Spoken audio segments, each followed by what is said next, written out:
so I be sublime. What up, everybody? It is 10 a.m. in the District of Columbia. Points north, south, east, and west. We're out west, Ashburn, Virginia. Final fan day of 3 in a row. Then they'll have a few more later in the week. Fans are out here. This joint is packed. People are having fun. We do have breaking news on the fan. We got plenty of football to discuss. Good morning, Brian. How do you do? I'm good, Jake. What's up? Let's get a feels like temperature. It's hot, dude. It feels like it's hot. It definitely feels like well, it's hot. the people the select event group who put up all the stadiums and stuff, the security stuff guy. I had to go over there and meet some people. Their side, that air conditioner, I felt like I was in Iceland, dog. I told him, I said, hell, can y'all come over to the tent I'm about to go to and hook me up? She said, what tent you in? She said, oh, you're in one of the radio tents. I said, next year? Since I came over here and hollered with y'all, we need a better thing. Because I said, our little air conditioner is not kicking it They also enough. have doors. Like, they have real. So here's what we need next year. Jay. B, we got people. Let's get a rude system out here, and Paul Henry build us some doors. Hell yeah. Paul, you're listening now. That same place you built for JP in the back. Yeah, dude. We need a kind of glass one so people can see us, but they can't get to us. Yeah. And then Jim and Jimbo, roll out here with the rude equipment systems, and we'll be good. I know Jim doesn't like driving to Maryland to deal with me. I'm in Ashburn, baby. This is a home game for you.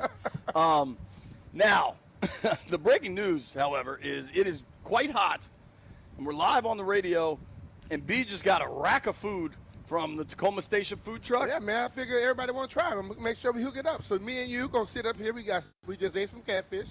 We probably eat some wings, and we got shrimp and grits. So I did not expect to eat catfish at 10 a.m. in 95-degree heat. 5 o'clock somewhere. Dog, that was good. That was really, really good. B, yesterday it kind of happened as Oh, and I got you a gift. Oh, what is it? Cigar. We smoke Cohiba blunts. That's great. Thank you. The Terry thing, the Schefter report kind of broke as we were getting done yesterday. And then a little later in the day, Courtland Sutton signed a contract with the Denver Broncos. How much? So he got about 23 a year. Terry way better than that, though. Courtland Sutton is not as good as Terry McLaurin, period. Yeah. Last year their stats were damn near identical, but Terry got way more touchdowns. Mm-hmm. I mean, they went for almost the exact same yardage, exact same catches, but Terry had 13 touchdowns to Courtland's 8.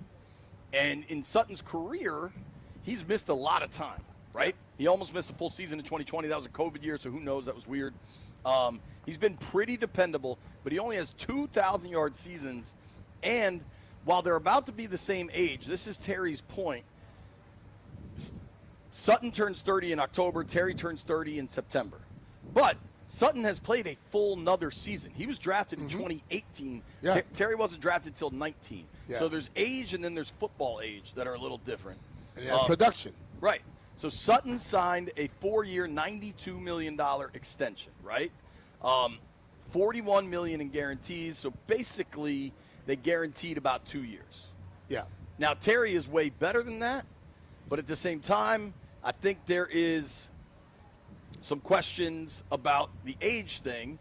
So what if any impact do you think this Sutton deal, now that that's the latest receiver deal? They are going to definitely use it because their ages are closer, but I think you said he had 2 1,000-yard seasons. How many did Terry have? Terry's had 5 or 6. I think Terry's had 6 straight. So he's had 6. He's had 5 straight. 5 straight? 5 in 6 years, and his rookie season, he had 919 yards and didn't play the last 2 games. So that's 3,000-yard seasons better. Yeah. I still would have to believe that Sutton has had better quarterbacks as well, right? No. Denver's been bad. Until last year with Bo Nix. They had Bo Nix. They had Russ there as well. So Russ was bad I won't put Russ behind anything. Wentz, Sam Howell, I Heineke. won't put him behind Wentz. Yeah. I won't put him behind Heineke. That's fair. So he's had better receivers. So I understand. Now, I'm going to tell you like this here. When we were talking about right at the 33, 34, I think that's going to drop down. We've said 29. We've said 30 is the number. Mm-hmm. I'm starting to wonder if 28, 29 isn't the number. 28 and a half. Dude, how long will this go if there's a guaranteed, so it's 28 and a half for talking's sake. What is 28.5 times 2, B? Help me understand. 28.5 times 2, 14.25. No, that's dividing. Times 2. Times 2, 57. If they can get to a place where there's $57 million guaranteed, and this thing gets closer and closer to week 1, it happens. At some point, 55 mil, 56 mil guaranteed. Don't you think eventually it gets really hard to not sign something like that? It does, but I think I understand the whole thing, and I understand Cortland Sutton and all that, but you cannot try to now tell a person what their worth is based off of what somebody else's worth is, especially a guy that has missed more time than you. You've been more dependable. You've had more production. Then that would be kind of disrespectful. I think the biggest issue in all of this is because Pittsburgh traded for Metcalf, they were pot committed and they overpaid.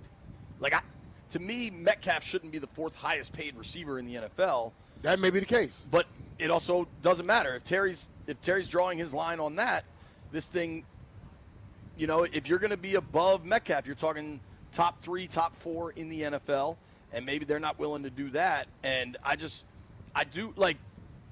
if the number's got to be 30, it's just crazy that both sides can't compromise on this thing a little bit. And you wonder, as time goes on and you watch practice today, and you talk to people like, Michael Gallup made a couple catches today. The kid Ja'Cory Brooks has been pretty good. But, you watch a deep ball go to 16, and it's just not close, and you're like, man, what if that was 17? I saw 4 go to 19, and that's the kid been in the league. That's Chris Moore. Chris Moore been in the league 10 years. He touched one of them, and he didn't catch it. If I think 4 go to – I just say this, man. I watch those receivers out there, and a lot of guys show you some stuff that they could possibly be a help. None of them shows you that they could be a replacement. No. Debo had to play at camp today. Long deep ball down the right side, laid out for it, caught it. It was just beautiful. I imagine the Commanders will post that so everybody can see the video. So everybody knows, the media is not allowed to shoot this stuff. And they've actually really been cracking down on the fans, too. Laid that thing out there perfectly, dog. Great touch. Didn't put too much on it where it would be overthrown. But Debo went and got the thing. Yeah, it was really impressive. B, what have you seen from Luke McCaffrey? We've been watching for, we're 6 days in now. Yeah, I'll tell you this. I can see him being a little better fluidly. He looks more like the receiver now, but I think he's thinking. When I watch him, I don't see a guy who's just reacting. I see a guy who's out there thinking about everything he's doing. And when you think about everything you're doing, you don't go as fast as you possibly can.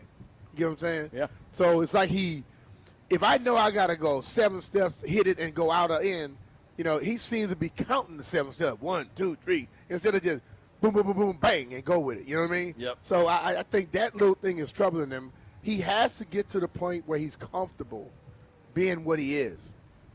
It's the second year, and I can remember coming in as a former quarterback who's down moving to running back.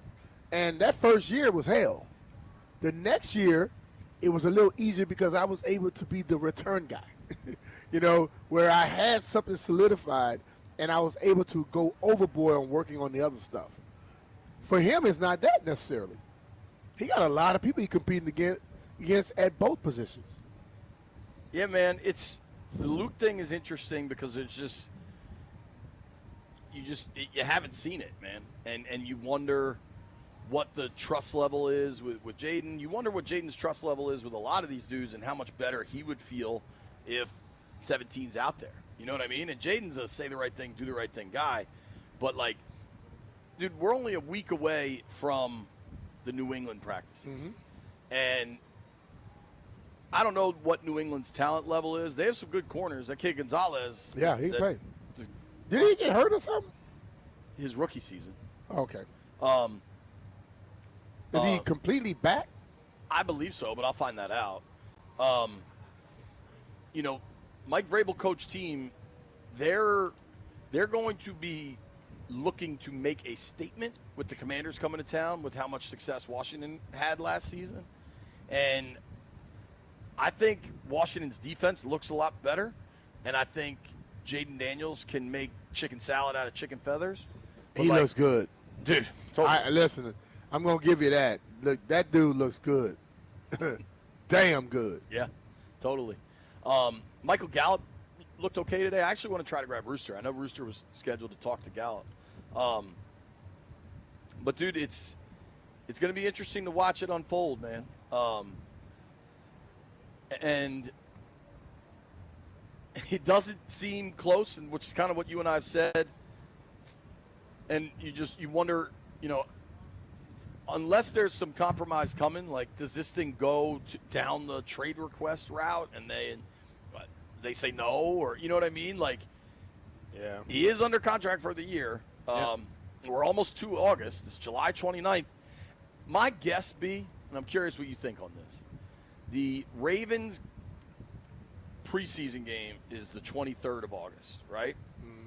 That Thursday, August 21st, rather, is the joint practice with the Ravens. Yeah. I think if you're DQ and you're Cliff, you want Terry in yesterday. But organizationally, by the time you get to that Ravens joint practice, that's going to be your best real test before the season starts. Yeah. Not the game, that practice. I think they'd love to have 17 back by then. Yeah. I agree. But, like I said, these things get ugly. They go where they go. And I think what's going to come down to it now is the player, and I will say it over and over again, is going to have to make a decision, not the agent, the player. The agent's job is to tell you, I can get. And if he can get it, he gets it. But when it doesn't seem to be working, now you got to be able to say, am I going to fight for that and not get this? Because if it's 28, 29, that's life-changing still, right? Yeah. And I think you got to think about that instead of the agent trying to make sure he looks good to the public. Especially this would be the most high-profile deal his agent's ever done. That's what I'm saying. Like, listen, man. Maybe that helps you land other clients. We can both be completely off base. Right. But I have been around where people tell me, where I've seen it and I've dealt with it. I had an agent tell me one time, I had been offered a deal that a new guy had got because I was got tired of dealing with the person. I could get more than that. I said, well, you get more than that, I will sign the contract you get, and I'll come back with you. If you don't, then I don't want to hear anything else from you. You know when I heard from him? About 9 months ago when I ran into him somewhere. So I'm talking about 1990-something. And I heard from him then because the dude didn't get what he can get. The player is the boss. Yep. Anywhere it goes. Yep. Here's what I want to do. We haven't done this in a while. I want to open these phone lines up. 800-636-1067. 800-636-1067. We're now into day 6 of camp. We're starting. Terry's been here. He said a few things. No real progress day to day. We have this Schefter report about considerably more than DK Metcalf. We also now have this Cortland Sutton deal hitting, which you can argue Terry's undeniably better than Sutton, and I'd argue Terry's better than DK, but Sutton and Terry are the same age, and front offices are going to point to that. You know what I'm saying? So there's a lot of new data points since the last time we did the Terry calls. 800-636-1067. How are you feeling about the McLaurin situation? He's here. He's holding in. He's in the meetings. He's with his teammates. But he's not on the field, and there are moments out there where you could tell they could use him on the field. Yeah, that's true. 100% facts. But the thing of it is, you can't get to a point where you try to prove a point by saying, well, look what this other guy got. Well, are you telling me I'm not as good as the other guy? That's what you don't want to make a player hunker down, by trying to say, well, he got this is what you – no. Don't forget the numbers. Don't forget the production. Don't forget what we've done side by side. Totally. At least give me that love and respect, but don't ever try to just dismiss it. 800-636-1067. 800-636-1067. Want to start this with calls. I'm going to give you guys a full hour. Nikki Javala is going to join us at 11. Barstool Nate's going to join us at noon. All the Barstool guys were here today. Got to see PFT and Big Cat. It was cool to see those guys in their element. Landy, is that Elijah up and live? Yeah, if it is, let's take Elijah. What's man. up, Elijah? How you feeling about this Terry situation, brother? Man, I wish he would settle itself, as everyone would like it to. I've been thinking, is this Terry's last big money contract, or at For the most least part, yes. this number? So I'm thinking about myself. If somebody say, "Look, Slim, this is about the last time you about to go up in this grocery store," I'm probably going to take some time to make sure I got everything I think that I need moving forward. And you just said that too, B. Even dealing with this agent thing. If he says, "Look, Yeah. man, after this, Terry, I might not even he may not even be able to push Terry after this contract, and he may have to retool and find some other guy." So hell yeah, the guys are looking around about how this situation is going to go. I personally would define the man after the NFC title game, because a lot of cats haven't made their decisions yet, and you could have jumped out there to say, "Look, man, we got this. We lost the game, but we know where we're headed." I'm not trying to put his outside situation, him being married and all the fun stuff, that don't have nothing to do with ball, but it's still a good time for the man's life, man. You see what they're building, you see what's going on. I thought they should have took care of it and got on the offensive and try to get this thing taken care of. And I wouldn't be surprised if this situation goes around the NFL and other organizations look at this situation and say, "Look, Slim, we're going to have to make a serious choice moving forward, because if somebody resets the market before you get an opportunity to, now you're playing into someone else's hand. You better look at the thing for yourself and stop looking at everybody organization about how you view your players and what the market is. You set the tone when you're looking at your own chips and you're looking at your own account, what you can and cannot do, and you holler at them so you have more time to work the deal." I just feel like they didn't have enough time. We waited. We hadn't been in a title game in a while, and I think we were just feeling good. And I think that was a time to get going. And they kind of waited. So this is this is what you get sometimes in business. You got a guy 30. DK ain't better than Terry, man. He's just not in certain aspects. You know he's the better guy, but it's situation. And I think they just kind of got bit in the butt by a bad situation and other teams trying to make moves, and they didn't really get an opportunity to get their coin where they wanted to. I would have just said, "Look, man, It's a boom, great this is what we call, got Eli. for you." Appreciate you, brother. Thank you, man. Good call. Keeping these phone lines open all hour. The Terry McLaurin situation. We're 6 days into camp. Terry's here, but he ain't practicing. He's signing autographs, not contracts. How you feeling? Where is this thing at as we amass more data points? What I can tell you is, as Terry's trying to go through this and the agent is dealing with the contract stuff, if you're in a similar boat, you need the right agent, especially if you're dealing in real estate, and you need our guy, John Leahy. Yep, you need that right agent, just like Ashley did. Ashley had purchased her Upper Marlboro home 2 years ago, but it hadn't gained any equity. For her, it had become time to sell. John Leahy and the Fine Living Group went right to work, and it certainly didn't take long.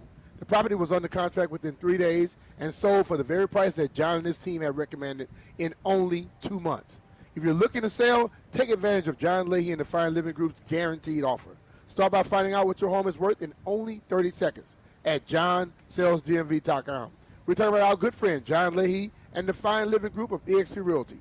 John offers you flexible fees customized to your needs, and he knows that life happens. So if needed, he will let you out of your contract at any time. And think about it this way. Homes are starting to sit a little longer. Interest rates are high. Buyers are starting to get a little more control of the situation. So if you're a little afraid or just nervous about not being able to sell your home for that top dollar figure, check out John Leahy's VIP seller program. John has access to pre-approved buyers and knows how to create top demand for your home, getting you the highest price possible. He's so confident he'll get it done, he'll even guarantee it. That's why I would call John, and so would be. 301-900-3052. Go online to johnsellsdmv.com, or what's even easier, just Google John Leahy Group And start packing.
I'm Earl Forsey, and here's what's happening just 10 days away from the first game, the preseason opener at New England for the Commanders, and still no deal with one of their top players, Terry McLaurin.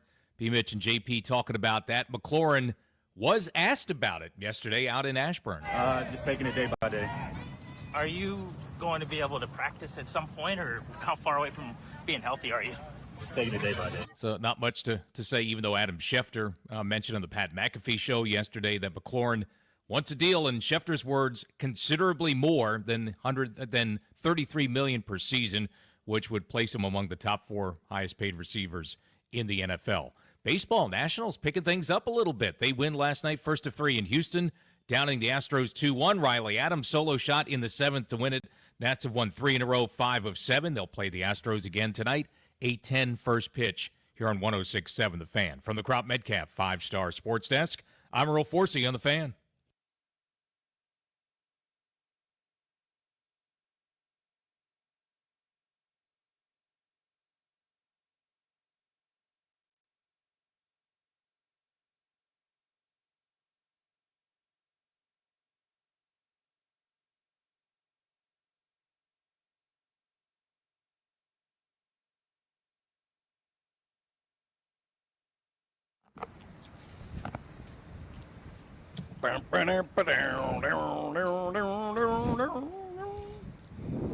B. Mitch Finley, 106.7 The Fan. You heard Earl in the update there. The Terry McLaurin thing, not in a great spot.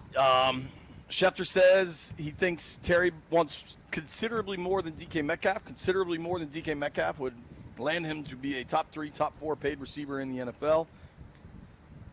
Cortland Sutton signs yesterday at considerably less, about $24 million. Terry's a significantly better receiver than Sutton. He's been doing it more consistently for a long time, but they are the same age. Let's hit these phones, baby. How you feeling about the Terry McLaurin situation? 800-636-1067. It is time for the MGM National Harbor listener lines. Let's start with our guy, Toothpick. Hey, Pick, you there? JP, yeah, I'm here. Can you hear me? What's up, brother? JP, hey. Yeah. Listen. If you keep looking at age, you miss the production. So you can't say, hey, Cortland Sutton signed for this when y'all about the same age, but you can clearly see that he outproduces him. And as they always say, the NFL is a production-based league. So are we paying on age or production? You got to look at it that way, too. So everybody keeps focusing on age. You got to look at the production. I appreciate y'all taking my call. All right, Toothpick, man, appreciate the call, but what I'll say is the people that are looking at age, the most part, are the people that you want to get money from. So if they're looking at age, you got to think about that a little bit. I totally agree with Toothpick that Terry has produced better. He is better. He should get more. But I think when you start seeing how this stuff falls around, it may adjust things. And I just think that the player has to remember, in the end of things, you are not the employee. You are the employer. And you get to decide what you want to do, not the other way around like the agent doing. Let's go to Alex in Northern Virginia. What's up, Alex? How you doing, man? Alex, you there? Yeah, sorry. Good. How about you? Thank you for taking my call. How you doing, man? What's good. happening? How about you? So I really think his agent is doing him a disfavor. I really believe he does not have the experience. I was looking at his list player. The next, his player, the highest earner is Tershawn Wharton, making around $15 million. And I think he came and promised McLaurin that we can get a deal higher than DK. But I think now they're hitting the wall, and I see problem of him backing down. Somebody said really good on Twitter yesterday. They said this guy is like a house real estate trying to sell a hotel. So definitely, I think the agent is doing him disfavor for asking for a lot of money, more than DK.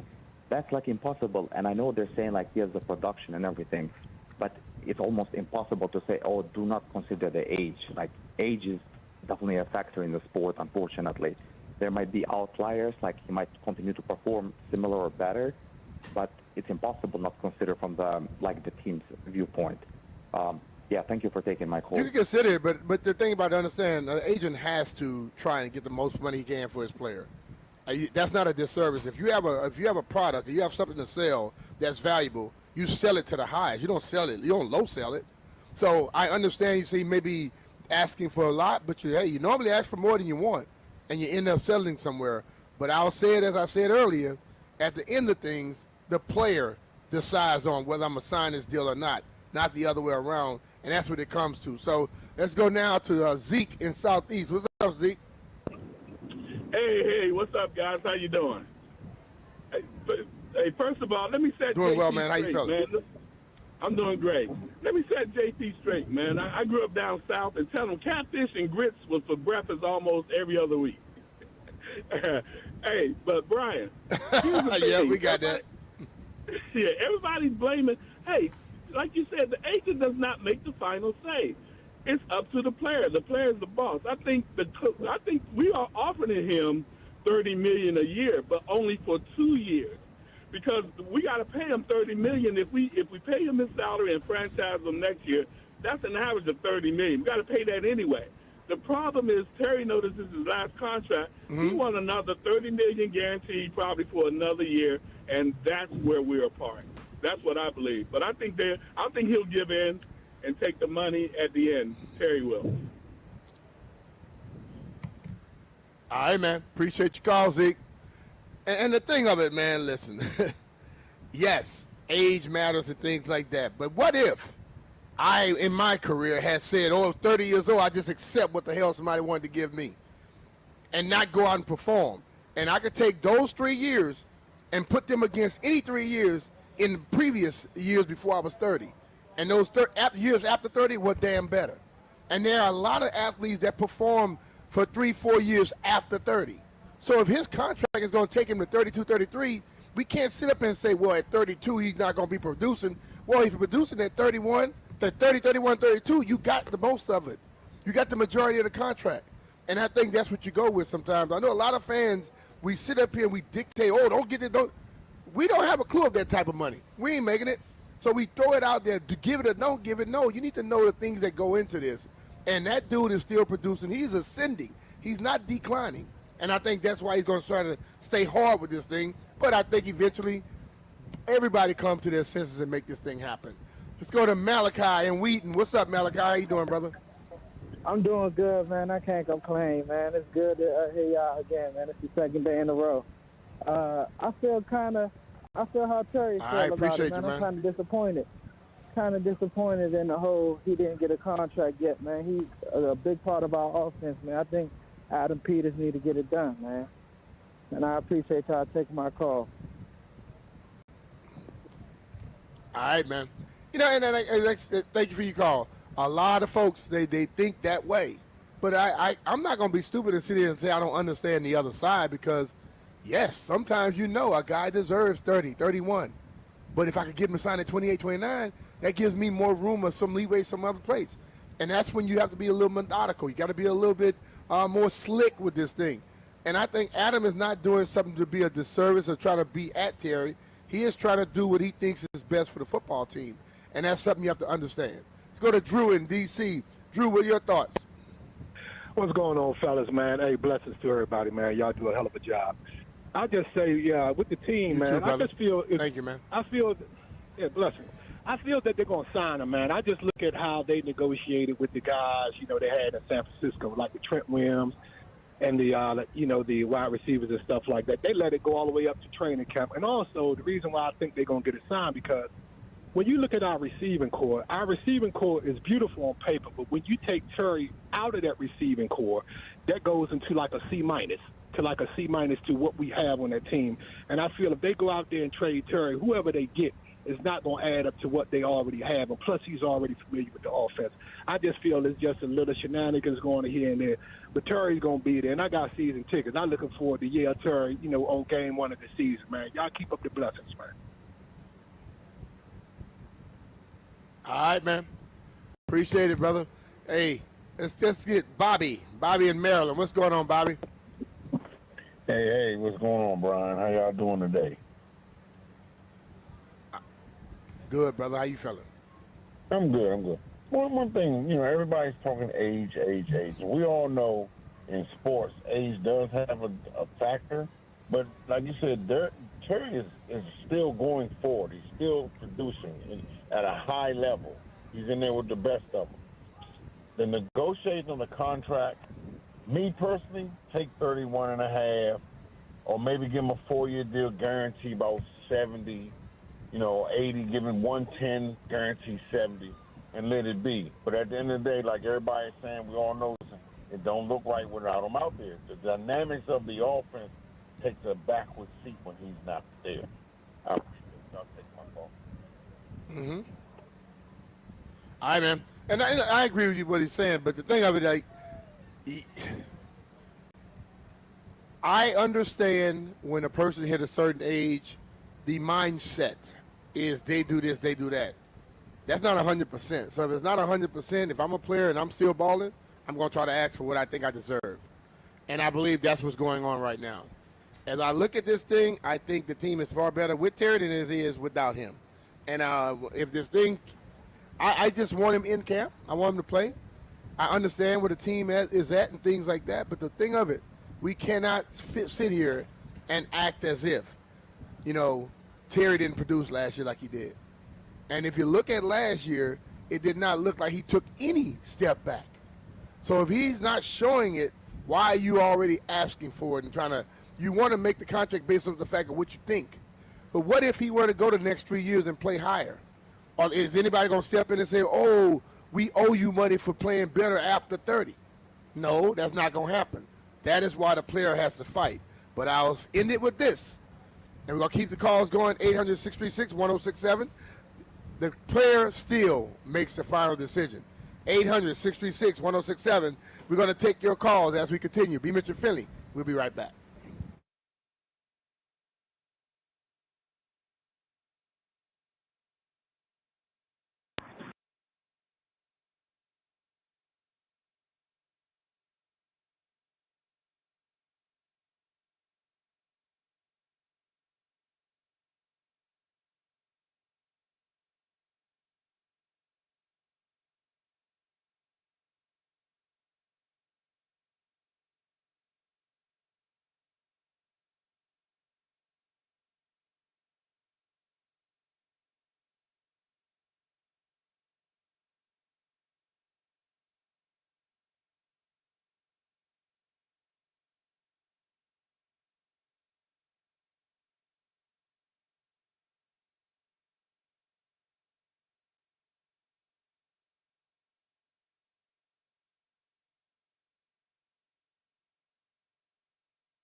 Little Led Zeppelin get you moving.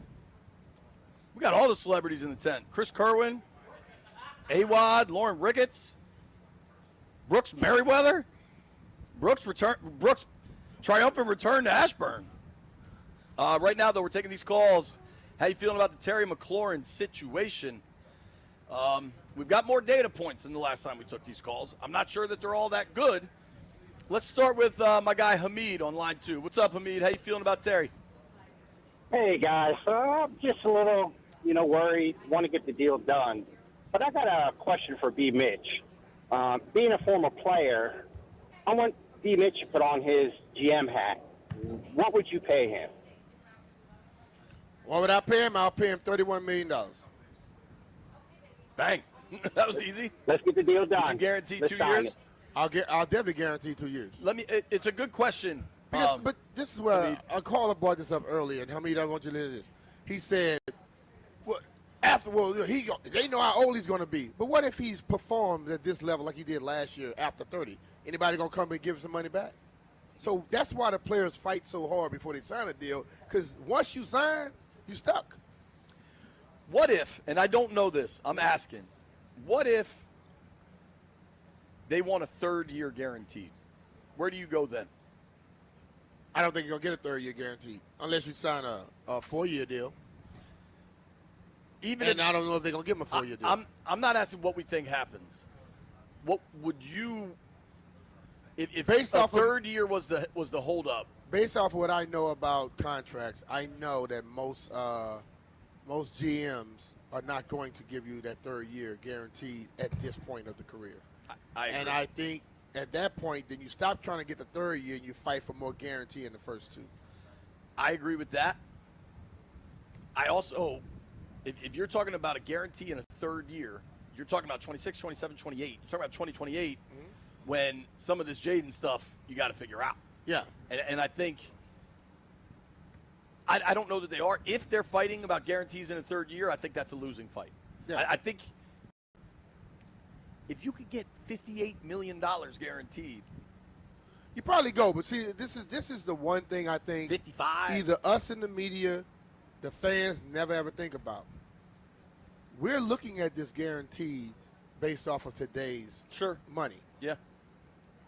That guarantee that he was signed today is ish compared to what it's going to be in 3 years. In 27. Okay, if what is the salary cap this year? 200 and what million?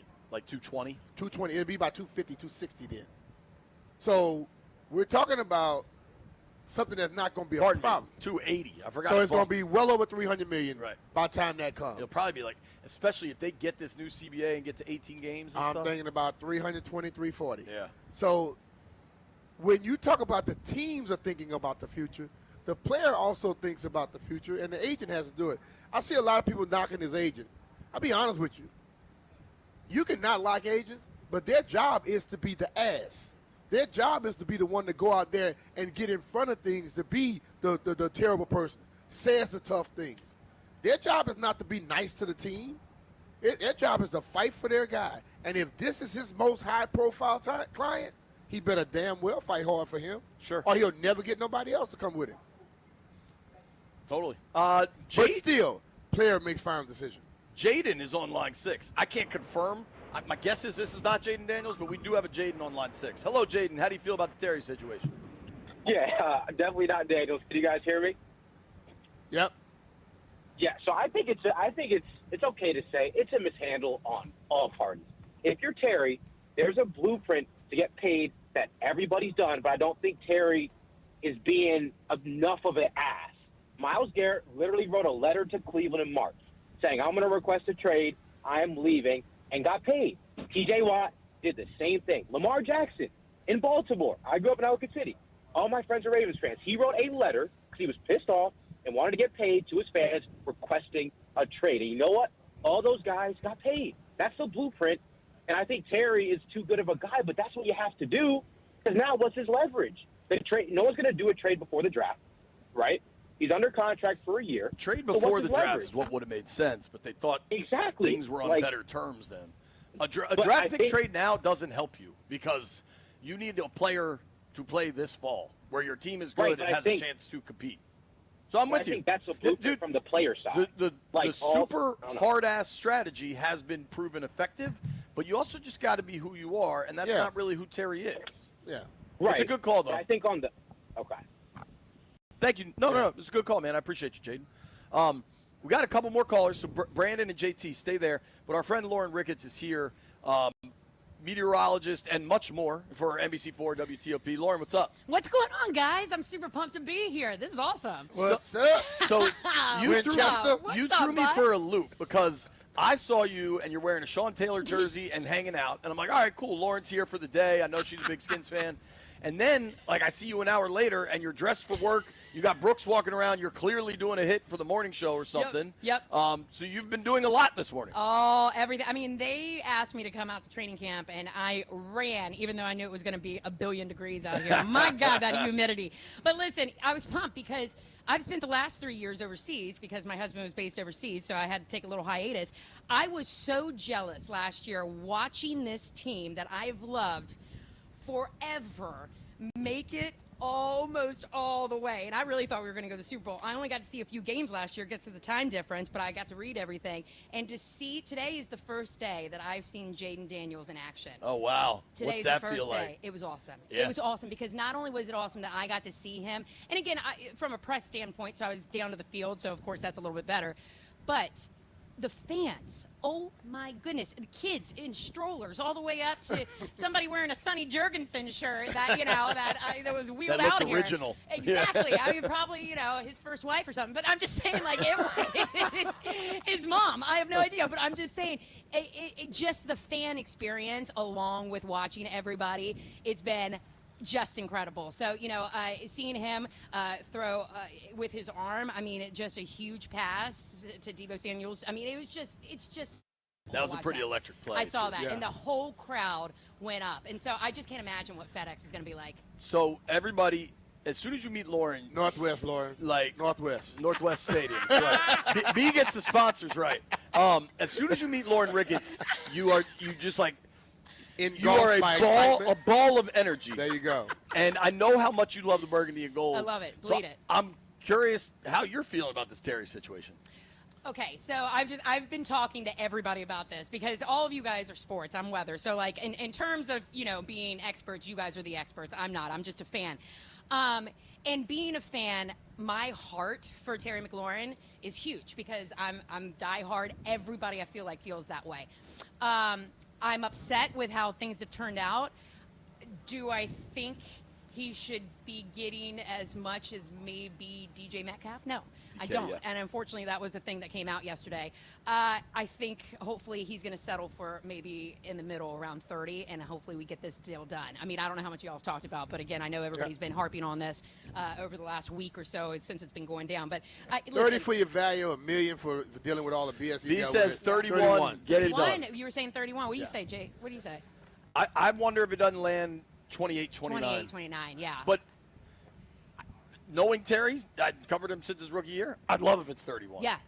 I love it for him. He's Right. great. And he's top dog on this team. He was with us, see before it. You see Jaden it. Daniels. So You see it all the time, It's he deserves it, yeah, but I don't know if he's worth that much, but I think hopefully at 30 we can get the deal done. Well, totally. Or maybe a little less. To B's point, it's like in 2 years it'll be a bargain. Yeah, right? of So you course. got to try to kind of have that long-term viewpoint. Because these callers were on hold, let me get to them. Brandon in Graysonville. Brandon, what do you think about the Terry situation? I think it's really layered. A lot of it, I think, comes down to the change of ownership and Josh Harrison company. They're trying to make sure that they build a good founding for base. But meanwhile, Terry McLaurin had a massive year last year, and his agent is like what D. Mitch said, is just is trying to do his job. I really hope that they kind of pump the brakes a little bit, give him 29, 30, and I mean, I'm sure that's already been said 1,000 times, but first time caller, long time listener. And appreciate you, brother. Nothing but love for you guys. Thanks, right. Brandon. Thank you, bro. Thank you, bud. All right, JT's in Centerville. JT, where you at on the Terry situation, bud? Honestly, there's two sides to every fence. I'm a big McLaurin fan, been a Commanders fan my whole life, but at the same time, Adam Peter's got a job to do too for the future. I want Terry here today. He gonna get his money, whatever that money may be. He'll be here. So with that being said, I like what Adam Peters is doing. I might not like it publicly on the public side of it, but on the business side of it, I want the Commanders to win 10 years from now as well. So you got to balance that, and that's why he's developing all this. But you got to respect Terry's side of it too. This is a big boy's business.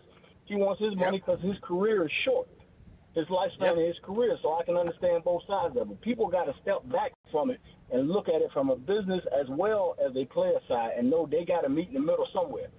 Terry gonna get his money, the team gonna get what they need, and everything's gonna work out, and all this will be in the wash. At least that's my Great hope. call, man. I like that perspective, That's brother. a great call. You look at both sides. I think what we get normally is that somebody deal with one side or the other. And as I explained earlier about the agent and the player, then I talk about how I respect Adam Peters and what he needs to do as well. It's there, but you have to realize on the player side, that agent, that GM already knows where he is going and where he can go. On the other side, you have to be able to let the agent know where you want to be able to. Let's not be stupid about this thing now, because if they completely pull back, you never know what the next person may say. Sure. Well said from everybody there. Nikki Javala, Washington Post, joins us next.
Roll 4C, we're brought to you by Surfside Iced Tea and Vodka or Surfside Lemonade and Vodka. Of course, the Terry McLaurin contract situation is the talk of the town for football fans. Lots of other Commander stuff going on. A public hearing is now underway today and tomorrow. Those hearings with more than 500 people scheduled to speak on the proposed new stadium deal for the Commanders at the RFK site. The D.C. City Council has a vote on the stadium matter set for Friday. Meanwhile, another day of practice in Ashburn, second week of camp. Monday was the first day of pads for the Commanders in Ashburn. They will have tomorrow off.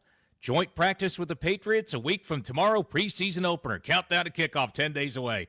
New England on Friday, August 8th. Authorities in New York City say a gunman who killed 4 people at a Manhattan office building last night was targeting the NFL offices at 345 Park Avenue, but took the wrong elevator, ended up on the wrong floor. 4 people, including an off-duty New York City police officer, were killed in the shooting Monday evening. Baseball Nationals have now won 3 in a row, and 5 of 7. They start first of 3 in Houston, a little World Series rematch. With a 2-1 win over the Astros last night, Riley Adams, the game winner, solo shot to break a 1-all tie in the 7th. There's nothing more refreshing than an ice-cold Surfside iced tea and vodka or Surfside lemonade and vodka to break the heat. Surfside's only 100 calories, 2 grams of sugar, and 0 bubbles. That's right, no carbonation. Look for the can with the sunset stripes. Must be 21. Please drink responsibly. From the Crop Metcalf 5-Star Sports Desk, I'm Earl Forsey on The Fan.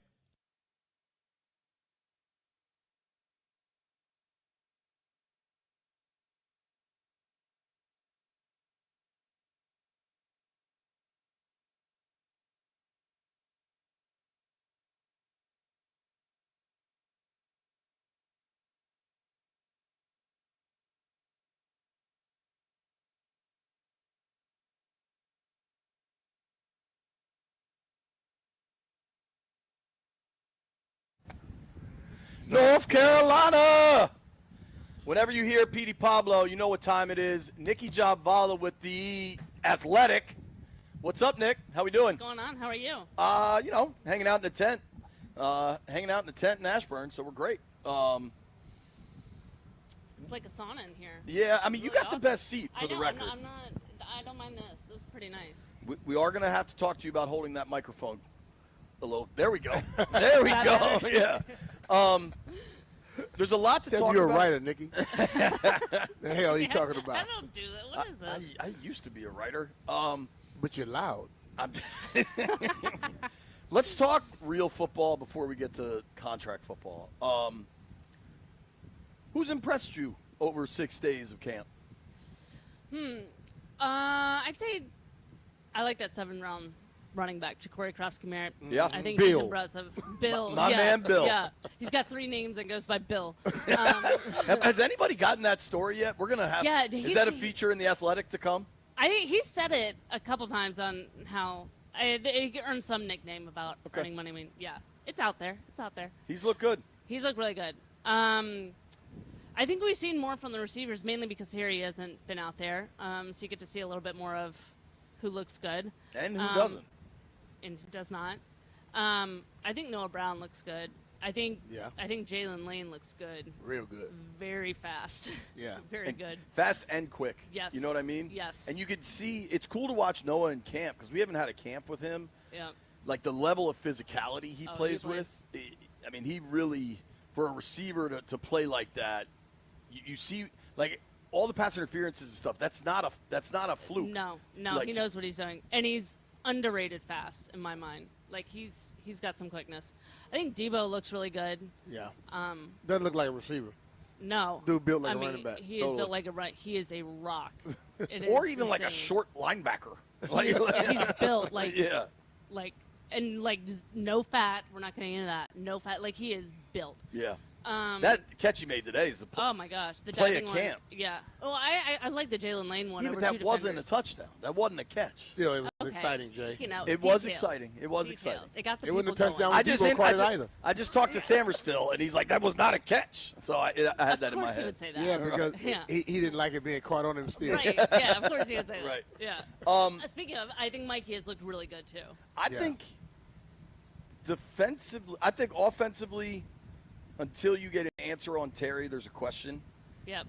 defensively, they obviously made a big-time effort to rebuild this thing or overhaul it, perhaps. Mm-hmm. And I think the early returns are pretty good. Yeah. I think Marshawn Lattimore will always be the wild card. If he plays well, I think this defense has a real shot. If he struggles, I think they're in trouble. Sure. What do you think of Amos? I think he looks good. He doesn't look like a rookie. Louisiana guy. But special. I want to see what he looks like in joint practices, just going against somebody else. But he looked legit from day one, which sounds ridiculous, I know, but like he's a smart player. I think he could be good. I think he'll face the normal hiccups that a rookie faces, but I think he could be good. When you look at the overall team and you look at last year at this point, what is your feel? How's your comparison to what they were then and what they are now? I mean, they were a total mystery then. I Yeah. mean, we had no idea Jaden would be Jaden then. So I felt like there was more hope going into this one, and now going into that one, and now this season, like the expectations are bigger. Yeah, I mean, far. you go to the NFC Championship game in year one, like now you set the bar. Yeah. So I still think they're a bit of a mystery on the defensive side. I think they got some really interesting pieces. It's a matter of can they put it together. I mean, you got an edge rusher now. You got a good, middle line there with Bobby and Luvu. You got some pieces on the back end, but can you limit those explosives? Can you not get yourself in trouble? Can the defense win some games if needed? I look at them and I look at I know Jeff said it the other day. JP has said it about how big the guys look now on the D line. Yeah. And I believe if their strength matches their size, Yeah. that's going to help them in the run game. Because last year teams could run on them when they wanted to. Oh yeah. Yeah. In essence, they could do whatever they want. If they could run the ball, they could throw a pass whenever they feel like it. Yep. If they can limit the run this year, I think the defense takes a major step. May not even still be in the top 5, top 10, but they take a major step. Oh, totally. I mean, their priority was to build the trenches this offseason, which should be every team's priority every offseason. But, yeah, they're huge up front. They're huge up front on the offensive line. Laramie Tunsil is one of the largest human beings I've ever seen in my life. His arm is like our heads combined. It's bizarre. He's big. Javon Kinlaw is enormous. Big. Von Miller's quads have their own zip code. It just doesn't make sense. But I agree with you. Like, the run's got to be more of a priority on both sides. Yeah. We're talking with Nikki Javala from The Athletic. You can give her a follow at Nikki Javala, joining us via the Rude Guest Hotline. When we're in Ashburn, the Rude Guest Hotline is just the extra mic that has the Channel 4 mic flag on. Yeah. You've known Vaughn a long time from your days in Denver. Tell fans who Washington's getting. I mean, he's a freak athlete. He's older now, obviously, but he's got the quickest first step I've ever seen of any pass rusher. And his bend, I mean, I remember them bringing in DeMarcus Ware after DeMarcus retired and having him as sort of a pass rush specialist, what Kerrigan essentially was in his first year. And Kerrigan's turning into quite a good coach. But DeMarcus was trying to teach these younger guys how to do some things, and he would have Vaughn, like, be the example. Only nobody can do what Vaughn does. His bend, he can get almost horizontal with the grass. It's ridiculous. Like, physically, he can do things that nobody else can. And he still has a lot of that. You still see that first step off the line. And he's smart, too. I mean, he knows how to pick up on tendencies. He's got an arsenal of moves. You know, he's not just, I'm going to speed past you and go under you. Like, he's got an arsenal, and he knows when to use them. He knows how to set up rushes. Yeah. That's what he said about when they were limiting his play in where he was last Buffalo. year. Yeah. That he's like, man, I didn't get a chance to set people up. Yeah. Because I'll be in just for third down. He want to set you up as the game goes on. That's smart. That's interesting. He knows how to work the game. Like, he's a very smart rusher on top of being, you know, an athletic marvel, really. How big do you think that'll be for these guys? Like, coaching is great, but when a coach can be humble or a coach can be doesn't fear stuff, most coaches don't back away and let the veteran player teach. Right. This coaching staff will. Right. How big would that be for these young guys that get to That's watch them huge. work every day? I mean, you think about the guys they can learn from now. It's Bobby, it's Vaughn, it's Zach Ertz. Like, I mean, why wouldn't you want to learn from those guys? So, I mean, I if I were a young guy, I'd be pumped to come to this team. Yeah, you got some stars in front of you, but like think about what you could learn from them. Like, what do you think? What do you think it says that Vaughn in that opening presser said? You don't leave Josh Allen to go just anywhere. Yeah, I think he said that line like 20 times. Only Vaughn can make a joke about Josh Allen as, you know, an analogy to an ex-girlfriend or something. Yeah, but he's right. Like he's everywhere he's gone, he's been on contenders. I mean, when he left Denver, that was by trade. You know, fortuitously went to a team that won a Super Bowl that year. But then he signs with Buffalo. Now he's here. Like he has the luxury of being able to pick and choose where he wants to go, and he smartly picks a team with a quarterback. For sure, and I think it says a lot about what they've built here. Offensively, Jaden has shown just absolute flashes of brilliance, but I do think you notice 17 not out there. Yeah. This is the annoying part of the conversation, but obviously, you know, you see the Cortland Sutton deal yesterday. That's a new data point that I am sure the Washington front office is pointing to. Sure. We all know they're not close. Where do you think things are? Where do you think they're going? I think things are not close, and I think things have been in the same point they've been for months, which is unfortunate because, you know, you want to see him out there. You want to see players get, you know, what they're worth, but I don't think this situation is as black and white as so many people think. It's not just a pay Terry. You know, he has been a great ambassador for the team. He's a great player. But I don't think you can just ignore some of the obvious facts. I mean, he will be 30 by like week 2 or 3, which means when a new deal kicks in, he'll be pretty much 31.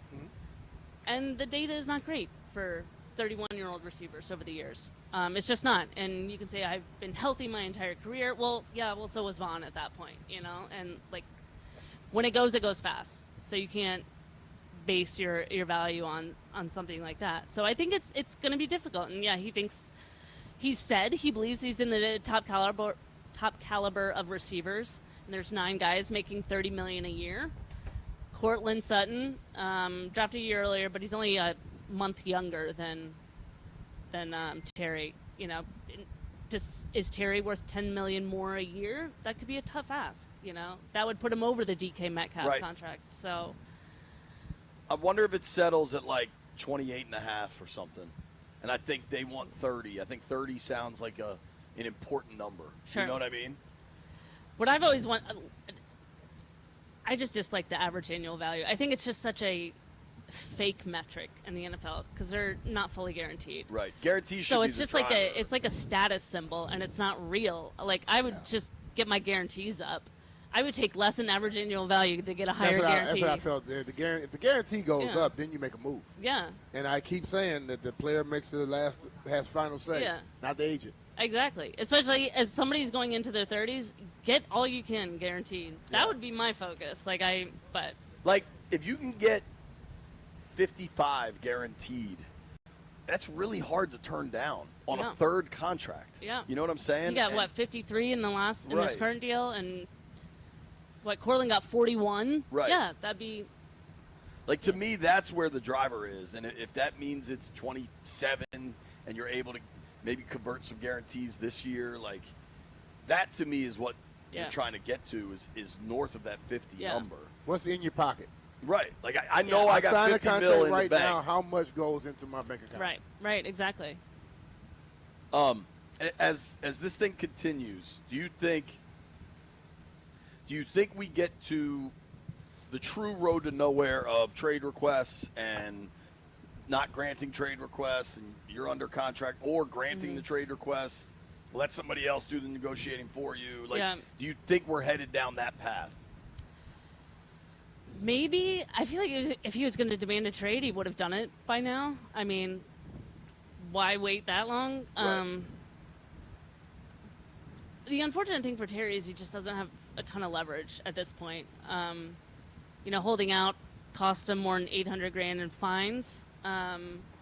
He's basically holding in now to avoid those fines. But again, you're not going to hold out an entire season. Again, you're a 30-year-old receiver. It doesn't work when has it worked for anybody, let alone a 30-year-old receiver? You know, so you can't miss a season voluntarily. But you want to be out there. You know, you want to get what you're worth. So he's in a tough place right now. The human side of me wishes. I think pretty clearly the team is pretty dug in. I wish they would just relent a little bit to get to at least get the ball rolling. Mm-hmm. And maybe it's not a significant, you know what I mean? But just like some like, hey man, why don't we start talking at 27? Yeah. You know, just get, right. And then if the other side remains at 35 or whatever some of these suggestions from Schefter are, then it's like, all right, like we can't do that. Obviously. I mean, I saw the significantly more. I mean, that's so subjective. I don't know what that really means. And he didn't report it, right? He's like, I think. I don't really know what that means. But we also don't know that the team hasn't done that. We've just, we've heard from one side. We haven't heard from the other side. So it's hard to know, like, who's given what in this back and forth, For sure. What are you going to be looking for? This time next week, we are in New England. What are you going to be looking for up there? If they do some padded work, I'm going to see the running backs again. I mean, I like looking at the corners. They're so used to going against their own offense for the first week. And that's when, always remember the Ravens joint practices when we started to see Emmanuel Forbes start to get exposed a little bit. Yeah. Might we see that with the secondary this time around? I think that's when you can kind of pick up on deficiencies. I'm curious, the other side of that coin of, New England had a bad season last year, but they have some DBs. I know Gonzalez, you were right, B. Gonzalez missed practice today, but I'll be very curious to see a guy with that kind of game against Washington's wideouts, not named Debo or Noah. Yeah. Isn't that David Blau's nephew, by the way? Who? Christian Gonzalez is David Blau's nephew? I think Christian Gonzalez's sister is David Blau's wife. Wait. Christian Gonzalez's sister is David Blau's wife? Correct. That would make him his brother-in-law, not his nephew. Brother-in-law, sorry, whatever. He just seems like a kid. Sorry, I wasn't thinking there, but yeah. I didn't know that. That's kind of cool. Yeah. Small world. Small world. Just go at it. You brought up Blau. This is projecting far into the future now. Tell me if you agree with me. I think there's no hurry for it, but it's going to be hard to keep Cliff another year. Yep. I think Rye goes with Cliff to be his OC. Yep. I think Blau calls plays next year. Where's Tavita? Coaching Stanford. Or I could see that. How about Brian? Or Brian. Yeah, I could see if there's Blau a world where as QBs, Tavita's at Stanford. Yeah. I can see Blau as QBs. Cincy. Yeah. Yeah, maybe it's Brian calling plays. Blau gets. If somebody doesn't take Brian, but right, yeah. They're gonna get gutted. If they have another good season, they're gonna be gutted. It's one thing for everybody to stick around for one more, but the jobs Cliff was offered. If I'm Cliff, I'm not leaving unless the next team has a guy. I'm not leaving for. You gotta have a guy, or it has to be one team in particular that I could see him going, no matter what. Dallas? Where is he from? Texas? Texas. There's only one team in Texas. I don't think think want to coach for. Knowing Cliff, who's a really I don't know if he wanna reserved. deal with Jerry. I don't think he. And is Cliff Jerry is so easy going and low key. He don't want to deal with that dude trying to dictate. Why didn't Jerry call him this year then? I just could see it. Dude, to me, it's Cincy or Buffalo. If Buffalo can't break through again, at some point they got to change something. Yeah, Lil Red has to go. But they're not. They're not changing Josh, and Cincy. His offense would be fun with Josh. Dude, that'd be amazing. What about him with Burrow, and Chase and Higgins? If they get an offensive line, yeah. Sure, but I don't know. If I'm Cliff, I am chilling until the guy is there. Well, that's as long as he's getting paid from Arizona. Once that's over with, then he got to take a move, make a move. That's this year. Yeah, so next year he's gone. Right, it's no a matter lot. where it's at. It don't have to be one of those two. He's gone. When that other guarantee leaves, you out. I wondered about L.A., but with Harbaugh there, I don't think he has to run away from the NCAA. I wouldn't overlook the money aspect too. I think I think money talks. No matter if they can say, "Oh, it doesn't matter much. I want to be in the right situation," but if Jerry gives you a boatload of money, you're taking it. Sure. Or, I mean, I love Raheem Morris, but what if Atlanta misses the playoffs again? Like, there's just, and this is supposed to be a good draft class. Like, there's a million factors, right? Yeah. Like, say Tennessee and the least first overall pick talked about dude in history shows to be a baller, and they're like, all right, but we don't know that Callahan's the guy. Yeah. Like, I think it could go a million directions. I think he will be heavily sought after and will have his pick of the litter.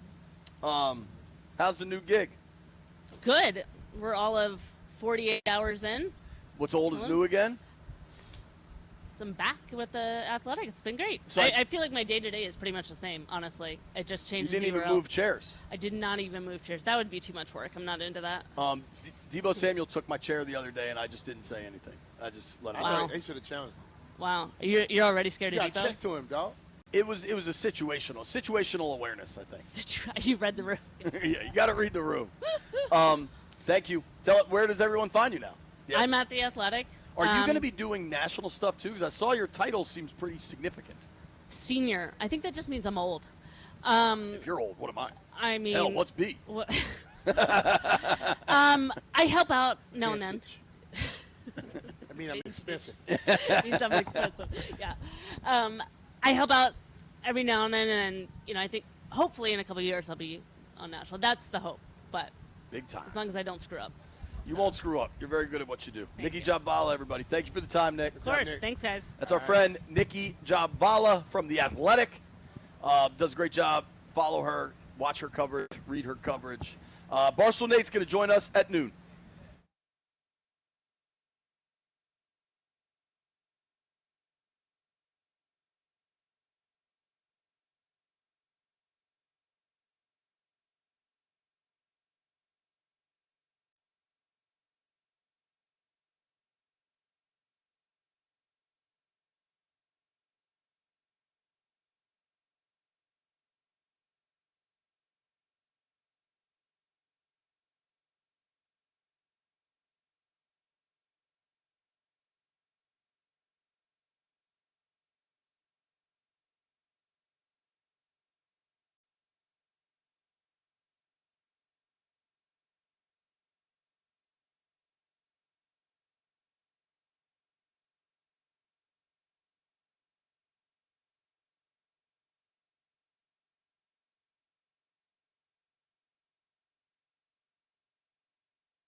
I'm Earl Forsey, and here's what's happening while Week 2 of Commanders training camp continues. In the heat in Ashburn, a public hearing is underway.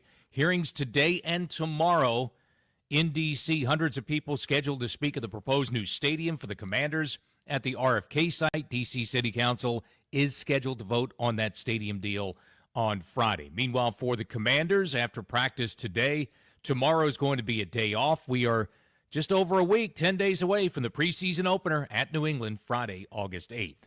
Baseball, the Nationals win again on the road last night, first of 3 in Houston. Nats get it done with a Riley Adams solo shot in the 7th, the difference, beating the Astros 2-1. They'll play again tonight, 8:10 first pitch here on the Fan. Also, Nats news, top pitching prospect Travis Sikora needs Tommy John surgery, not only done for the year, likely to miss all of next season as well. And off the field, remember, it could be a busy week for the Nationals as well, with the baseball trade deadline coming up Thursday at 6 p.m. From the Crop Midcap 5-Star Sports Desk, I'm Earl Forsey on the Fan.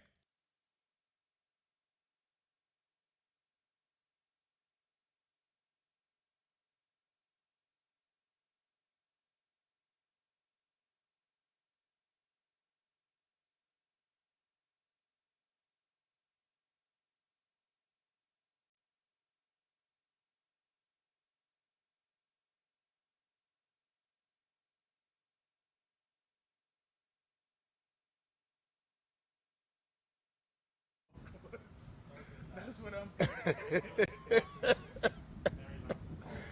Oh, boy. Landfill got jokes out here? Nah, man. Landfill's a great guy. B. Mitch and Finley, 1067, the Fan. Thank you to Nikki Javala for joining us from The Athletic. Check out all of her work. B, did you hear we had a retirement today? Out here? Yeah. Who was it? Nate Herbig. Oh. Was he a backup center or something like that? Guard, yeah. Guard. Okay. So what's funny, though, is last week before fans were out here, I tweeted out this video of Herbig was just standing out there practicing his golf swing. He was? Yeah, which I just found kind of funny. Well, now he's going to he's going to get on the tour. I mean, yeah. He's they call it the big boy tour. It's going to be nothing but offensive linemen, former offensive linemen. Jeff can go right now. You got to wonder if there's an injury or something. He played 17. He played 17 games for the Steelers last year. I mean, he was how many years? Going into his 6th season. See, I just listen, man. Offensive linemen, bro, they deal with pure hell. I mean, everything is like they have fingers, elbows, feet get stepped on all the time. Knees get hit from the side. Guys stepping on your back, stepping on your Achilles. Think about the torque on the back. And to be honest with you, man, today, with the way this thing is, like the college people make so much money in college now, and then they come on to the next level. Guys don't play as long anymore. And I'm not knocking, but I'm just saying I don't know if the drive is like it is in everybody like it was previously. It wasn't everybody before. It was a lot more than it is now. The guys today, they play for status. They play for hype. Some guys love this thing. Hines Ward loved this thing. I don't know how many receivers were like Hines Ward. You know, I don't know how many linebackers are like a Lawrence Taylor. So when guys retire now, and then again, you know, the thought process, you know, when you battling, like they tell you everything is better today. Equipment, fundamentals, training staff, all this stuff, I don't buy that. I wonder, the one thing that needs to be better is the mental toughness as good as it was before. Oh, no. Herbig's also a Stanford guy, and I feel he probably could become a doctor or something. Already. Yeah, He's probably on his way to becoming a doctor. Got a better job. Right.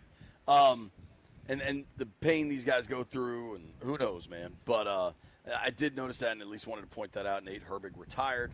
So that probably means they have a roster spot. I don't know who the next person coming in is. But I did want to ask you, B, who has stood out to you? Who's impressed you most through 6 days of training camp? I've liked the two young guys in Bill and also Jalen Lane. I love both of those guys right there. I've been watching them. Because, you know, you always find a young guy that comes in and you want to see, and then you watching them, they're building daily, you know. Then when I look at the other guys, I'm I'm impressed by Bobby still that the guy, you know what I'm saying? He seems to be, like he said, when you get older, you don't have to be as fast. You just got to know more. Yeah. He seems to be doing things and reading things way quicker than he had previously. Jaden Daniels, I think, if you're not impressed by him, I think that's an easy thing to say, but to be impressed by what he's done last year and through the season, and to watch him now and you're impressed, says that he's taken a hell of a step. So I'm happy with that.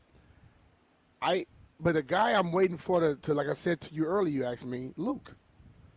You can see he's more familiar and comfortable, but he's not allowing himself just to go and play. He's thinking about it. And that type of thing, when he finally just let go, I think he can be the biggest jump in this whole camp. He looks more fluid than he did, but it still seems a little hesitant. Yeah, like I told you, when you have to think on a football field, you're behind. It just has to be a reaction, man. Because most things that happen on the field, like when you're out there practicing and training when nobody's around, you get to think about, I'm going to get to that point, then step. When you're on a football field, you're trying to get to that 5-yard mark right there, and somebody shows up at 4. What do? Do you try to still run to the 5-yard mark, or do you give them a quick little move, lean a little bit to get that little extra hesitant, and then boom, get out of it? So I think that is just hadn't gone off for him to where he just reacts. And if he does that, he could be special. Totally. You're so right. Like, when you have these conversations about who's impressing you at camp, people always are kind of looking for like a under-the-radar guy, somebody they're unaware of. Like, the answer to that question is Jaden. I'll give you 2 people, 5 and 0. Yeah. Those 2 guys are the most impressive people in camp. And those 2 guys were the most impressive rookies last year. I look at those 2 guys as if they're going to be a Bobby Wagner later on in their years. They're going to still be performing because they don't play football. They already have thought football, and then they get on the field, they have fun. It's like, did you ever see The Matrix? Mm-hmm. You know when Keanu Reeves, when Neo realizes he could just see through the world, like he sees everything in code, mm-hmm. and he could tell what's real, what isn't. He could tell where everything is going. Like, Jaden Daniels plays football like Neo sees The Matrix. Mm-hmm. Like, he sees everything in code, and in turn can see where he's just so smooth and comfortable. One interesting thing that at some point we got to get an update on is Mariota. Like, he hasn't done team drills in 3 days, I don't think. Mm-hmm. And I don't want to say definitively because, like, in case he's done one that I missed or something, but he's definitely had a way reduced role. But he is doing individuals and warming up. You wonder if he's nicked up, if there's something there, or they don't want to give him necessarily veteran rest days, but they're not. Are they letting those 2 other guys battle out who's going to be the next one? Right. Do you want to see more of Sam and Josh? I think Mariota showed you a lot last year where he is your guy. Right. Are they saying, okay, we're going to let you go early and then we're going to let these other guys battle out right now because we got to make a decision soon? Are they anticipating Terry coming back and one of those guys got to go and they're trying to figure out which one it is to be? I wonder with the receiver, with Bill Merritt, and I really want to see him in New England, especially if they go as close to live as they go. Mm-hmm. Like, if he looks as much a part of this thing as he has so far, do you keep 3 backs? Do you keep 4 backs? And if you keep 4 backs, you just... I'm anticipating 4 backs being kept. The reason I say that is because now you can have the young guys that come in be special teams and extra. Instead of like when you had Austin and Brian and then one other guy, Austin ended up playing more special teams than I thought. If you get a young... Ideally, Lane can be that guy for you. Yeah. There's a lot of really interesting roster stuff to come. Unfortunately, the reality is there will probably be injuries that factor in as well. You're right about Mikey. I thought the DBs overall have looked good. I thought Amos has looked good. What have you thought of Connerly? Smooth. But I don't count them very much. They don't let them go like they need to go for you to be able to really give a true assessment of them. You know, they doing the pass rush stuff and his feet are good and stuff like that. But I know there'll be a point where that tackle is going to be sitting up there and that end's going to come off the edge. Like right now, they just hand fight with him and push him around. They're going to put that helmet on his knee. I haven't seen that part of it yet. So when I begin to see that, so I can't see them until they're going against New England or they get into the actual preseason game. It's hard to judge these offensive tackles and stuff right now. Yeah, and I think you should be. I think as a collection, you should be hesitant to like make a stance on what you're seeing with the O-line. Even yesterday they've had 1 out of 6 days in pads, and it's hardly full go. It is. You can see his athleticism though for sure. Yeah. You know what else you can see? If you come by my house, a new garage door. That's right. My boys at Door Pro America hooked me up. I had this old, clanky, loud as hell garage door. Sounded like a Harley Davidson driving down the road. Now my joint is silent, like a stealth bomber. I come in and out. My wife never knows. It's a good way if you're coming home late, you go to a Caps game and you're kind of drunk and you're sneaking in the house. Bang, I'm coming through the garage. Just told on yourself. I'm like Batman, baby. Talk too much, don't he, Jeff? Call the folks at Door Pro America. They're based locally. They've been proudly serving the DMV for over 50 years. They can do it all. Repairs, maintenance, new installs, new garage doors like I got, or they can just do, little repairs. And they have this annual maintenance plan, which will keep everything on track. Give them a call. You can get $60 off a repair or a tune-up for just $89. Do what I did. Go with the pros at Door Pro America. Call 877-DOOR-PRO. That's 877-DOOR-PRO. Or visit doorproamerica.com. Make sure you tell them JP Finley sent you.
Whoa, music cut out. I'm worried about you. B. Mitch and Finley, 106.7 The Fan.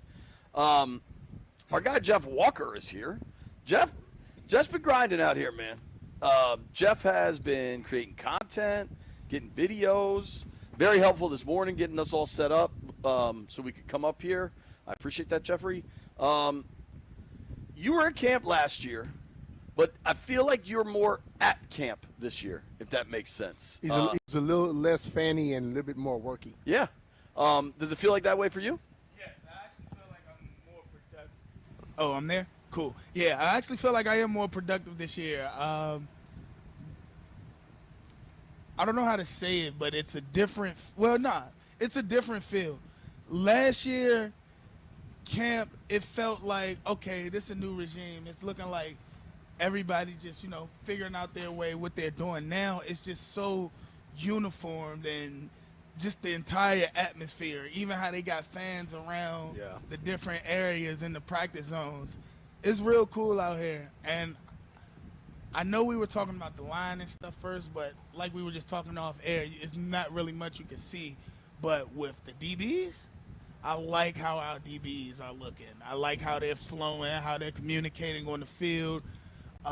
Trey Amos, he's looking real good. I know that's been a lot of people have been talking about him, but he's looking really good. He's breaking up passes. He's going over the top. He seems comfortable. Yeah. He doesn't seem like he's overwhelmed. And it seems like he's found his flow of the game. You know how some rookies, they have to get with the speed of the game? Yeah. It seems like second nature for him. Yeah, sure does. I agree with that. Where are you at? You've been kind of the tip of the spear of the freak out of Terry McLaurin. And I mean that like you're speaking on behalf of a lot of people. There's a lot of people that are freaked out. Where are you with Terry now? I'm just waiting, JP. I've kind of accepted both sides of the argument as far as if it gets done, I'm excited. If it doesn't get done, I understand. But it's like I'm going to raise my blood pressure if I keep worrying about it. So I'm just like, you know what? If it gets done, it gets done. I like the marketing. I like the tactics, though, the negotiating tactics. Of showing up and signing for fans and stuff? Do you think Adam Peters likes the tactics? No, but you got to push for what you want. You want that money, you got to sometimes show it like, I deserve this money. And if it means when Adam Peters is walking down, you decide you want to come up from the back, and which is very smart because you see the people run. When Terry came out the back door today, you seen everyone run over to the side to get him. It's very smart. I get it. Does Adam Peters like it? He probably don't. But I'm a guy to see all sides, and I get both sides. Hey, it ain't about who like what now. This is about if that's who you are, that's who you are. Yeah. Point blank. To me, the play of the day was the deep shot to Debo. He laid out, caught it. It was great. But I think the play of the day that I cared about the most was they were running the 2-minute drill, and I don't know if it was it looked like read option, but it might have been a true RPO. Like Jaden might have had the option to pass. Mm-hmm. But I can't remember which back was in with him. But Jaden kept it, started rolling right, and Von Miller was there like right away. Mm-hmm. So then the pass part of that RPO, the P, Jeff, I know you're down with the P. The pass part of that RPO was not available. So then Jaden tries to run, and it was a 3rd and 2 in a 2-minute situation. And I was really impressed. Will Harris was engaged with the receiver, realized Jaden was committing to the run, and Harris closed some ground really quick. And it was 2 veteran players containing Jaden Daniels. Now, there's no pads. There's a lot of layers to it. But that single play of seeing Von Miller at 36. Still moving fast. Still moving. And to kind of the point Bobby has made repeatedly, knowing what's happening. Yeah. When you see that read option, and his job is to stay, right? Because he's the contain on the end. Mm-hmm. And he stayed, did his job, shed the block, forced Jaden out. Then the pressure's there, so he can't pass. It was – Nikki said it earlier, like, what if the defense can actually win them a couple games? Yeah. Like, we did kind of see that. To be totally honest with you, last year, nobody gave the defense credit, but the defense won games last year. The New Orleans game, the offense was terrible in the second but half. there were games where the defense down the stretch didn't. They were getting 4 and out and give the ball back to the offense. That's helping you win games. You know, when we would go out and score 24 and they held the team to 22, or we played against a team that didn't have a kicker. Right. You know, and so the defense won some games. It's just the offense closed it out. Yeah, I think I do wonder if there's a path towards the defense being significantly better, and what does that mean for the entire organization? Because I think it could be a really big deal. Because if you don't get Terry back, then I have some questions. But offensively, I did when we were at DC Prime yesterday. Shout out to DC Prime, Glenn and Carlos. Excellent dinner. Thank you to Tarek. Very kind. Didn't need to do that. Yep, Tarek was cool, baby. But remember, I had to run out and do that radio hit, and I was talking with the Vegas guys, and the host was like, "People keep talking about this regression for Jaden Daniels. I don't see it happening." And I was like, "Me either, dude. Like, I don't get that." I think it's an assumption. We saw it happen to some people, so everyone assumed that, oh yeah, sophomore jinx, or it's going to happen in the second year. It doesn't happen. It's a lot of people that did not take a step back, but they only talk about the one that did. If you really look at CJ last year, he did not take a step back. Agreed. Here's what we're going to do. B. Mitch's favorite time of the week, Barstool Nate, joins us next.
I'm Earl Forsey, and here's what's happening. Of course, the big news surrounding the Commanders has been the contract situation, which is ongoing between the Commanders and Terry McLaurin. He was asked about it walking off the field yesterday in Ashburn. We're just taking it day by day.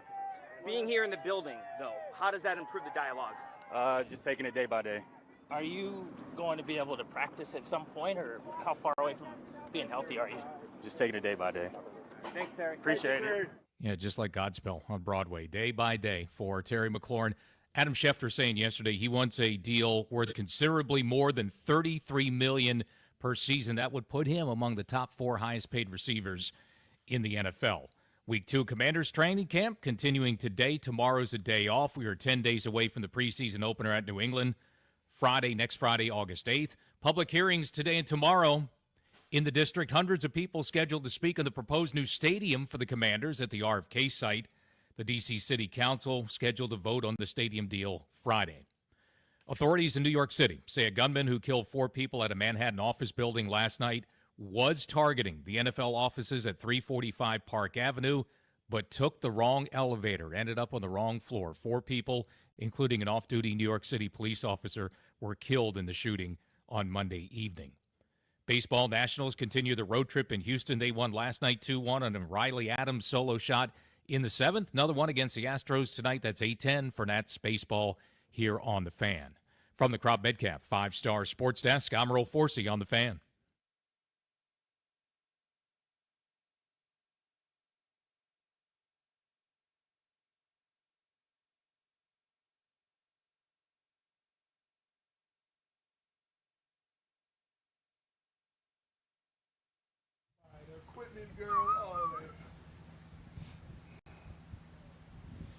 B. Mitch Finley, 1067 The Fan. High noon in the District of Columbia. Points north, south, east, and west. We're out west in Ashburn, Virginia. Quick information. The kid, Nate Herbig, that retired, B, he also didn't play last season with a rotator cuff injury. So okay. my That's guess probably is, what it was. my guess is that's injury driven. Okay. Right now, we're going to get to the Rude Guest Hotline.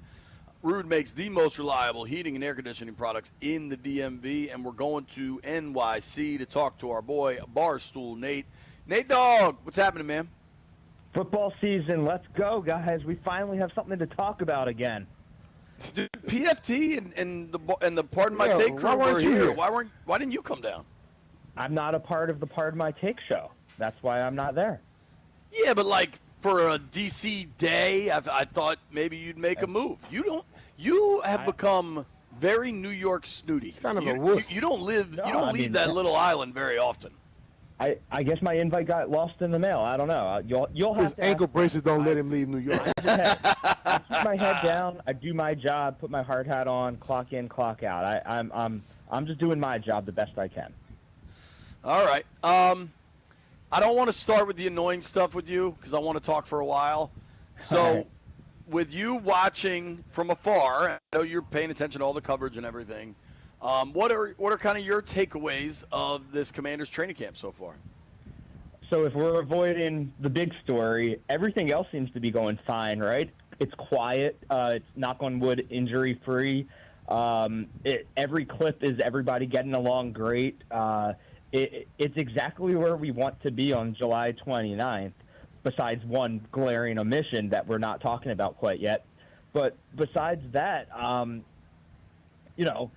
it seems like everything's going very smoothly. It's almost too quiet in that weird way where we're still getting used to it. It's like, how come there's not, crazy things happening at camp? It's just business as usual. Pads are on. There's some guys that are making waves, like a Ja'Cory Brooks. I'm very interested in. It's just the rookies getting their reps, especially the offensive line, just getting their reps in. Laramie Tunsil just looking like an absolute beast out there. And then just the younger guys, just trying to make the team. But you're not hearing anything bad about anybody, which I think is very impressive. I don't know if it's a shift in the landscape, a shift in the media, or if the players are just that good. But yeah, I'm very encouraged by camp so far. Yeah, I think what it is like people are understanding right now. Like it's hard to make those outlandish statements when you're watching guys practice in pads. I mean, not in pads per se. They had, yesterday pads. Most of them are non-pads. You can't really tell much about offensive linemen and defensive linemen when they don't have pads on.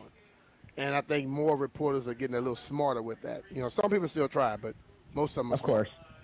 Yeah.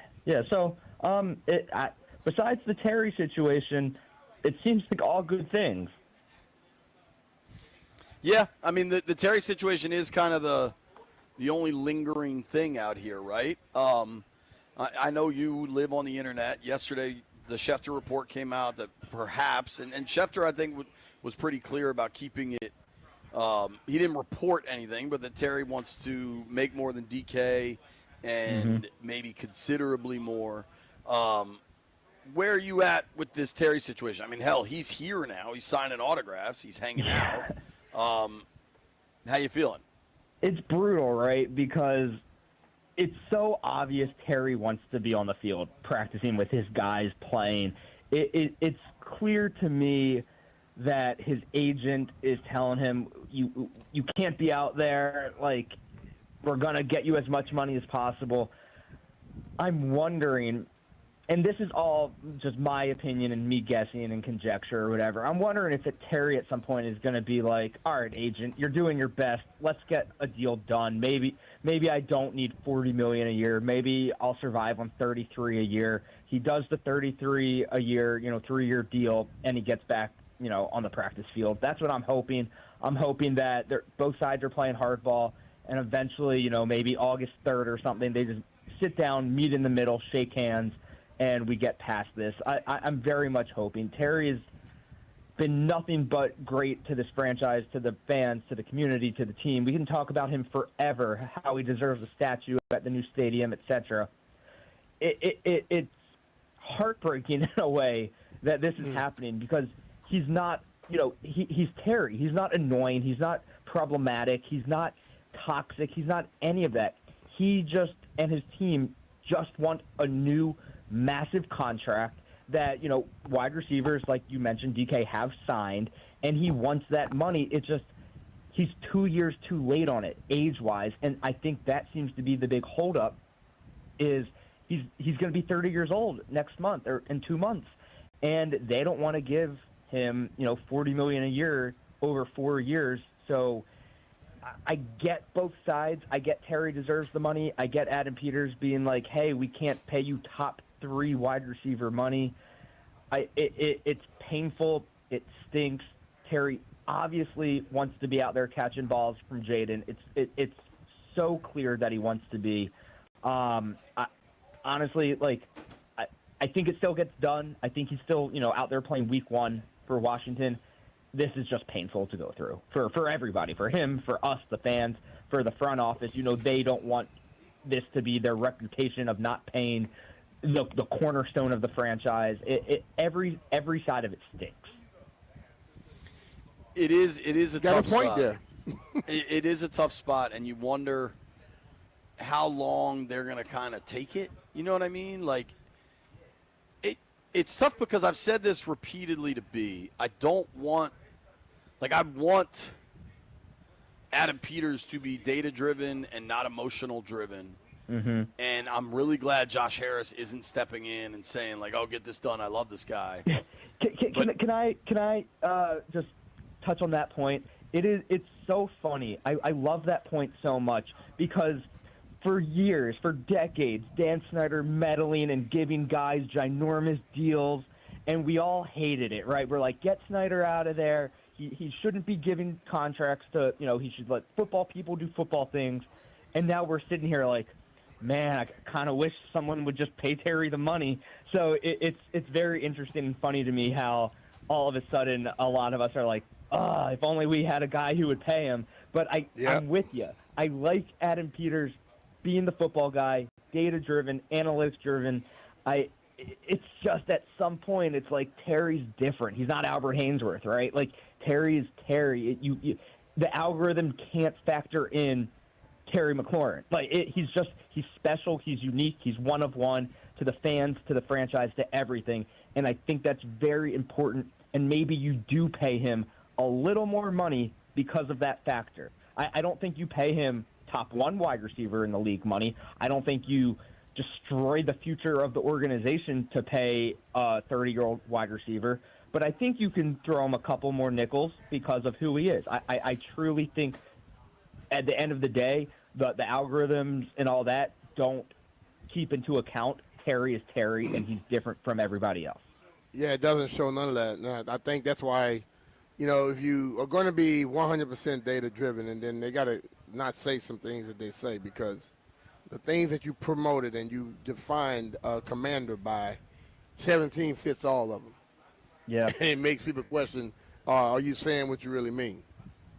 Yeah, and I think Peters knows that, and he knows, people are going to look at this situation, a pending free agent or whatever. Do they take care of their players in Washington? And I would say, without a doubt, yes. 1,000,000,000%, this regime, from the top down, takes care of the players, their families. They are spending money hand over fist to improve the facilities, the nutrition, the training, everything. But all of that won't matter if this Terry situation is just completely botched. And I don't think they're botching it because of, all these factors that we've talked about. But at some point that might not matter to, a free agent looking at, should I come to Washington or should I go somewhere else? They might be like, well, they wouldn't pay Terry. What makes, me think they'll pay me? And that's what scares me, is as great as this entire organization is now. And I mean, Harris is just digging into his pockets to upgrade everything he can at every given moment. I'm worried that might not matter. Well, dude, one thing I wanted to actually tell you, because I feel like you kind of did really well with the blog, I think, when the rainwater spill happened at Northwest Stadium. I have a buddy that's been over there a bunch this offseason, and he sent me a video of they're replacing all the piping at Northwest Stadium, and they're putting in PVC piping. And if you live in an old house, this is replacing old metal pipes that rust and break and leak with PVC piping is the way, builders are doing everything now, right? Mm-hmm. But if you think about the organization is doing that for a place that if they get their way, and it looks like they're going to, they're only going to be in it for 5 more years. Yeah. One, maybe the maintenance is just so overdue they have to, but that, again, shows the commitment to doing things the right way. Oh, they do it the right way. They are spending money. They are spending money on what is basically a rental. You know what I'm saying? Yeah. But the thing about it is remember. Go ahead, B. Mitch. Yeah, when you go into a college dorm room, you do stuff to it, knowing you're going to be leaving it soon, and it may not be yours next year. So yeah, it's the same thing. While you're there, you want it to look good. Josh Harris is truly spending, as you said, on a rental, just unbelievable amounts of money. And I remember reading, with the whole Capital One Arena renovation going on, I remember reading about the elevators there, and the elevators at Cap One are just super outdated. And it was, high 6 figures just to replace the elevators in this arena. And now we're talking about a football stadium that is just falling apart, hanging on by a thread. Hopefully the vote goes through with ease. Is it this week? I guess, yeah. And, they break ground on the new stadium soon. But Josh Harris gets that he has to give the fans and the players and everybody involved, a reasonable place to play that Dan Snyder just let fall apart. And it's so commendable. And then so he does everything right. And he's letting the football people take care of the football. And we've been praying for that for ages. So we can't sit here and complain about the Terry deal or the lack thereof, because the football people are doing football things, and we have, a top 3 front office and GM in the entire league, and we just have to trust them, as painful as it is. Nobody wants to see 17 in another jersey. Nobody. Not a single fan of this team wants that. But, and that's a big but, we have to trust Peters to do what's best for the future of the team. And it's so painful to think about that. What if it's not in our best interest to pay him what he wants? What if his team Terry's team truly does not budge from their demands, and there's an offer, for a trade somewhere else? It's disgusting to think about, but we've prayed for times like these, meaning we've prayed for a GM who focuses on football and isn't moved by emotion, and we have that now. So we can't be hypocrites all of a sudden, but man, does it suck. Yeah, a lot of us have been the hypocrites because, like you just stated earlier, we asked for Dan to step out, but now we want somebody to step in. It happens, and we just have to remember that. We have to remember how far we've come, B. Mitch. We don't want to go back to that. It's just so unfortunate. Terry is special, and he's different, and how much he means to everybody. If he was anybody, like almost literally anybody else, be like, all right, he wants $40 million. He's not worth $40 million. Have fun on the Steelers. Terry isn't anybody else. He's one of one. He's unique. He's special, etc. As I've said 100 times. So and he knows that, and that's his leverage, and that's so annoying if you're Adam Peters, because Adam Peters, at the end of the day, he knows that too. Talking with our friend Barstool Nate here on the Rude Guest Hotline. Rude makes the most reliable heating and air conditioning products in the DMV. You can give Nate Dogg a follow at Barstool Nate. There was a story that I saw your tweet about that kind of made me aware of it because I just get in this like super training camp bubble here. Bryce Harper apparently got into a screaming match with MLB Commissioner Rob Manfred in the Phillies locker room, and it's all about what looks like a coming labor stoppage in baseball. What have you read? Where are you at on this baseball situation, Nate? So, yeah, I talked to my baseball friends here, and they are very pessimistic about this entire situation. The baseball all of a sudden wanting a salary cap, I think, is crazy. Yeah. I kind of like the Wild West that, if you're the New York Yankees or, not the pathetic Yankees as they are now, but as we remember the Yankees, you spend money until the cows come home and you win World Series. I love the idea of baseball never having a salary cap. If anything, they need a salary floor so pathetic teams like, Pittsburgh Pirates spend money and are competitive and don't screw over their fan base year after year after year. The Marlins as well. The Nats. I love. Yeah, I wasn't going to go there, but I love Bryce yelling at Manfred to get out of his locker room. Bryce is getting paid insane money to underdeliver in Philadelphia. Mind you, the Nats did win the World Series after letting him walk. People should never forget that. But I do side with Bryce on this. Don't come into my clubhouse talking about paying the players less. Like, you go march somewhere else, Rob Manfred. Get out of here. What they've done, they have a commission of players now that they have called the CAP group. It's all former players now who's running in there telling these guys that they should accept a salary cap. And they never had to work under that same type of way. And I think that's what pissed the players off, that they find out. Just like, imagine if me running into the locker room telling the guys, oh, yeah, y'all should lower the salary cap. And nobody can imagine you running anywhere. We know that. No. You're not running. But that's what I'm saying. That's what's happening right now. And that's where Bryce was so pissed off at. So the quote, the thing you tweeted that caught my eye, I don't know who wrote the story. I guess it's ESPN. Maybe it's Passan. Quiet for the majority of the meeting, Harper, sitting in a chair and holding a bat, eventually grew frustrated and said if MLB were to propose a cap and hold firm to it, players are not scared to lose 162 games, sources in the meeting told ESPN. Harper then stood up, walked toward the middle of the room, faced up to Manfred and said, if you want to speak about that, you can get the bleep out of our clubhouse. This thing is... Let me ask you a question.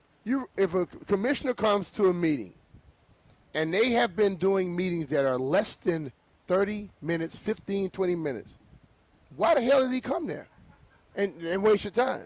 If he's not having a meeting for an hour, having true situational and conversations, then it's a waste of time. He's coming in to tell you what he's going to do. Then I forgot the other guy's name. I was reading the article. The guy telling him, hey, man, he's a powerful guy. You don't need to talk to him like that.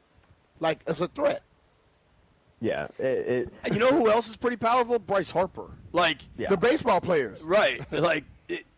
One thing, we say that they all make money. If they don't have a season, the owners ain't making money neither.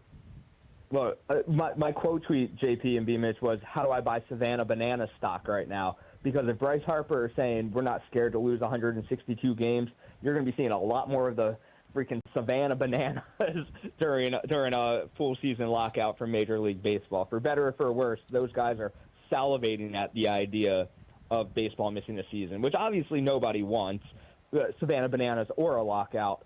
But my baseball friends here at Barstool say this thing's going to get a lot uglier until it gets better. They are not optimistic that a deal will get done if one side is salary cap and the other side is we will sit out an entire season if you even mention that word again. I don't think they're very close right now. But this is my question. Why is it always that owners always want players to help them protect them from themselves?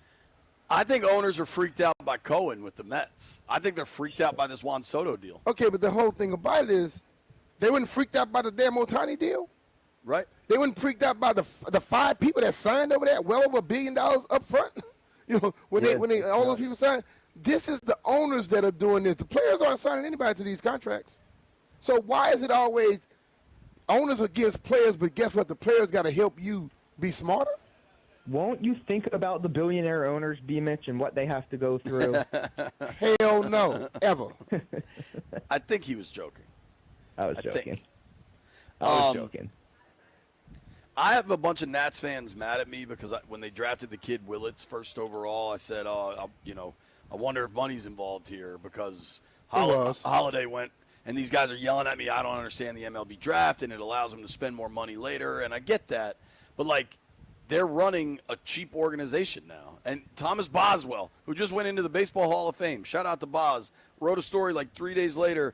If the Nats aren't going to run a real operation, they need to sell the team. And I hate that that's where we're at because Nats baseball, for that decade run, maybe it was 6 years where they were seemingly in the playoffs every year or close to it, was so much fun, and now it's just not.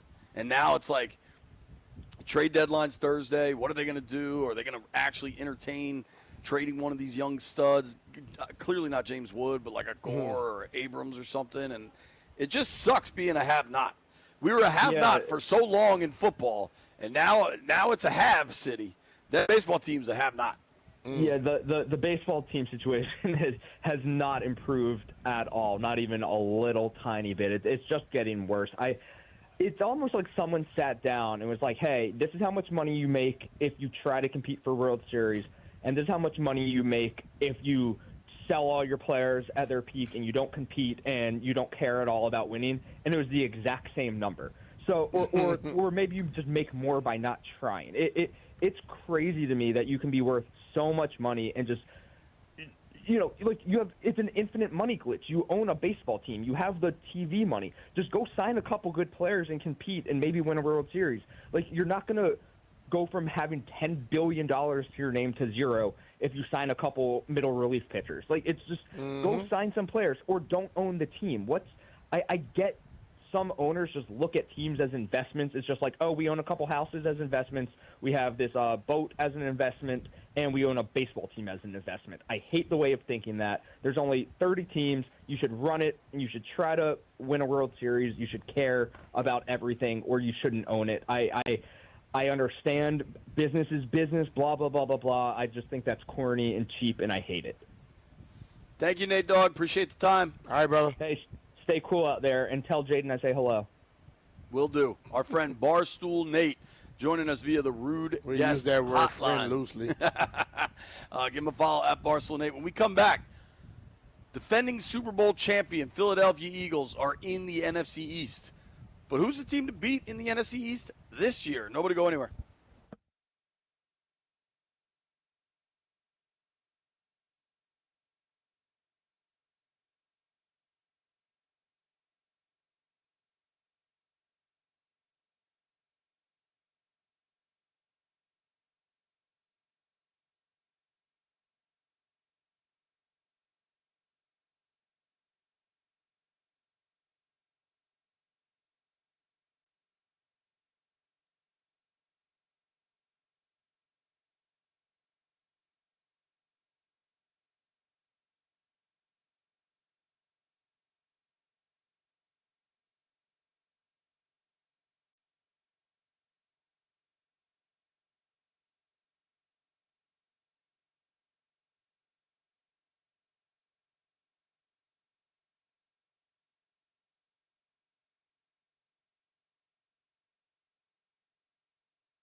I'm Earl Forsey. We're powered by JTF Gov, the #1 HP Federal Power MPS partner. Practice continues for the Commanders did this morning out in Ashburn. They'll have a day off, scheduled day off tomorrow. Joint practice with the Patriots a week from tomorrow, and then the preseason opener 10 days away now at New England, Friday, August 8th.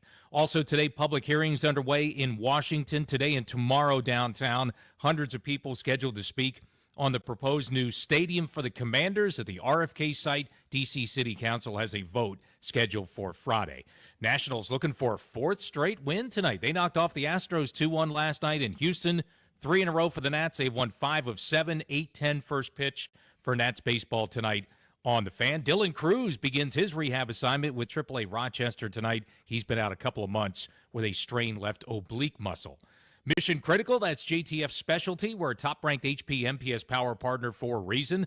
We don't just ship products, we deploy fully integrated mission-ready solutions from DC to Europe. Powered by HP, delivered by JTF. Check us out at jtfgov.com.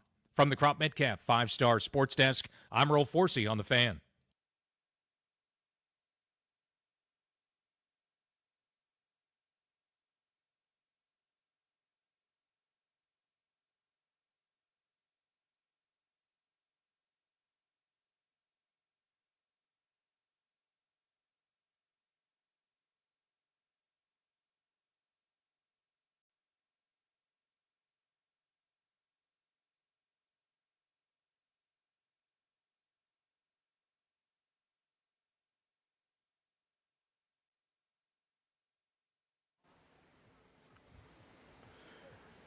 Mission Philly, 106.7 The Fan.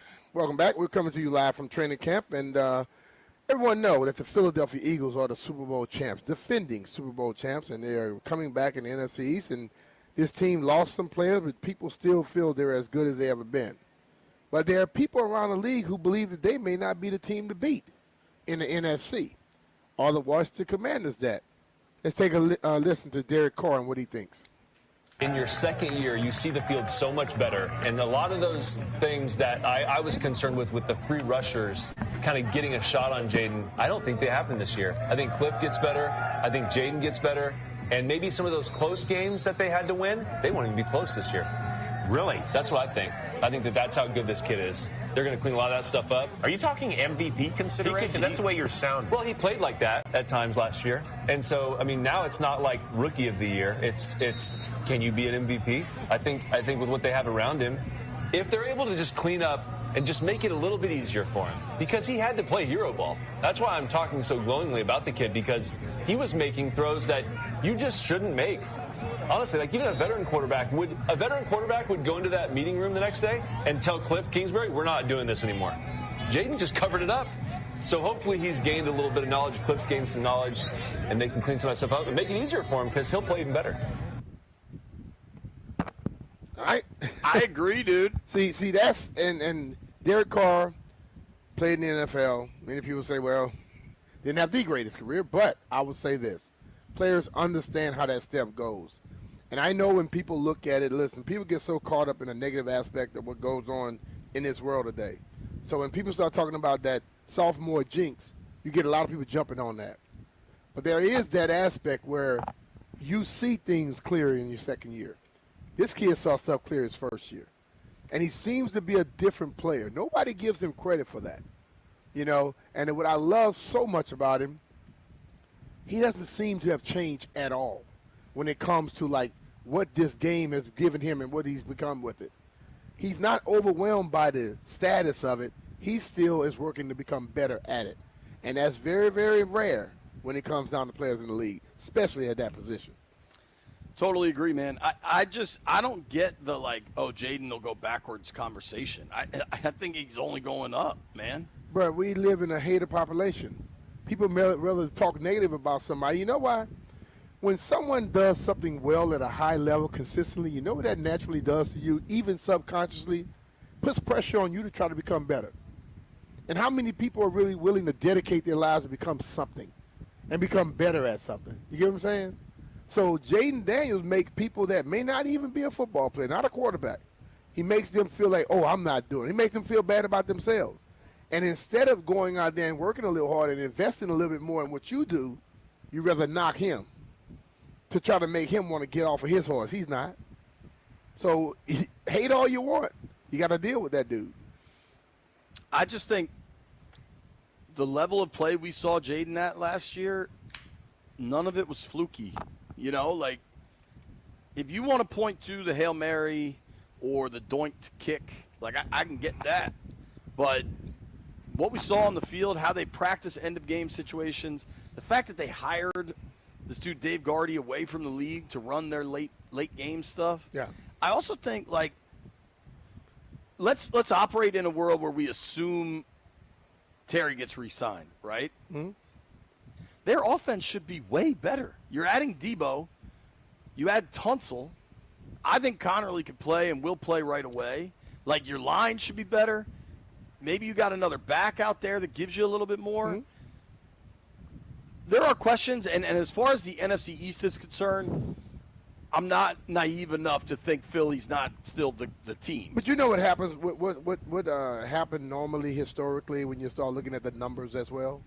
A team that played that well don't play well the next year. Sure. A running back that had that level of success and touched the ball that many times doesn't ever play that well the next year. Like Saquon, you're saying. Are people jumping on that?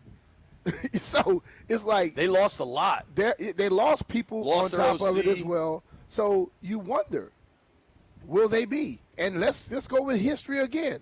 Since I last played for the Eagles, they haven't won consecutive back-to-backs in the NFC East. Nobody has. So no one. There's some good Cowboys teams. The Giants won 2 Super Bowls in that stretch So that should and tell didn't you. win back-to-back NFC That East. should tell you that, look, things could be different next year. Now, like people go, oh, yeah, they had some fluky wins last year. You know what? Flukes normally happen once. It don't happen week after week after week. So it's something about how they work, how they prepare, and their belief in number 5 that makes those guys feel they can close out game. I forgot who it was where they said it last year. They said, Biotish. When we get the game late, we know we can win because of 5. That's a hell of a belief to have in your signal caller. 48 wrote that story about the luck matrix that the data scientists put together. And he asked Biotish, do you believe in luck? And he said, I believe in 5. Yes, that's what I'm saying. Like, but that aspect right there doesn't seem to happen. But people would give that a lot of credit and credence. I think then we'll go back to 17. Hell, when games went down the stretch at the end, how many times they went at 17 and he came through for you? Yeah. He has a clutch gene as well, dog. For sure. But I just think that, like, if people are thinking that the Commanders can be the team to beat, I don't look at that as like, oh, they crazy. I think they got a point. I do too. Philly's really good, but they lost a lot. Lost the OC. Lost some key pieces on that defense. They did bring Bond back. They did add more. Yeah. Philly's loaded, man. But, like, I don't think we need to undersell these dudes because Philly's loaded. And I don't think it's – I don't know, man. If you look down the stretch, the Saints game went down to the wire. The offense was terrible in the second half. They couldn't run the ball at all.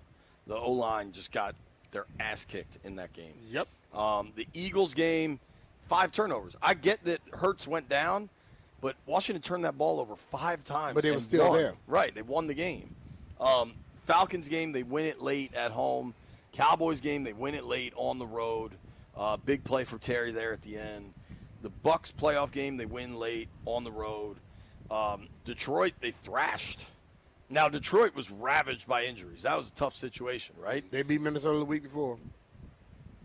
Yeah, 2 weeks. Yeah, I mean, like, is Washington more the team that went to Cincinnati and then thumped Arizona in Arizona?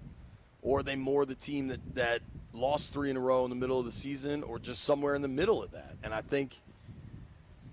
don't know. I think they're pretty good. When people ask me, I don't know if they're going to win the East. It's such a conference games, division games rather, are so competitive and all these teams know each other so well. But would I put it past them? Hell no. Every time I'm asked a question, I always say, as long as they got 5, they have a chance. Right. And I'll say this. I know there's a thing about, the D coordinators get film and they get to watch it, and next year they're going to be better. You know what Jaden Daniels does also? he gets better the next time he plays somebody.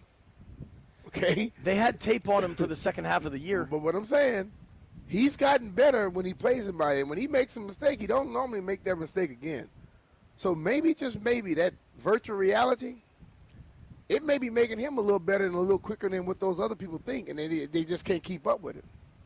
So, listen, man, every once in a while somebody comes along. I'm not saying he's that guy just yet, but he seems to have something in him that other people don't normally have, where when you prepare for what he did, he's telling you need to prepare for what I'm about to do, because he's not staying the same person over and over again.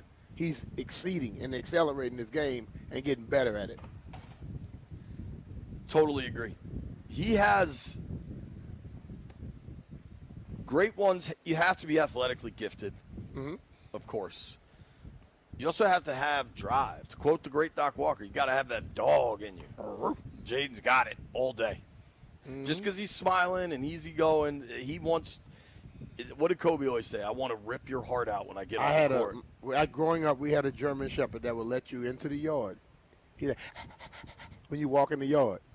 When you got ready to come out the house, he wasn't letting you out the house until my dad gave him the sign that you were cool. And that dog is sitting there, and then all of a sudden my dad gave him that signal that you're all right, and then the dog playing with you again. That's Jade. He's the happiest-go-lucky guy you're going to see. But in competition, he's going for your jug. I never met your father. Sounds like an intimidating man. Yes, he was. Nobody go anywhere. At 1 o'clock, you'll hear from Quan Martin.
B. Mitch and Finley, 106.7 The Fan. We're live out at Commanders Training Camp in Ashburn, Virginia, 6 days in. I want to go around the league, B, catch up on some stuff. Let's go. Let's start in Dallas, dude. Injuries are piling up for the Cowboys. Yes. Kalen Carson, cornerback for the Cowboys. Didn't their receiver get rolled up the other day? Yeah, so Carson hyperextended his knee. He's out 4 to 6 weeks. Their tackle, Tyler Guyton, who I believe was a first-rounder last year. That's a big kid out of, I want to say, Oklahoma. He's out 4 to 6 weeks with a fractured bone and a sprain in the right knee.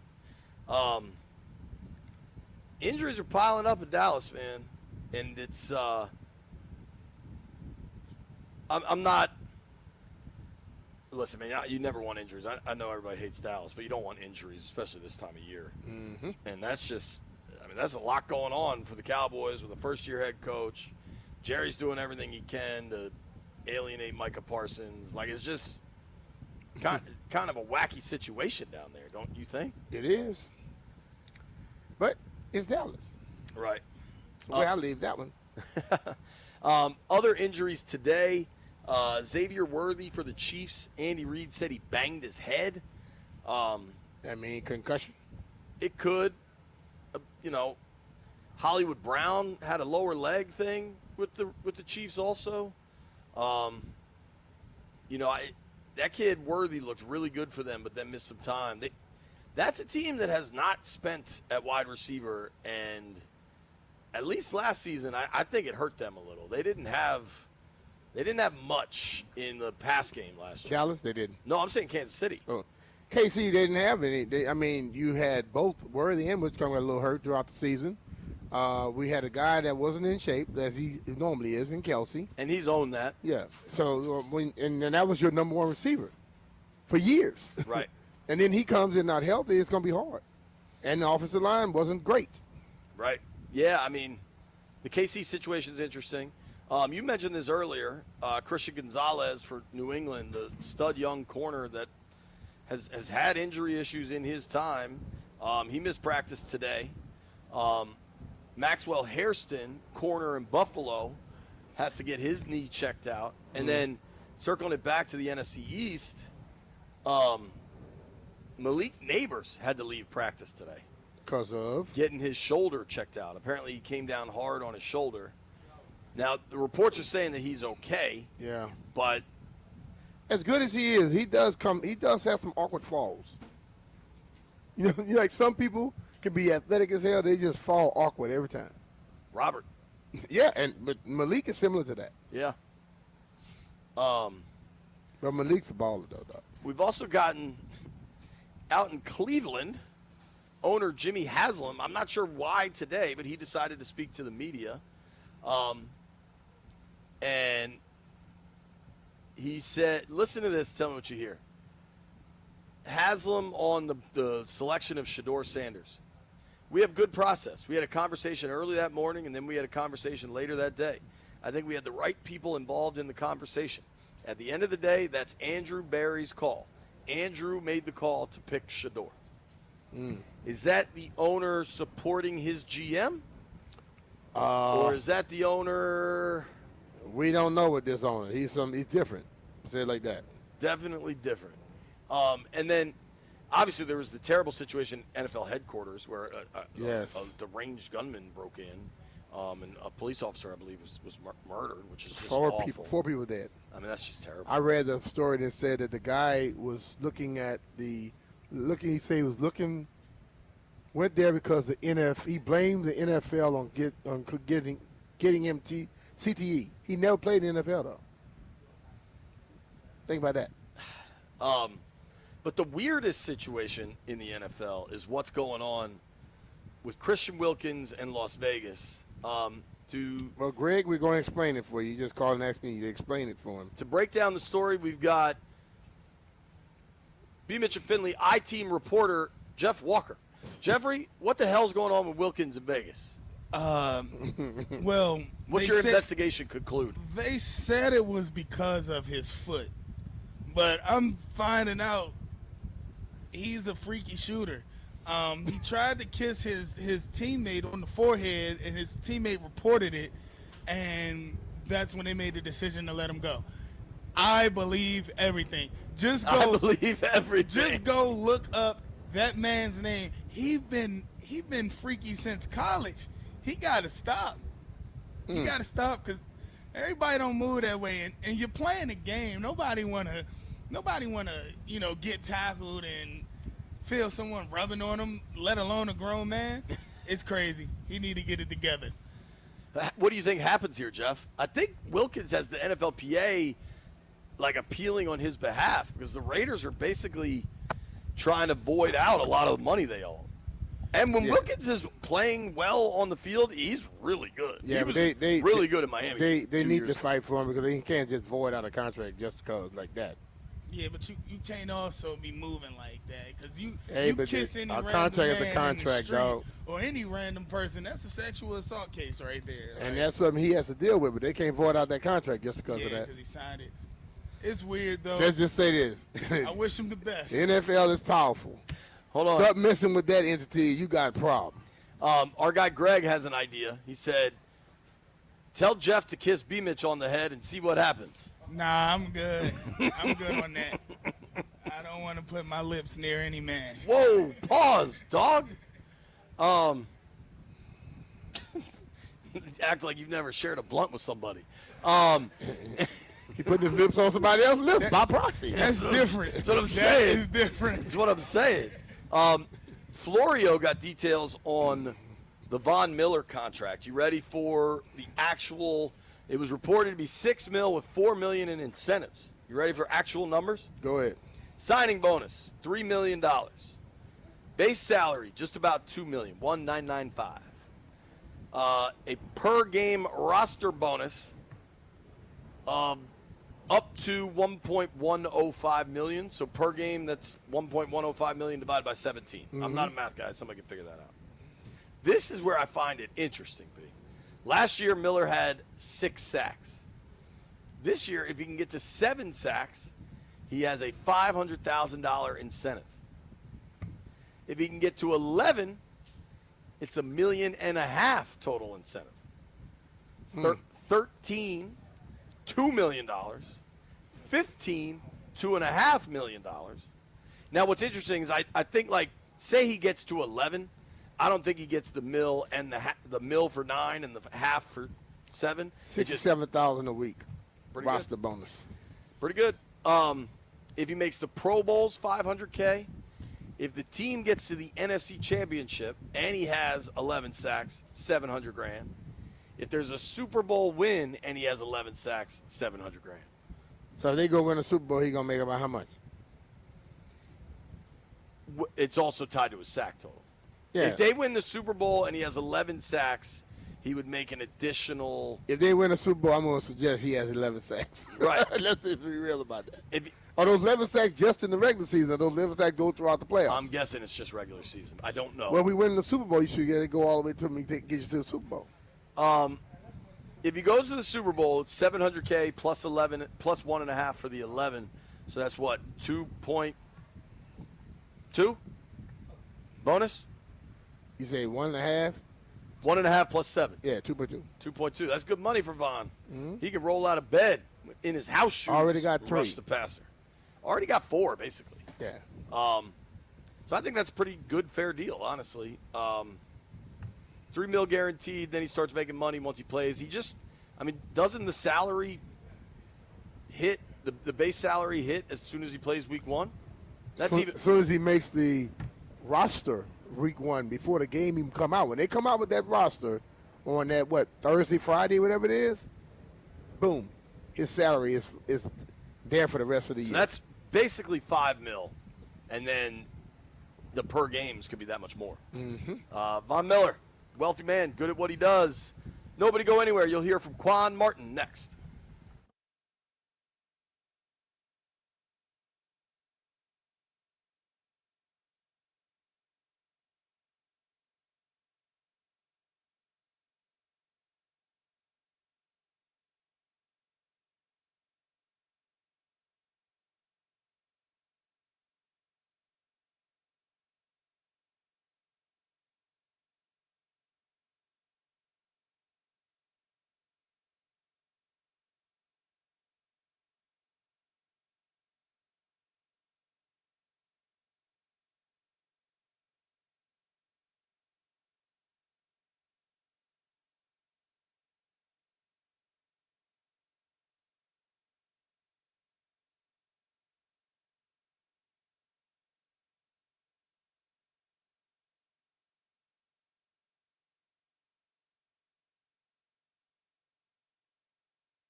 I'm Earl Forsey. Here's what's happening. A public hearing is underway downtown today and tomorrow, with hundreds scheduled to speak on a proposed new stadium deal for the Commanders at the RFK site. The D.C. City Council will vote on that stadium deal on Friday. Training camp continues out in Ashburn. We had the Adam Schefter report yesterday that Terry McLaurin wants a deal worth considerably more than $33 million per season. That would make him a top 4 highest paid receiver in the NFL. McLaurin didn't have much to say when he was asked about it walking off the field Monday. We're just taking it day by day.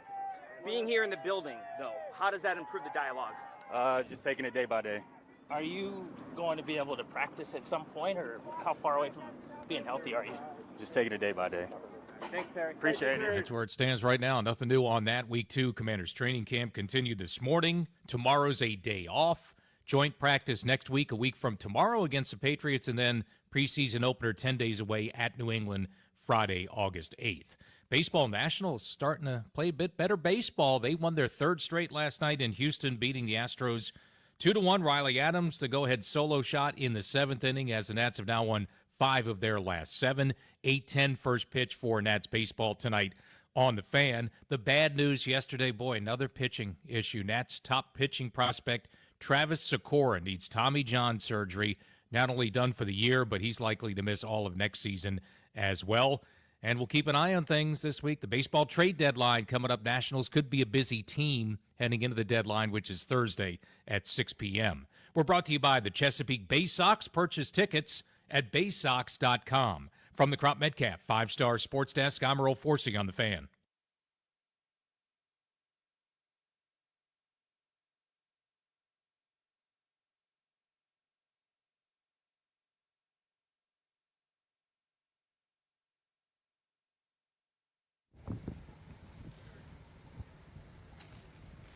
B. Mitch and Finley, 1067 The Fan. They hating. Trying to catch me riding dirty. Yo, it's pretty wild, B. After today, we're halfway home on fan practices. Yeah. They have 6 of them. 3 of them are in the jar. Is fan practices are a little bit easier for you than it is for me? Yes. Yeah. Yes, undoubtedly. I did, however, see you talk your way into pulling all the way up to park today. I do it every day.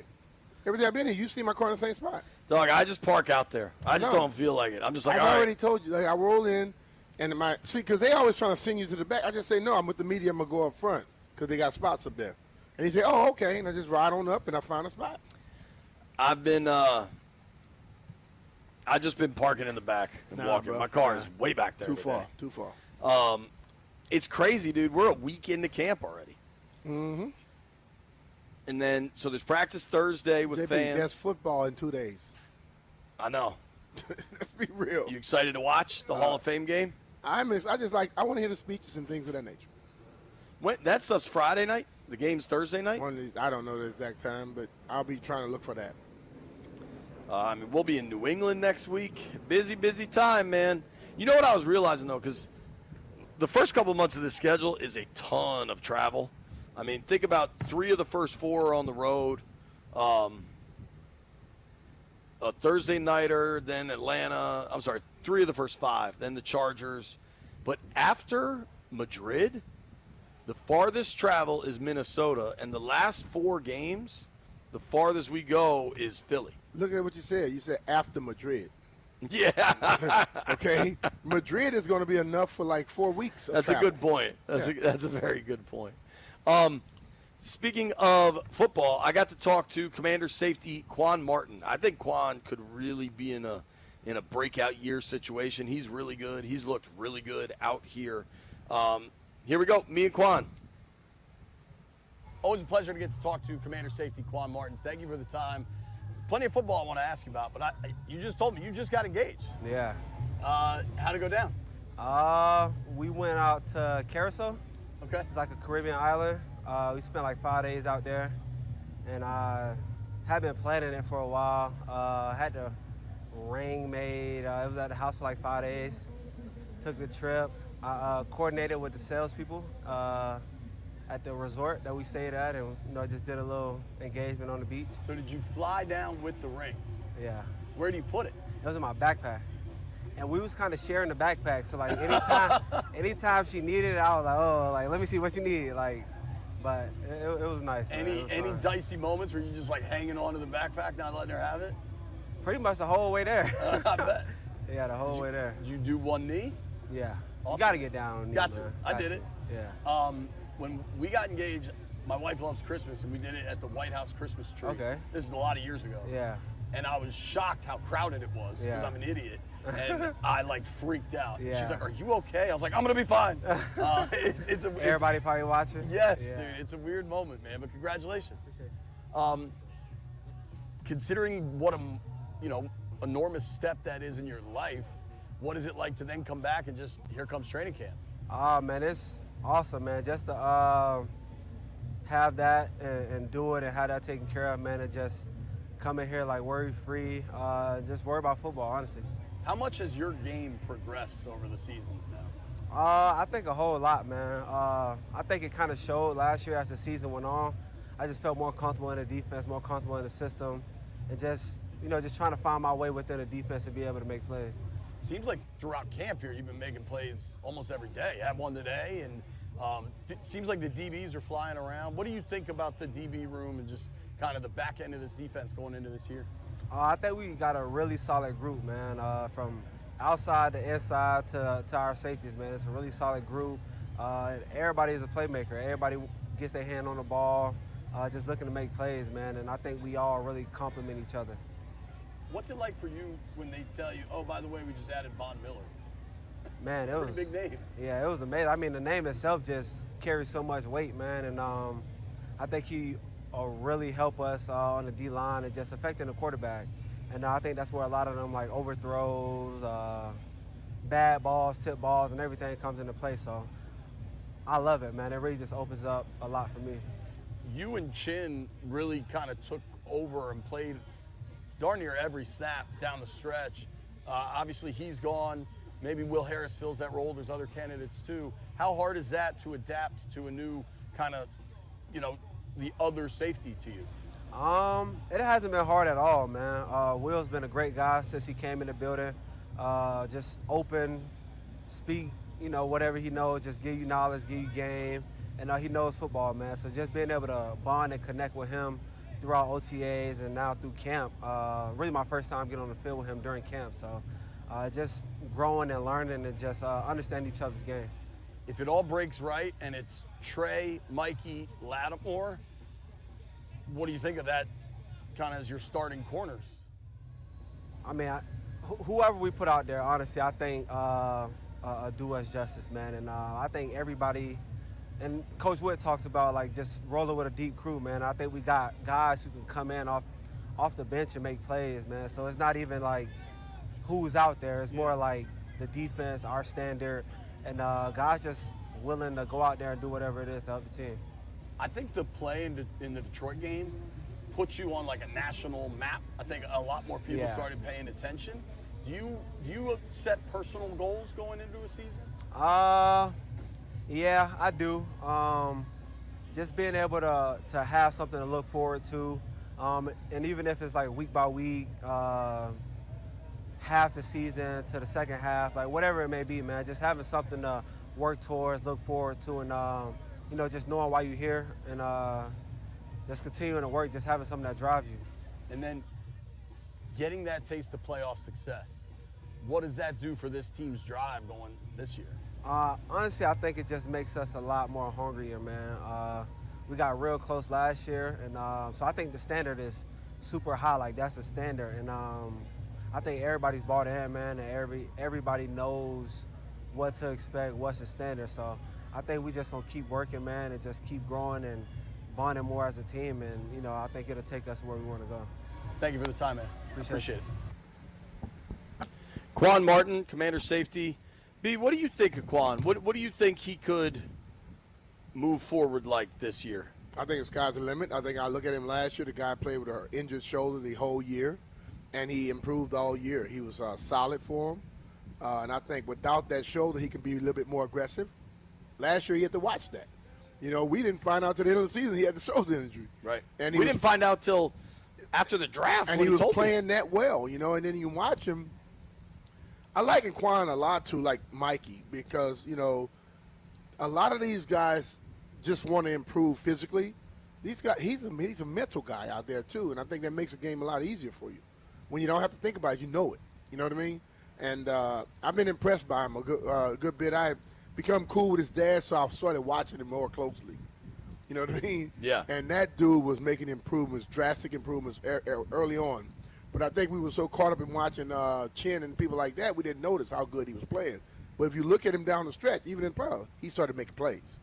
Dude, in the playoffs, I mean, the pick six against Detroit, you heard us talk about it there, was I think Quan could really be in a great situation. And generally, you know, the guys that are going to get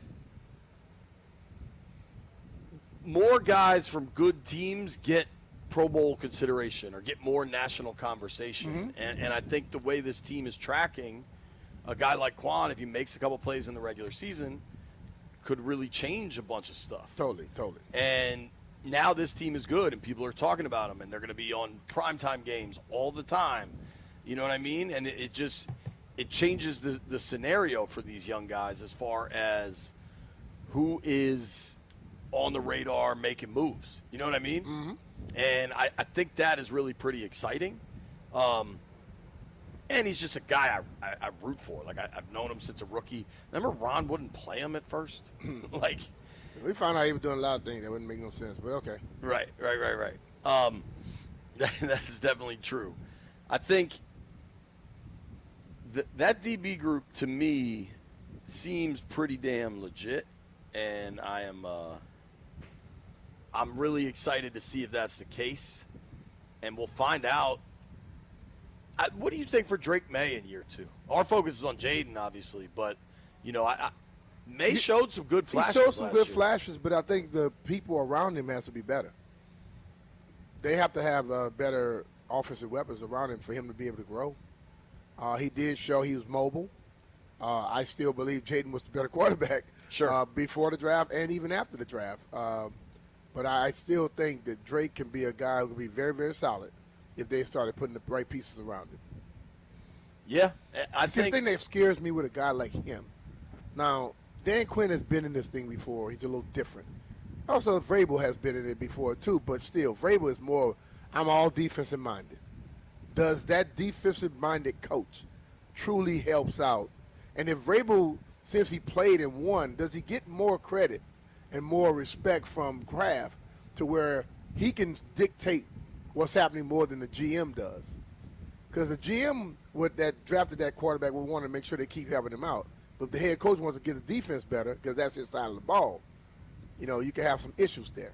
But Dan Quinn, you notice, doesn't worry about that. He went and hired him a former head coach and say, run my offense.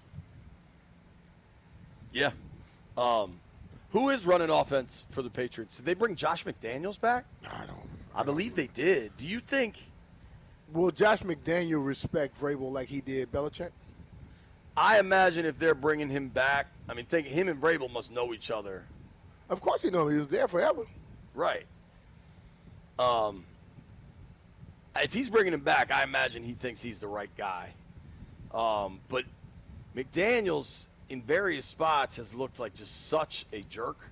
But in New England, rather, it has seemed to go well. Mm-hmm. I don't know, but Tom Brady's a big part of that thing going well, right? Yeah. Tom made a lot of people look good. Right. I'm excited to see Quan this year. He looks good. He's running healthy. The shoulder stuff, I mean, all of it, man, it looks a lot different. I was thinking close out today's show because they've done 3 straight days of fans. Fans have been here Sunday, Monday, Tuesday. Tomorrow's an off day. The boys get to be in the air-conditioned studio, thank God.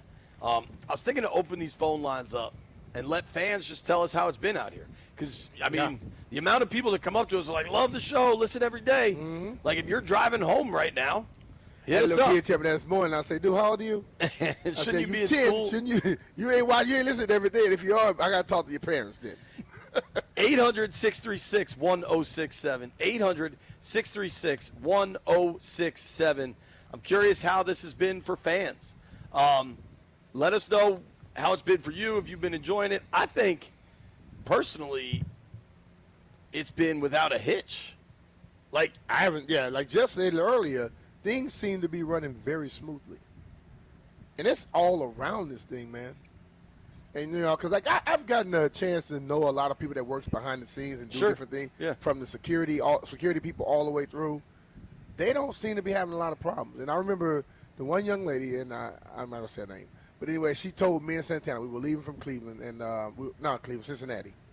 And we were up very early, and we were about to get a car. She said, y'all can ride with me. I'm like, nah, we don't want to bother you. She's like, no, we're a family. Okay, it ain't like it was before. Everybody's working for the same goal. You all are family, get in this car, let's go. And we rode to the airport with her. And our conversation, I am watching everything she said come to fruition.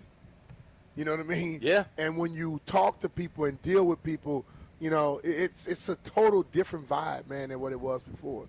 And for me, I think fans can feel that even oozing out like I feel it. Because I'm telling you, I can tell you from years beyond, I will tell you, it was a bunch of BS. Totally. I mean, remember the picture Nikki tweeted out a couple years ago of just one folding chair and the sidelines being empty at camp on a fan day? I think one thing they've done really smart, listen, being good on the field is what will drive the bus all the time. That did it. Being good on the field with a star quarterback is going to drive the bus that much further and faster. Yeah. I also think scarcity of the product is good. And I know fans want more fan days out here, but having 6, which is, there are teams that the Eagles only do 1. There's plenty of teams that only do 2 or 3. 6 is about middle of the road in the NFL.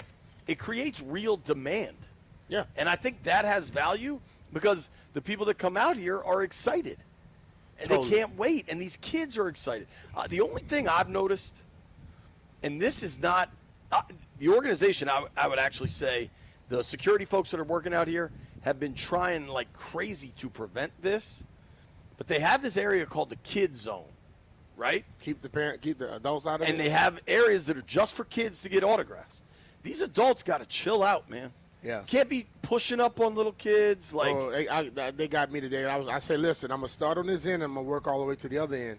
And it was constantly adults coming on the backside. Can you sign it? I said, I'm going this way. And I heard one lady say, he told you.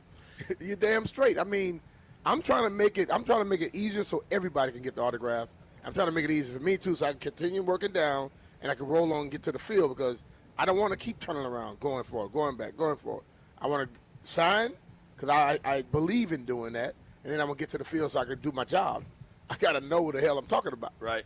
So, dude, they got me, and I'm like, "Are you sure you want me to sign?" I signed a lot for the kid zone today. You're supposed to, JP. I'm happy to.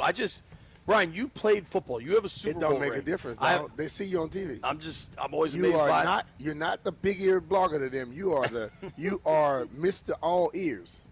I'm always happy to do it. It's an honor. It just what if the kids start calling you Mr. All Ears? Oh boy, I get some all ears shouts from. We have a job to do. All kids must know this is Mr. All Ears. All right, we're taking your calls next. 800-636-1067. Have you been out to camp? Are you coming out to camp? What are the practices been like? You've been enjoying it? I think the only real complaint would be the heat, and they're doing everything they can. But let me tell you, you can't control the weather unless you got a root system. Yep.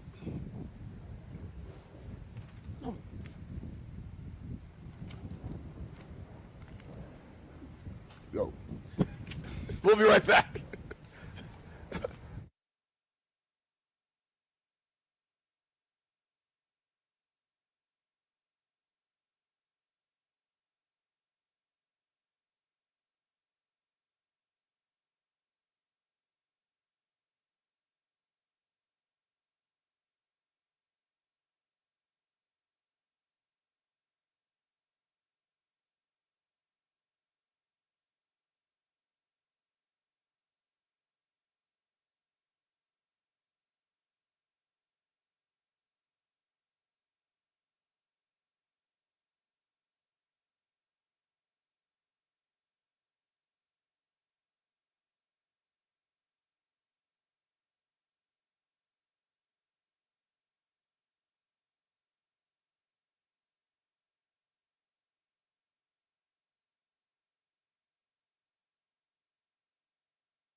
I'm Earl Forsey. This sports update is brought to you by Melwood. Start with the Commanders practice this morning, a day off tomorrow. We're in week 2 now of training camp. Joint practice with the Patriots is only 8 days away. A week from tomorrow, preseason opener 10 days away now at New England on Friday, August 8th. Also, public hearings being held today and tomorrow here in Washington. Hundreds scheduled to speak on the proposed new stadium deal for the Commanders at the RFK site. The D.C. City Council is scheduled to vote on that deal on Friday. Baseball, Nationals look for a 4th straight win tonight. They won in Houston last night 2-1 on a Riley Adams solo shot in the 7th. Nats have won 3 straight and 5 of 7. Try to keep things going. 8-10 first pitch tonight on the Fan. WNBA Mystics home against Angel Reese and the Chicago Sky. That's 7:30 on the Team 980. Support people with disabilities in your community by donating your unwanted vehicle to Melwood. Donating is fast, free, and easy. Visit melwood.org or call 1-877-MELWOOD for more information. From the Crop Metcalf 5-Star Sports Desk, I'm Earl Forsey on the Fan.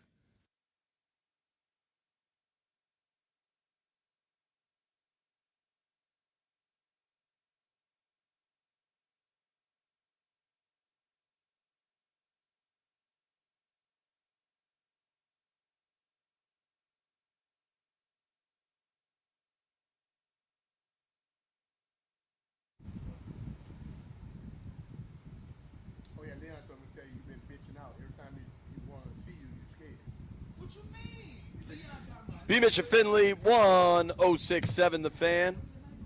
I want to talk to some of the fans that have been out here or coming out here, just kind of what the experience has been like.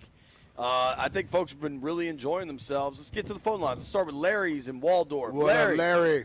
What's up, dude? Hey, what's up, you guys? What's up, B. Mitch? Hey, what I wanted to say is a little bit different than what you're talking about. I just want to say I've been going to camp since the Carlisle days, and I was unable to get tickets this year. And it encourages me that so much excitement in this team. It's that a diehard fan like me can't even get into camp. And I was even looking at the opening day tickets and just even the nosebleed sections. Like, it's hard to get tickets right now. And I don't know, it encourages me. Yeah, man, there's real buzz for this team. I was talking. I had some friends here. Dave Duber was here today. Evan Harris was here. I went and talked to them. Our guys from Oarsman were here. Shout out to Jaime and Garv. And We had some old kid folks over here today too. Yeah, and thanks for the call, Larry.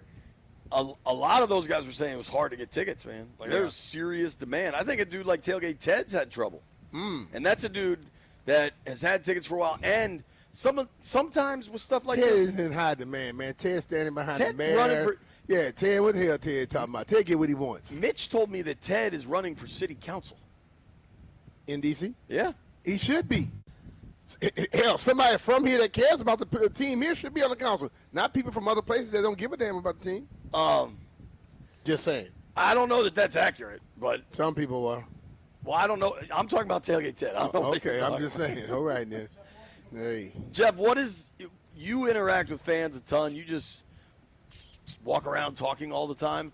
That's what he does. What has your sense from fans been? Yo, well, I'm going to start from the kids to the grown folk. Okay. The kids, it's so refreshing to see younger fans happy to be around this team. You don't even have to, they could just see the name on the back of your jersey and they're chanting your name, even though most of it's for autographs, but still, people want them. People want to be here. Just the fact that the tickets sold out so quick, it shows that people want to be here. For the older fans, you can see the joy on their face now that they have an organization that's being run correct.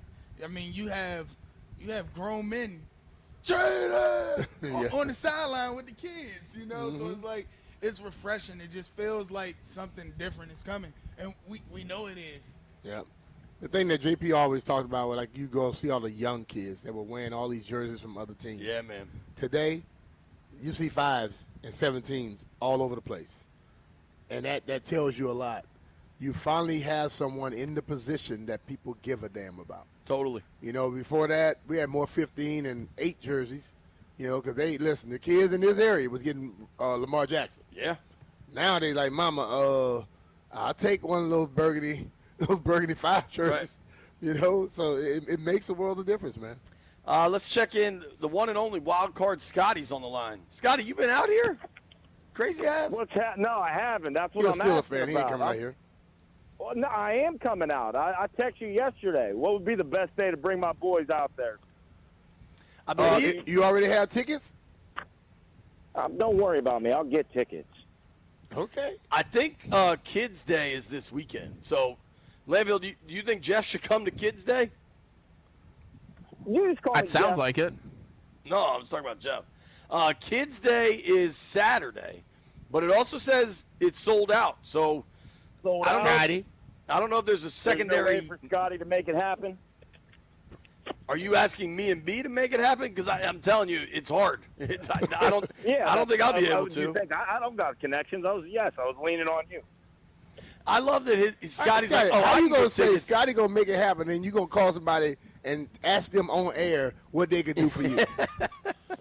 Come on. You know, that was some whack crap you just tried right there. Good luck, bud. I don't think we can help you much, but I bet Kids Day will be awesome. Hey, that's just like now you got to call. Hey, I got to get. You got to get him for Scotty.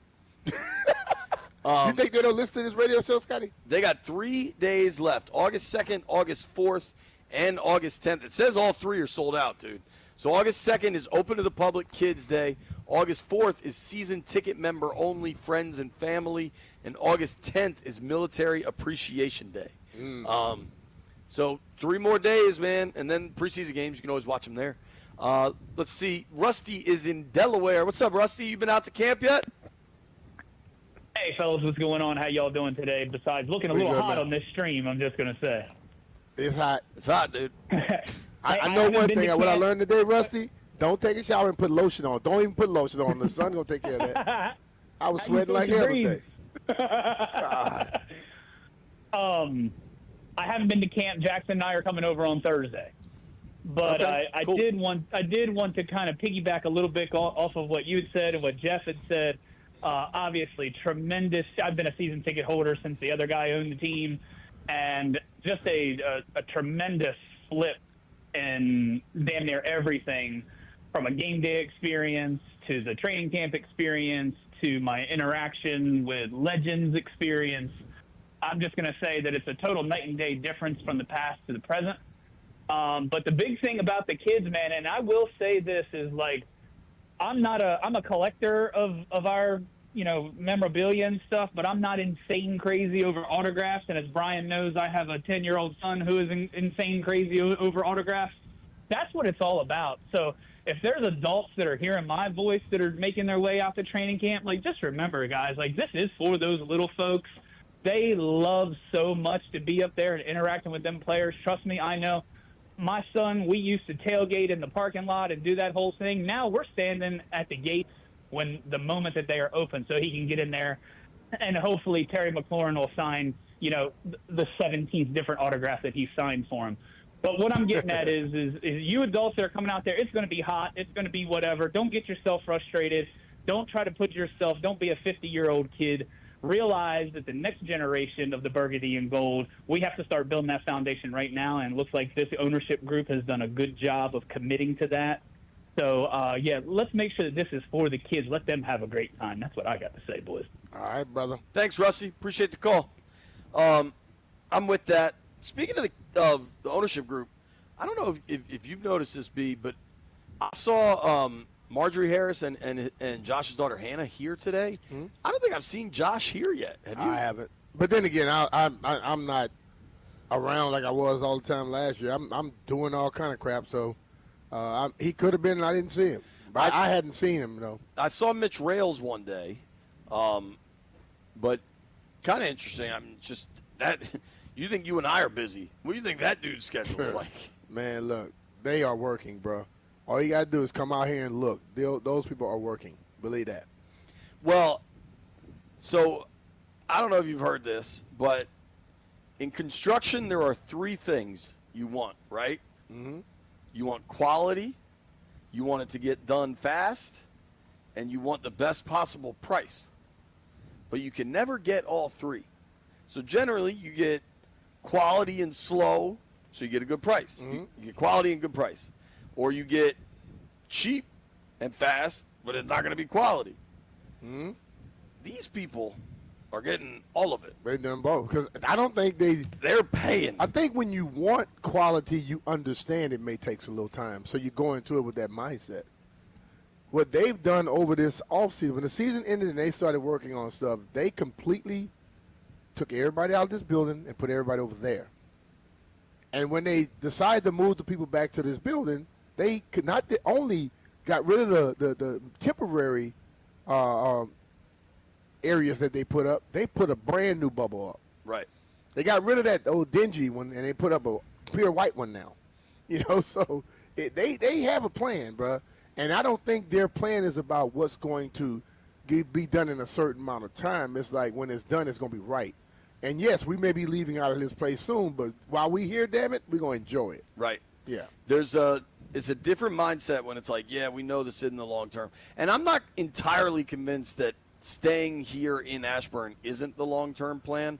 I think they're just so focused on the stadium that they're not really entertaining the Ashburn conversation right now. Yeah. I think they're going to want to stay out in this part of the world no matter what. Out here by Dulles, the football operations loves having an airport right there because you got people coming in and out all the time. But this land, you drive around out here, and these data centers, like this land wasn't made for you and me. It was made for data centers. It ain't cheap. So I do wonder what you could do with this much land out here. People that don't come out here, I don't think you could possibly conceptualize how many data centers there are and how many more are getting built. Just imagine this, Jay. I moved here in 90. When you come out this way, the lanes were like this, just one each way. Wasn't all this extra stuff. And now, it is completely different, dude. Hell, the Dulles Toll Road was probably just 2 lanes. All that stuff you see now, I wasn't there. Right. So it's changed, man. There is a lot going on, man. There is a lot going on. And it's very interesting. If anybody wants to hit us up, 800-636-1067. One thing I thought they've done really well, and I imagine this takes some, like, legit logistical efforts. The parking has been smooth. Yeah. And I mean, like, they don't run out of parking. And I think they finally realized. Because they limited the people. Just limit the amount of tickets to what you can have parking. Remember when people were parking up at Dulles Town Center? What a mess that was? And that, like, I think they're doing that correctly. It seems like they got, I don't know, good food options. I haven't heard any complaints. It was a ton of trucks back over there in that the area where they got the tents. There were a ton of food trucks. Like, I know that my man Kyle was over there because Kyle is always in has the barbecue over there during the games on Sundays. Oh, cool. Yeah. You know what? I imagine they're not allowed to, or perhaps it's just so damn early. Like, I'm almost surprised people aren't tailgating. Just at their cars out there in the parking lot. It's so early, dog. What time you going to get here if you're going to tailgate? Practice starts at 8. Well, it appears that next week the next practice sessions are going to go back to 9. Okay. We don't know. Listen, what's the weather? When are we out here again? Thursday? Yeah. So we're out here Thursday, Saturday, Monday, I think. And then we're on the road. So Thursday's weather, it might rain and it might be over 90. Maybe they will kick it back to 8 a.m. I don't mind the 8 a.m. I don't think players mind. Occasionally I do mind the heat, and I know the answer to the heat. Yep, Brian and JP here. If you want comfort and convenience wherever life takes you, you need to turn to Rude. With Wi-Fi compatibility, you have full control of your heating and cooling system right from your phone. Forgot to turn down the heat before vacation? You can adjust it in mere seconds. Plus, you'll get alerts if something's not right. These guys are the absolute best, and they've installed new systems in my house, and I felt the difference instantly. That's right. The Rude systems, man, they are whisper quiet. No more noisy interruptions clanging around in the ducts in the middle of the night is just peace of mind. Ruud's variable speed compressor ensures precise temperature and humidity control, operating efficiently even in extreme conditions. Our boy Jimbo, Mr. Ruud, saying that he could come out and keep this tent cool. I mean, bring it, baby. If you could keep this tent cool, that's like building the Eiffel Tower. That's the Mona Lisa, man. This joint is hot, and if there's any systems that could do it, it would be Ruud. Why? The variable speed compressor ensures precise temperature and humidity control. That's the problem in D.C. is the damn humidity. If you control that, your house is going to feel perfect. B, plus you got to tell everybody about the cash, man. You can qualify for federal tax credits up to $2,000 on heat pumps through 2032. Check out ruud.com/federal incentives to learn more. Ruud, the most reliable heating and air conditioning products in the DMV. And remember, if it ain't Ruud, it ain't right.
love this song. My favorite bit you do, Landfill. Brian? Yo. 40 days until Washington football's on the field. Alvin Walton days. That's who I posted. Alvin Walton I was going to days, ask you who baby. you think I should post. A-Dub. I got a picture of him laying out an Eagles receiver. Bro, that dude right there used to hit dudes, man. God. All right, I got a couple of tweets I want to read here. Grant and Danny are coming your way next. I imagine those boys are fired up. Was Grant out here this morning? I don't know if I saw I him. ain't seen him. He had to ice up his arm after throwing yesterday. Yeah. Jeff Wade tweeted me, said, I got excited when both my kids got Doug Williams' autograph and B. Mitch. Oh, wow. I love that Doug goes around and signs because he's signing for kids, and you're connecting like generations of Burgundy and Gold fans. I was told a story about him yesterday when he got the level of respect he deserved from this team. And when I heard that, I was like, you know what? I ride with these people. That's cool. Dude broke down and cried, bro. That's cool. Because they tried to screw him with when Ronald was here. You know, I didn't like that. So, hey. I got another tweet that is more relevant to you than me. I gotta hustle over this bridge. Let's hope everything is operational in good old Tyson's Corner.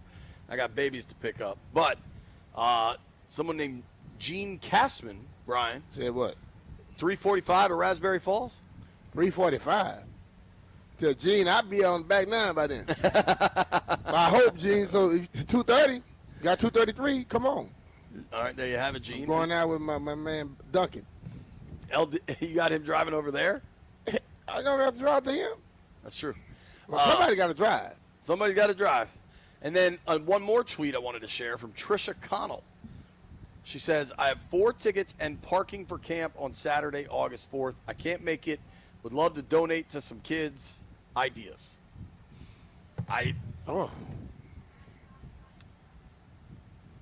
Man, look. I tell you what, if you want to call into the station and leave your name and like an email address, we can think about it and try to find something. Yeah. Because you can send them on, if somebody has a SeatGeek account, you can send it to them. Yeah. Or, Trisha, if you just send me your email address, I can try to figure that out and see if we can help some kids out there. Trish, love the kids. Now, I did. What's she going to send it to? You said send me. She could just, she tweeted me. I saw the tweet. Okay. That's not it. Oh, yeah, I should send now. All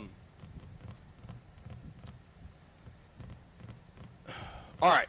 One other thing I wanted to discuss today. It's National Chicken Wing Day. Yeah. We celebrated earlier. Yeah. Those were good. Just kind of the fried chicken, classic wings. Yeah, I didn't put the what's called. I didn't want to get the sauce on it and it get all soft and soggy. Are you going to get more wings today to celebrate? Probably not. No? No, I don't need no more. I had enough. We had one. You had one. How many did you have? I had 2. Maybe 3.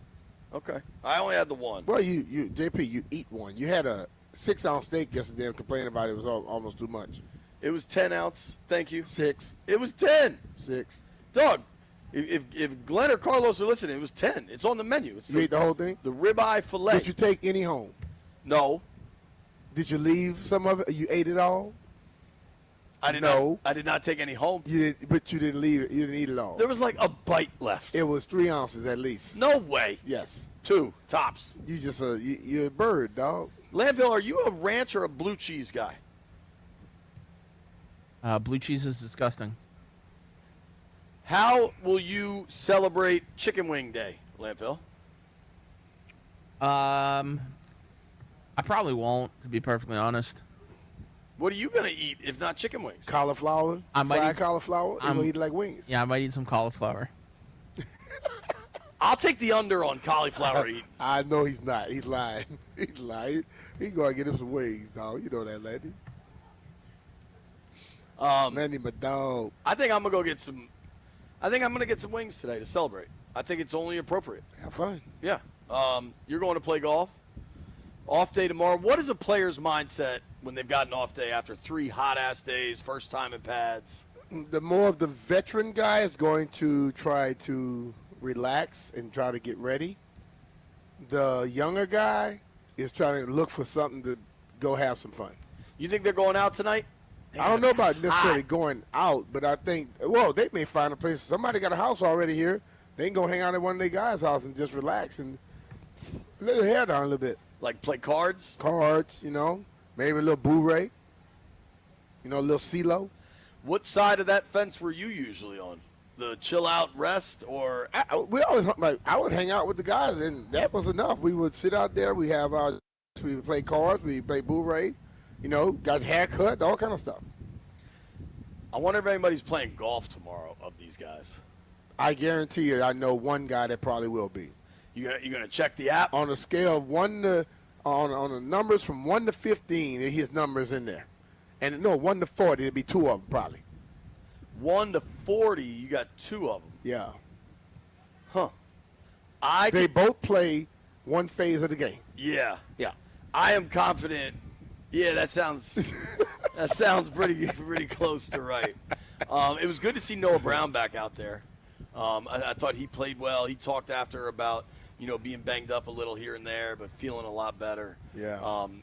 Especially with this 17 situation, you need Brown out there, man. Totally. And even just to push Trey Amos, who's learning what NFL receivers are like. You know what I mean? And learning against Noah is a good one, dog. Because Noah's rough, dog.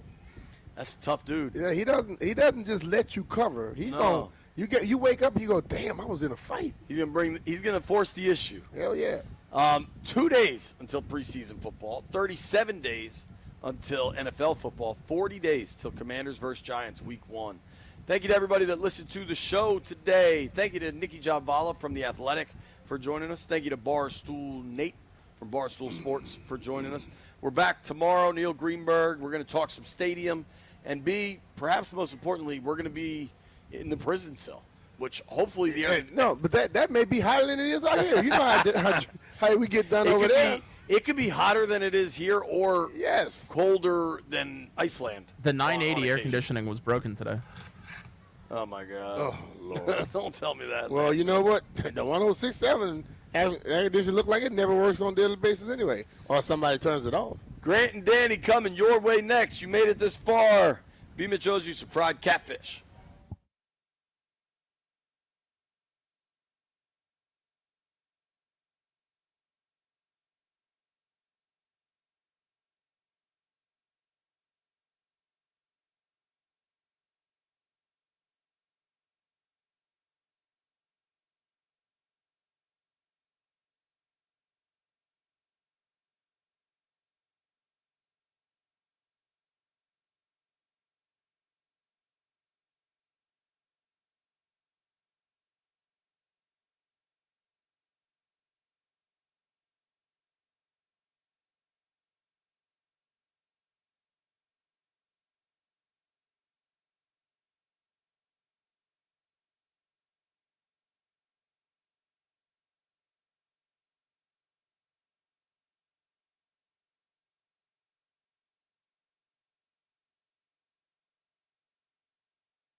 I'm Earl Forsey. We're presented by PVI. Office furniture, fast, excellent, affordable. Business grows with PVI. Public hearings underway downtown, both today and tomorrow as well, with hundreds, over 500, scheduled to speak about the proposed new stadium for the Commanders at the RFK site. Mayor Bowser speaks tomorrow, so do officials from the Commanders.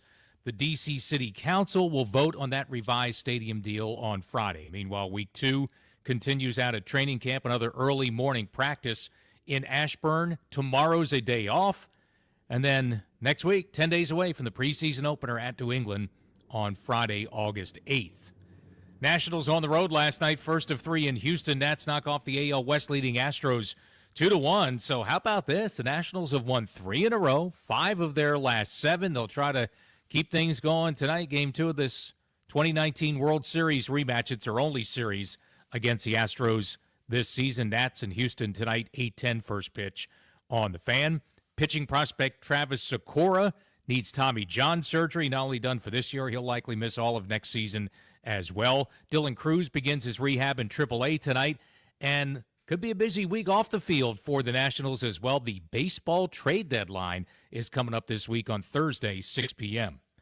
Looking to upgrade your office game? We'll come to you to design the perfect office space for your team. No hassle, no stress.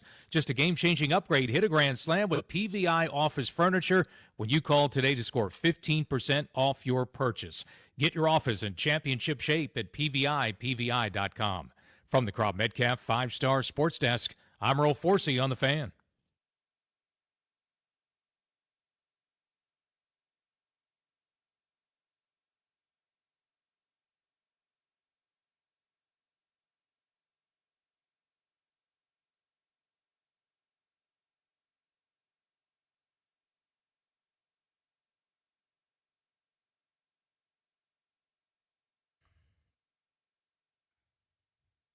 Good Tuesday afternoon. Welcome into Grant and Danny, July 29th, 2025. Hope everybody is having an excellent Tuesday. I got a nice show planned for you today. Santana Moss, announced on Sunday as the newest member of the Redskins Commanders Ring of Fame, is going to be joining the show. That's in 1 hour. We'll talk to him about that accomplishment and honor. Brian Boldinger was at Commanders training camp over the weekend for NFL Network. When he get his thoughts on the burgundy and gold. And John Keim, who covers the team day in and day out, has been at every single camp practice, will join us at 6 o'clock as he makes his way home from Ashburn. We'll talk to Cakes about training camp number 31 for him, I believe it is, covering this football team.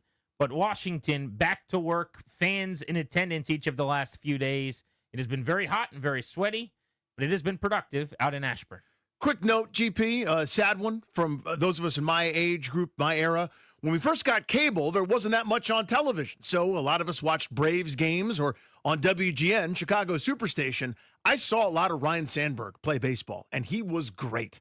People don't talk about him in the same level of reverence, mostly because those Cubs teams were usually garbage and they didn't win a lot of games, but it was about the bleacher creatures and taking your shirt off and getting drunk and the charm of Harry Carey. This is a 9-time Gold Glover who could beat you however you'd like to be beaten. Would you like a 50 steal season? Check. Would you like a 40 homer season? Check. As an incredible second baseman, one of the best and smoothest players I ever saw. Just an incredible baseball player.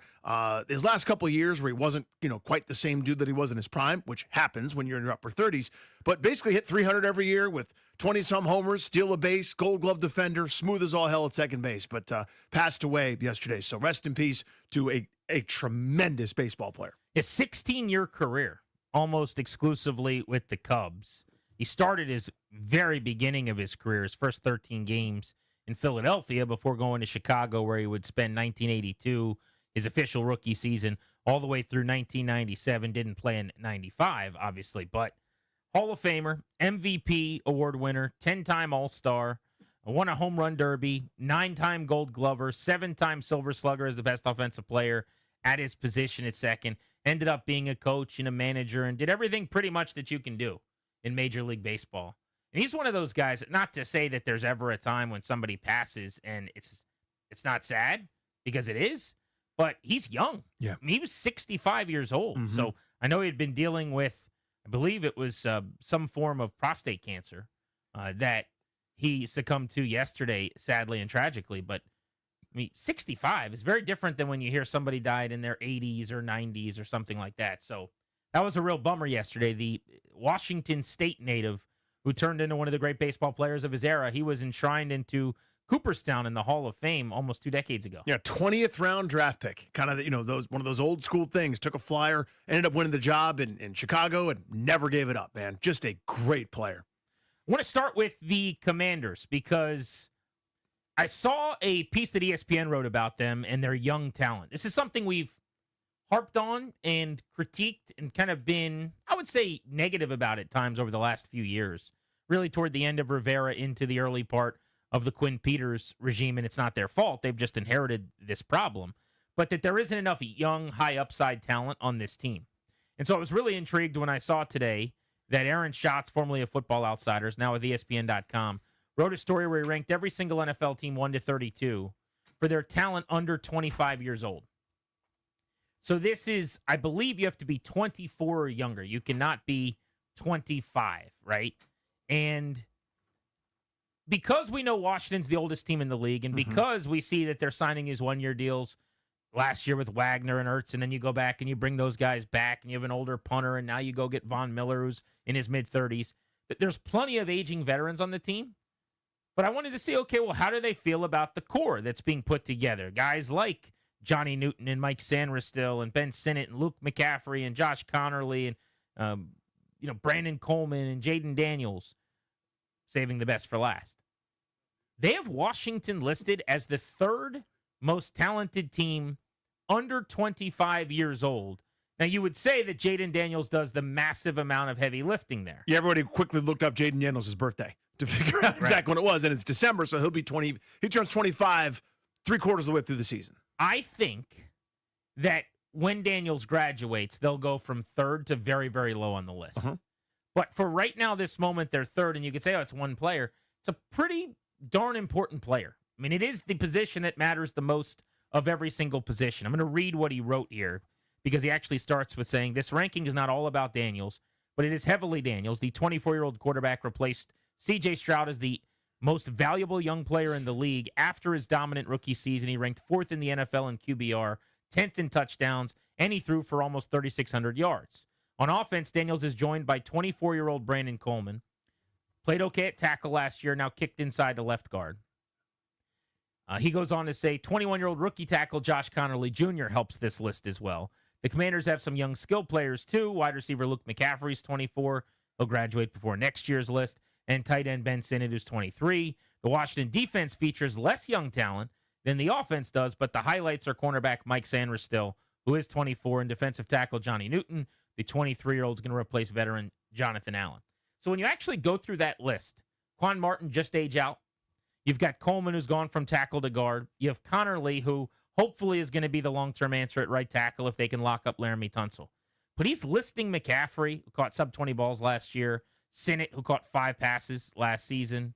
I like Johnny Newton a lot. Mike Sanderstil's excellent. He'll be out of the sub-25 group next year. Danny, he says it's not all Daniels. It kind of is. It is, respectfully. Now, this is the kaleidoscope version or the future version. Like if you are bullish on the production of Connerly, who we haven't seen play in an NFL game yet, of Sinnott, who had 4 catches last year, of McCaffrey, who didn't catch a pass over the last month and a half, Johnny Newton, who was a rotational piece, is going to have a larger role. Sanderstil, I think, was the other guy that produced. So the 2 production-heavy dudes. 1, Daniels. I suppose Coleman, too, so I had Coleman in that group. So 3, Daniels, Coleman, and Sanderstil. Great rookie years, great resumes, speak for themselves. That's not enough to put you third, though. You're third because you're bullish on what these other guys haven't done yet, and you think it's about to happen. That seems pretty bold for me. Or Daniels is such a heavy presence that it's the thumb on the scale for this, right? It feels to me like a year from now when Jaden Daniels is 25 and no longer eligible. Yeah, this is the 23rd ranked team. I would say lower. I mean, barring a really good draft where you add a couple of studs as rookies. Let's just pretend like Daniels is 25 right now. The only guy he lists as a blue chipper, because he lists Daniels and offensive lineman Brandon Coleman. I wouldn't even consider him a blue chipper. I think he's a good player. He has a chance to be a very good guard. Right now, this moment, would you bet on him making a Pro Bowl in the next couple of years? I think that would be fun. That would be cool. But I don't think you could just lock that in. Look at Sam Cosmi as an example, who was drafted similarly to Coleman outside of the first round as a right tackle. Now, Coleman played on the left side this past year and then got kicked inside to guard after a couple seasons playing tackle. Cosmi has been excellent at times. He is considered a Pro Bowl caliber guard, and yet he's still never made the Pro Bowl. It's hard to do. Yep. So the idea of Coleman being a blue chipper is a little bit of a stretch. I actually think he misses the boat here on making Mike Sanders still the blue chipper. What is a blue chipper in his definition? I don't know, because Sanders still is probably ultimately going to settle in as just a really good nickel corner, a high-end player at that position. But I think he has a chance to be one of the better nickels in the league based on what we saw last year. So the best young player on this team, not named Jaden Daniels to me, if we're going sub 25 years old, is Sanders still. I would have listed him behind Daniels, not Coleman. But then otherwise, you know how big I am a fan of Johnny Newton. Huge, huge, huge advocate and a big believer that he's going to be awesome. We didn't really see it last year. So I would probably say he has the second highest ceiling. And that's not a crazy thing to say. He was drafted a round ahead of Brandon Coleman. And then I would put Coleman the guard. That's not even to get into like this year's group with Josh Connerly. But overall, I think when I first heard Washington's third and I got excited and I looked at this and kind of rushed to it for some pride, it actually is jarring and makes me worry a little bit because it shows you, man, outside of Jaden Daniels, I know they're the oldest team in the league, but there's just not a whole lot in the way of high impact, difference maker, potential stars. The how bare the cupboard was cannot be overstated. And for some people might be tired of talking about it, to be honest with you. Sorry. This is one of those things, like I heard a guest on the Junks this morning talking about baseball, talking about the Nationals and kind of the State of the Union. And he's like, I hate to bring this up, but COVID, man.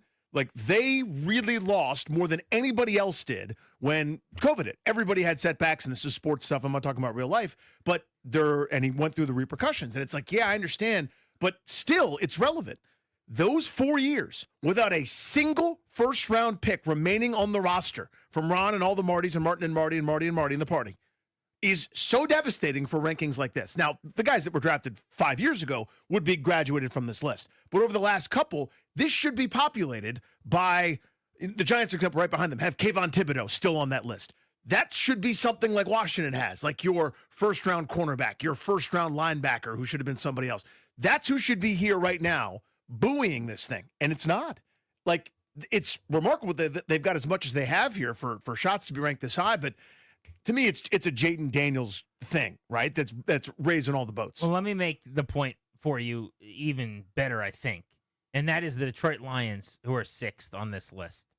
You look at the guys that they have, it's a litany of players that were drafted in the top 3 rounds over the last 3 and 4 years even. Like, if you drafted a young 20, about to be 21-year-old, Penei Sewell is still on this list. That's incredible, by the way. I don't know how. I'm guessing he's 24 and on the precipice of being 25 in a week or something. But Penei Sewell, Terrion Arnold, Jamison Williams, Sam Laporta, Brian Branch, Kirby Joseph, Jahmyr Gibbs. Like, I want all of those players immediately.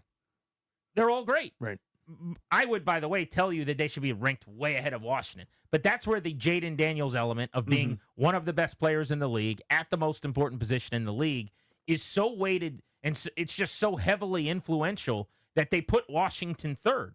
But take him off the list and compare Brandon Coleman, Josh Connerly, Luke McCaffrey, Ben Sinnott, Mike Sanders, still Johnny Newton, to one of these other teams, you know, around them in these rankings, like the Giants with Malik Neighbors, Abdul Carter, Jackson Dart, Kayvon Thibodeau, Tyrone Tracy, Micah McFadden. I mean, that's the bad team in your division that is looking up at you, that has way more young talent in terms of quantity and quality, non-Daniels, than you do.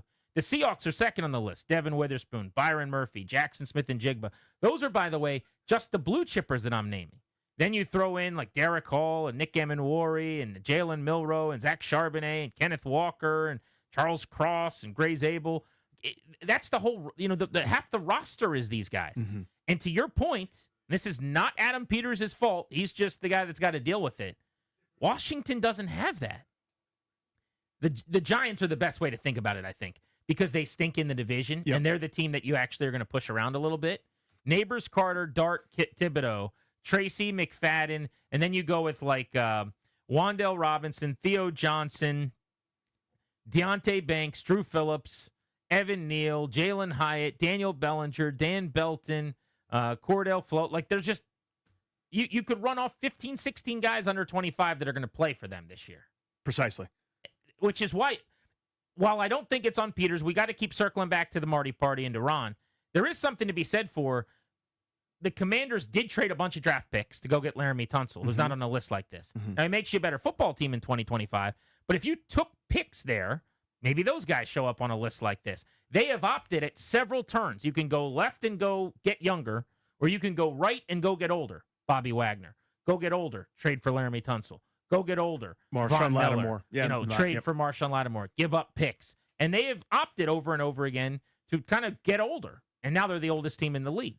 And so it's double-edged. I think you said it very well, in so much as you could decide to take your lumps, right? Because of how bare the cupboard was, you could say, we need to get a lot younger, which probably means you're like the Giants for a little bit. Now, you have such a great quarterback, and nobody else does, with a couple exceptions, that it wouldn't make sense practically to take your lumps. Like, I don't want it to be like a Caleb Williams situation in Chicago. I don't want it to be like a Jackson Dart situation in New York. I want him surrounded, ready to win right now on this rookie deal. So I know why you did it, but at a certain point, you'd go, eventually, we're going to have some young rookie deal players who are impactful for us in a major way instead of relying on ring-chasing veterans. You can always supplement with that. There's going to be another Von Miller at some point. There'll be another Bobby Wagner. Maybe not that, a gold jacket wearing future commissioner middle linebacker, but you know what I'm trying to say. Another Zach Ertz who's borderline out of football who comes to play for you because you got a great culture going. But at a certain point, you've got to take your medicine. You would think they've kicked the can down the road on that. And as you said, open up their right now window with Laramie Tunsil, hopefully with Lattimore if that works out. I get the approach. Again, when you walk into the house that you bought kind of cash sight unseen, and you go, all right, let's open it up, see what the damage is. What do we have to fix first? Oh, my God, it's worse than we thought. What do? We can make it inhabitable right now by going to get a bunch of 35, 36, 37-year-olds that nobody's really that interested in. I guess we'll do that, and we'll figure the rest out now. Later, I want to have an impromptu draft of Commanders under 25 years old with you, just to see if we agree or disagree on the ceilings of these players. So you can draft however you want to, like any normal team, right? On what they are likely to become or what you think the upside is. But at number one overall is pretty easy. We're going to separate Jaden Daniels. I think Daniels should go first. He should. Do you think? We'll knock him off the list, though, because it's just too obvious. So I think the number one pick has to be Mikey Sanders still then, who is 24 years old and who last year, despite being drafted to play in the nickel, was their best cornerback outside for almost the entirety of the season. Basically, starting with that Bengals game, I know he got torched on a touchdown, I think, in the first series by Jamar Chase. That's happened to a lot of corners. He had a decent game the rest of the way, and then as the year went on, got better and better and better and better. Sanders still, for me, is the number one pick in the sub-25 Commanders draft. Fine by me. I'm still hopeful. I'll save him for another pick, though. Give me Brandon Coleman, who handled himself adequately at tackle, and I think will be a plus guard. I don't know about Pro Bowl, but I think he'll be a quality player for them. Little surprised by that pick. You left Josh Connerly Jr. on the board for me. You went with a guard. I will take a tackle. I will take a first-rounder after you took a third-rounder on the offensive line. I think I'm getting good upside there. I know we haven't seen him play yet at all. That's my reason for not taking him. Yeah, but I mean, who's going to be a better player down the road? Coleman as a left guard or Connerly as a tackle? I got to assume Connerly has more value. Give me Trey Amos. Opportunity will be there. I think he can play. I'll stick with my guy. Last year is not quite as impactful a rookie season as I thought it was going to be, but he's only 23. Johnny Newton's going to get a lot of opportunities again this year. John Allen out. He's cut the hair. He slimmed down a little bit. It looks like he's ready to roll. I believe that he's going to be a pocket-pushing presence for years. I think he's going to be a guy that can get up the field and rush the quarterback from the D-tackle position. So I'll take Johnny Newton. I feel good about that in round 3. Give me Jordan McGee. I think a slightly larger role this year, and the understudy to Bobby Wagner, heir apparent as your starting linebacker down the road.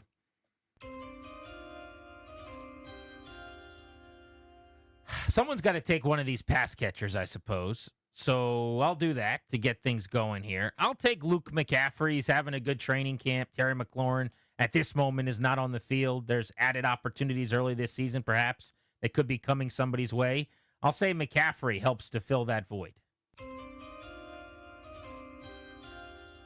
A little bit of a flyer here. This is based on some promising reports from like a week of training camp, 2 practices and pads, but I'm bullish. Give me Jacory, Krosky, Merritt. I think who emerges at some point this year is maybe a more featured ball carrier, and I think next year that's your starting running back. That's Bill, by the way. Bill?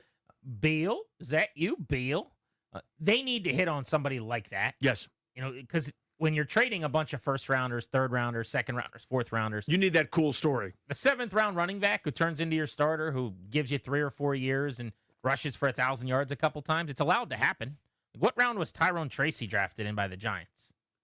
Pretty sure he was in the mid. I would say 5th round, I think. That's what I'm thinking. Remember I'll serves? look it up right now. But I mean, he came out of nowhere last year, and if he can fix his fumbling problem, he's actually got a chance to be a legitimate stud running back. He was the 166th pick in round 5 last year by the Giants.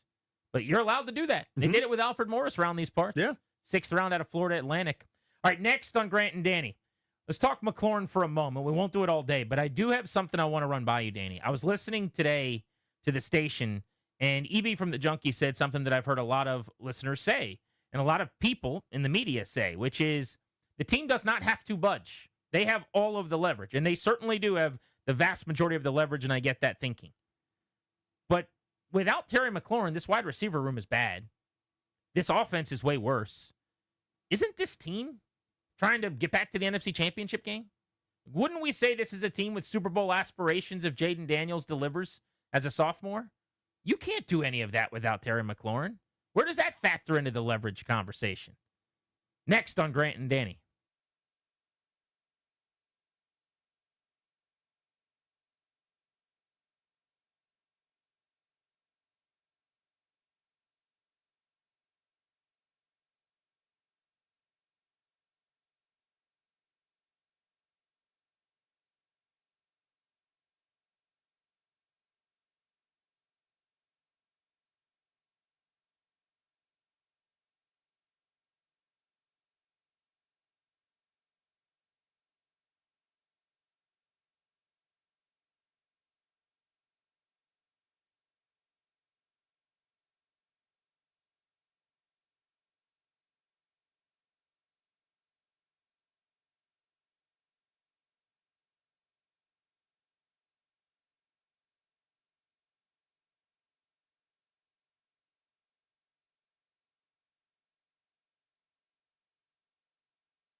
I'm Linnell Willingham, and here's what's happening. The Commanders were back out on the practice field this morning for day number 6 of training camp. Head coach Dan Quinn announcing a roster move before practice, revealing that veteran guard Nate Herbig had made the decision to retire. Other Commanders news this morning was the first of 2 public hearings for public testimony on the proposed $3.7 billion RFK site project. D.C. at-large council member Robert White said he has not yet made up his mind on the proposed stadium project. Next vote for the proposal is set for August the 1st. Nats baseball tonight here on the Fan. The fellas looking to make it 2 series wins in a row.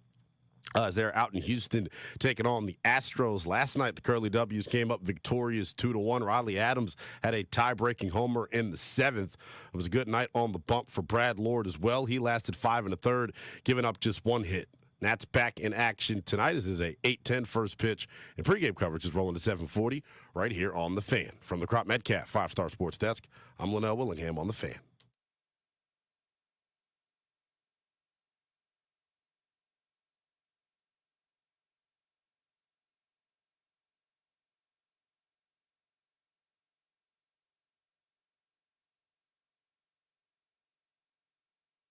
Santana Moss is headed to the Commanders' Ring of Fame, Northwest Stadium. Everything about that sentence sounds weird. Having said that, he'll be with us at 3 to talk about that honor. And Brian Baldinger, NFL Network, was at training camp over the weekend.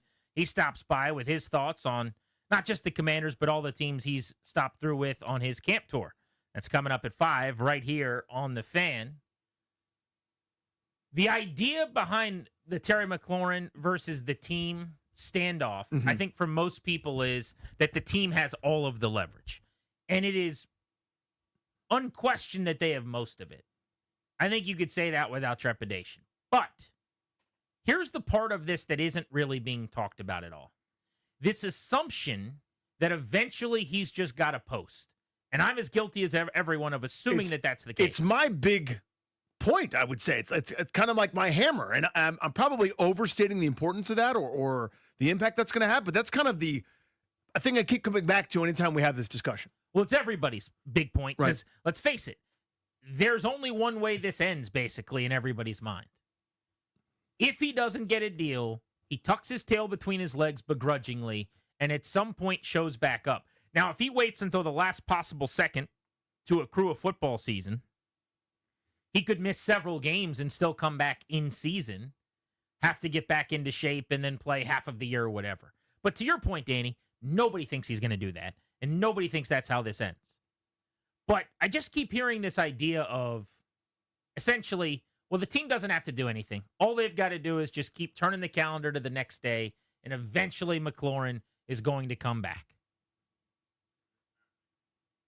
True. I do think that. I agree with that. But isn't there something to be said for a leverage from McLaurin's standpoint that we have not talked a lot about, which is go watch a practice. Yeah. Open to fans tomorrow, although I guess you have to have a ticket, and there's only 3 open practices, so if you didn't get your tickets in the first 6 minutes, it's too late, which is awful that the NFL and the Commanders do that now, but it's where we are. But when the practices are open tomorrow, if you're there, watch the receiving room. Watch how they stack up against Washington's corners. The last several days when I've been out there, corners have the advantage. Without Terry McLaurin, you've got a banged-up version of Noah Brown. Debo is not a traditional wideout every single down out wide or in the slot. He's all over the place. So if you're talking about just traditional wide receivers that are fully healthy right now and on the practice field, Michael Gallup, who was good a bunch of years ago for the Cowboys. Luke McCaffrey, who caught under 20 balls as a rookie last year. Jalen Lane, a rookie this season who caught a few dozen passes in his college career at Virginia Tech. KJ Oz practice squads in the NFL, kind of on the waiver wire last year. Chris Moore, who's been in and out of organizations, scrap heap, practice squad the last couple of seasons. And then a couple of camp hopefuls, camp body roster hopefuls that have impressed in moments like Ja'Cory Brooks or Mike Strachan, who mossed somebody in the end zone at a practice I was at a couple of days ago. That's the wide receiver room. I got news for you. That's some leverage for Terry McLaurin if this team actually thinks it's really good. If they, Danny, assume that they have a chance to get back deep in the playoffs to an NFC championship game or a divisional round, because they cannot do that without him. Agreed. Yeah, the counter to the counter, because you're right. Everything you're saying is correct. The only way for Terry to get what he wants is to go on a football version of a hunger strike, right? If you do damage to yourself and your rep and your ability to sign and your ability to earn what you want to earn and get what you think is coming your way is deserved, is you're damaging the team by damaging you. If you're willing to go full Le'Veon Bell, yeah, the team's worse off. If that's what you want to do, you can, all of your brothers and all the guys that you've bled and sweated and worked through and everybody that's on your side, you're letting them all down to go on this hunger strike just to prove to the team that they're the big bad guy or the organization, the front office, whoever you want to point the finger at. He can do all that damage to himself and make the team worse. That is 100% true. That's on the table if that's how he wants to play it. My view on that is it's so disincentivized and so silly, frankly, for a player who would like to be paid, who'd like to earn what he thinks is worth, to go down that road, given the way the CBA is. It's a fool's errand, but it is on the table. And you're right. I mean, he has that leverage in the sense that you can't do what you want without me. So you've got to, even though I'm under contract and I owe you another year and you guys owe me money based on that, if I don't live up to that contract, watch what happens to your dreams. Watch what happens to the second season of Jaden Daniels and all the goodwill and all the cultural impact that Dan Quinn and Adam Peters and everybody has had. I will light fire to it, even though it's my own fortune too. I'll ruin you guys' thing while I'm ruining my own. The Joker. Exactly. That's what I think of. You're right. You're 100% right. He ain't the Joker. He's not throwing the match on the dollar bills. But I'm saying we at least have to acknowledge that we are assuming we don't know. Everyone's speaking as if it's a certainty because it's common sense enough that it feels that way. Yep. But it is still an assumption until he shows back up. And I guess my point is, it's the one part of this I haven't heard talked about enough is that they really need him to play if they're going to be what they want to be. On offense, overall, the damage done to the passing game, to your offensive scheme, to Jaden Daniels' development, the single most important thing in this entire organization, the sun in their solar system, is significant if Terry McLaurin is not out there. And because we all just assume at some point he's got to be there, we go, it'll take care of itself. But in the meantime, I think it just needs to be acknowledged that when I hear, I think it was EB earlier today that said, they don't need to budge 1 cent, 1 penny. And his point is well taken. I totally understand that. You've kind of said the same thing. I have, yeah, for sure. They don't have to do anything. Just keep looking at the calendar and saying, all right, well, maybe tomorrow he'll admit defeat. Okay. But the secret that nobody wants to talk about is if he isn't playing in week 1, your chance of beating the Giants gets a lot worse. You might still beat them because they're terrible, but thank God it's the Giants.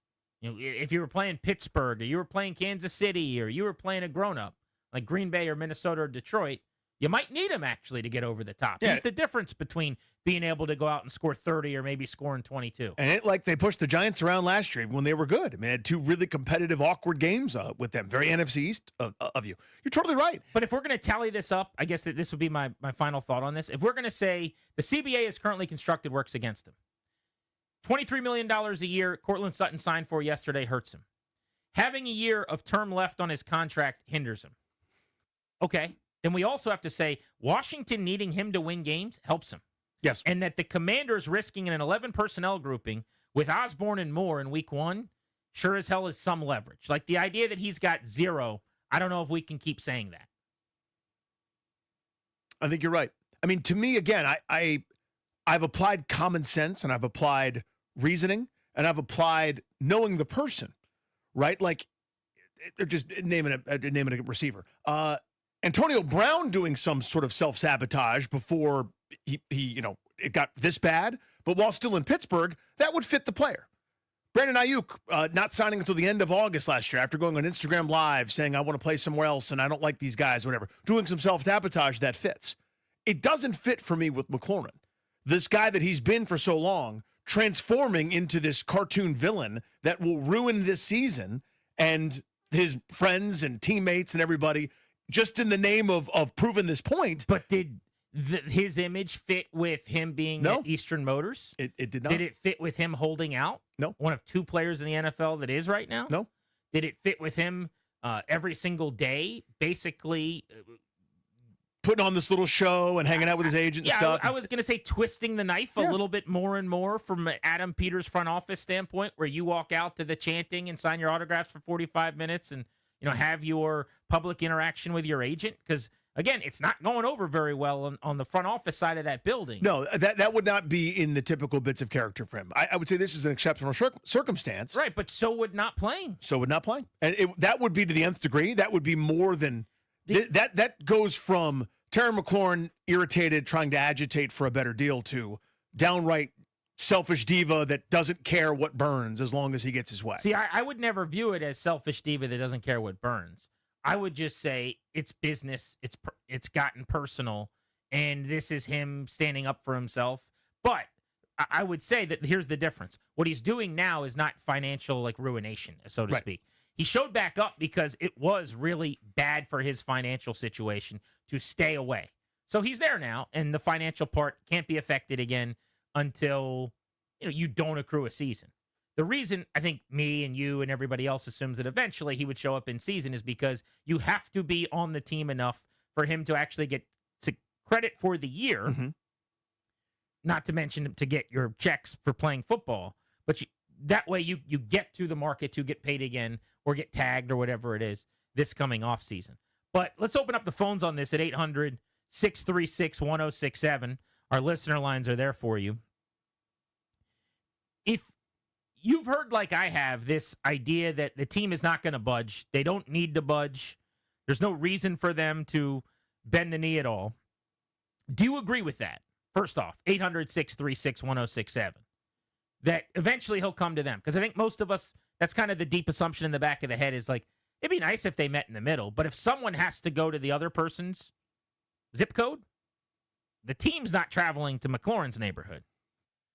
But when you look at that wide receiver room, what are they without him? Can you make the case that they don't need him on the field to be a prolific passing offense? Is there some version of this room, sans McLaurin, early this year, Brown, Debo, Gallup, McCaffrey, Lane, Moore, Osborne, where you say, they're good enough without McLaurin? Because it seems like that is the ultimate leverage when they've built this room around you. And without you, you go from above average group to well below average. 800-636-1067. You want to hop in on Grant and Danny.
I was hanging out with the boys in the production room during the break, and my new thing as of yesterday, and it's not a thing yet because I haven't done it 2 straight days. Okay. Cap Cut Paulson is to do like some kind of like social media show compilation where I like get everyone's thoughts on something, maybe related to the day, and then I'll post And you've it gotten pretty good at like doing the editing bit. It's like you're a young person. I don't know about that. I mean, it's just I can't do what you're doing. I'm doing it on a scale of like 3% good out of 100.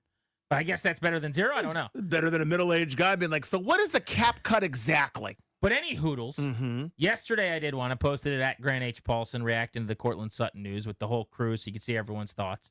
Today I'm doing, in honor of Happy Gilmore 2, I'm doing your favorite celebrity cameo in a movie. So Metal Chris just gave me an awesome one. I'm not going to bury the lead because I'm going to post this on Instagram at Grant H. Paulson. This will shock you. Darius and Ryan, who have seen a combined 4 movies together, neither of them had an answer and need to think about it more. What comes to mind first for Danny Houtier? Cam Neely, Dumb and Dumber. That's a good one. That's the 1 seed. That gentleman over there is Seabass. 4 Boilermakers. Seabass.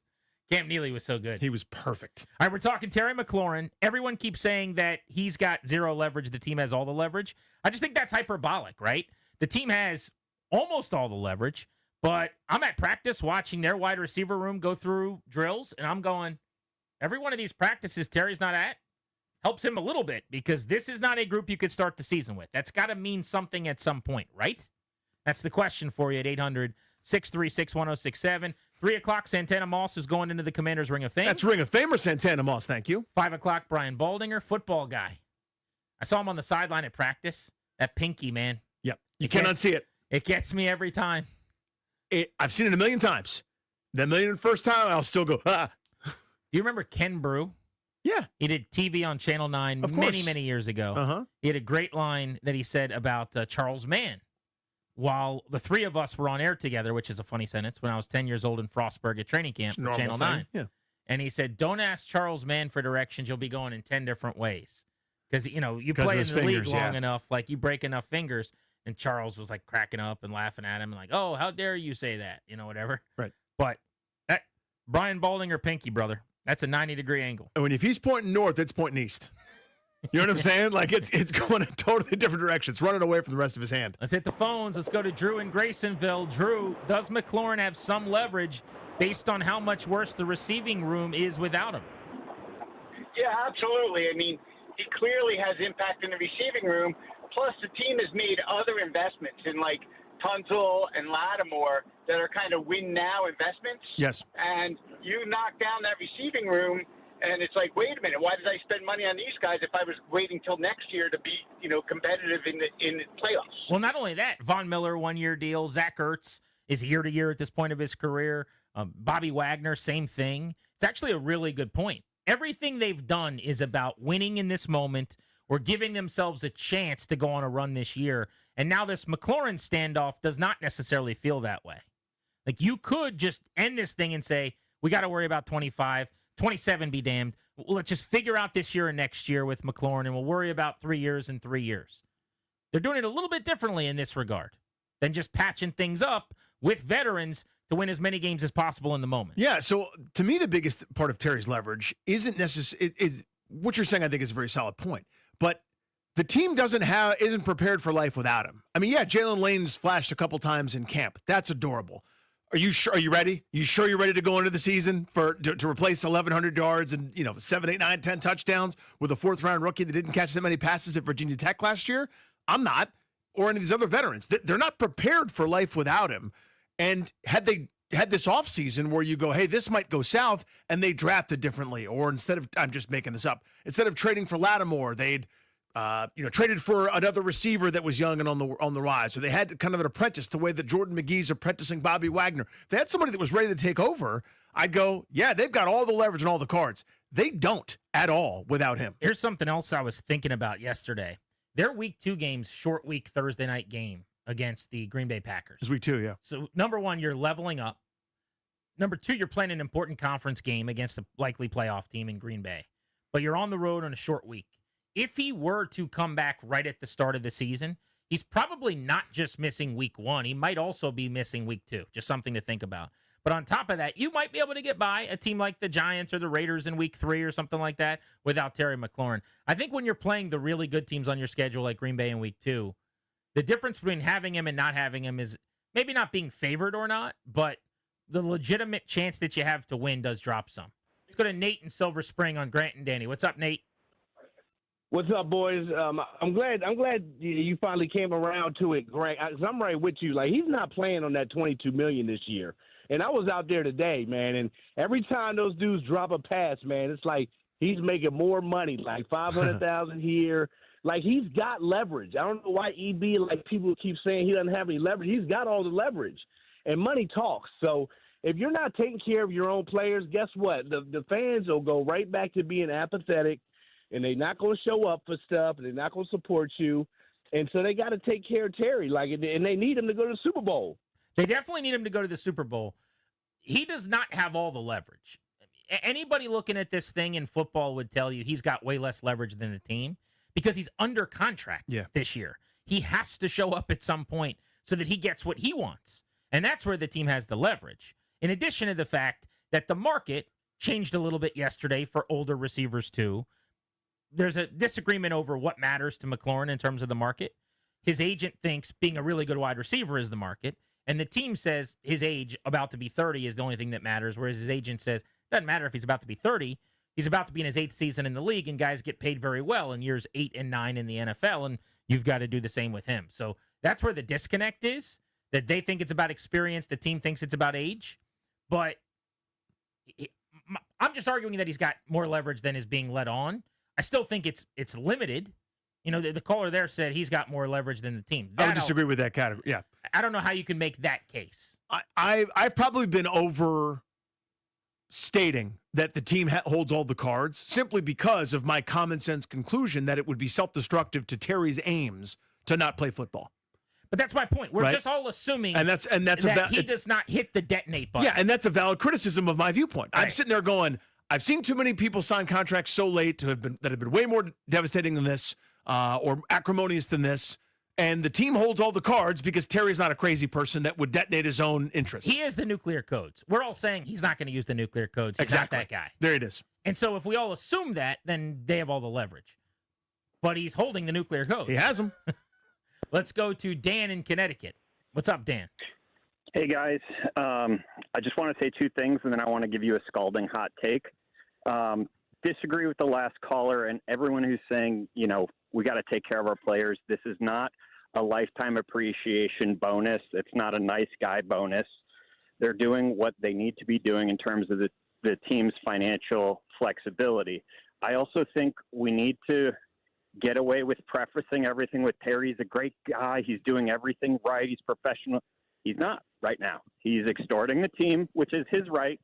It's his right to do this, but I think we got to stop with those prefaces. Well, hang on before you go on. I'll let you continue. But I think when people say that as the prefaces, it's because his entire career has been spent that way, which a lot of us feel like should be taken into account when it's time to make the decision as to how to either reward or not reward the player. And that's not just about services already rendered. It's about what you're saying from a messaging standpoint about what it means to you to have a guy do everything the right way. I don't think anybody's suggesting that this week Terry McLaurin is Mr. Nice Guy and Mr. Team First. I think the point is we know who he is. He's been around here for 7 years, and he might be, you know, the Walter Payton Man of the Year in the league over those 7 years in terms of professionalism.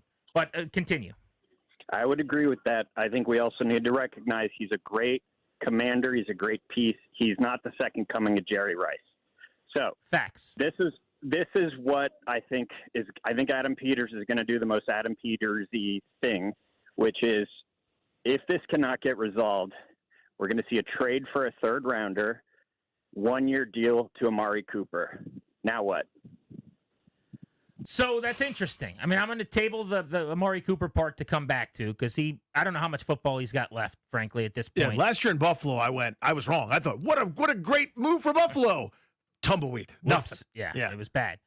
The trading of him, I can't see, but we can circle back to that for sure. I don't think they're going to do it. I also think if you were to trade him when he needs a new contract, the return would not be as good as a lot of people think. Mm-hmm. I heard somebody call into one of the shows the last few days. You look for a first, no chance. like a second and a third. I think that's way too rich. I mean, to me, it's a 1-year deal and you got to pay this guy $30-some million a year or whatever to make him happy. Nobody's giving up a 1 or probably even a 2. Like a 3 and a 5, I don't even know. The value for trades changes all the time.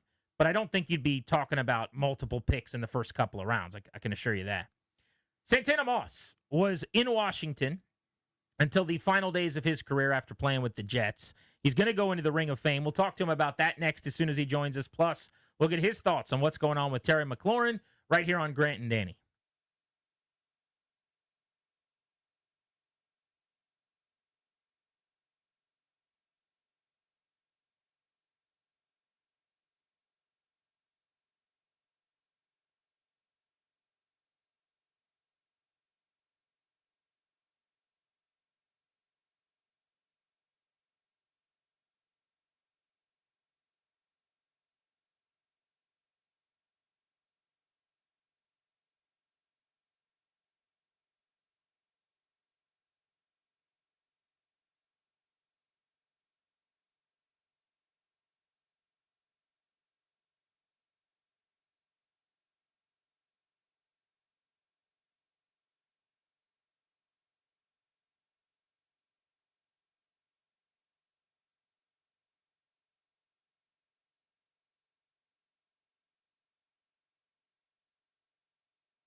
I'm Linnell Willingham, and here's what's happening. The Commanders were back out on the practice field this morning for day number 6 of training camp. Head coach Dan Quinn announcing a roster move before practice, revealing that veteran guard Nate Herbig had made the decision to retire. Herbig brought in from the Steelers this offseason to help provide some depth along the interior of the Commanders' offensive line. Other Commanders news this morning was the first of 2 public hearings for public testimony on the proposed $3.7 billion RFK site project.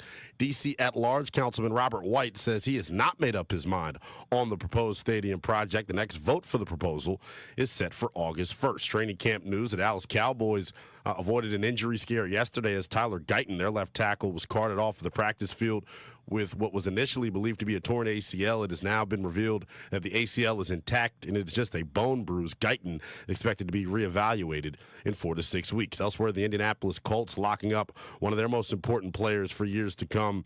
Bernard Raymond, the former tight end at Central Michigan, has blossomed into a star left tackle for the Colts. He just signed a 4-year, $100 million extension in Indianapolis. Nats baseball tonight here on The Fan. The fellas trying to take 2 out of 3 versus the Astros after Brad Lord and the bullpen had an excellent night on the hill, giving up just 4 hits over 9 innings. It was Riley Adams playing hero. He had a tie-breaking homer in the 7th, his 6th of the season, as the Nats were 2-1 winners last night. They'll give it another go tonight. Michael Soroka on the bump for D.C. It is a 8:10 first pitch. Pre-game coverage gets rolling at 7:40 right here on The Fan. From the Crop Metcalf 5-Star Sports Desk, I'm Linnell Willingham on The Fan.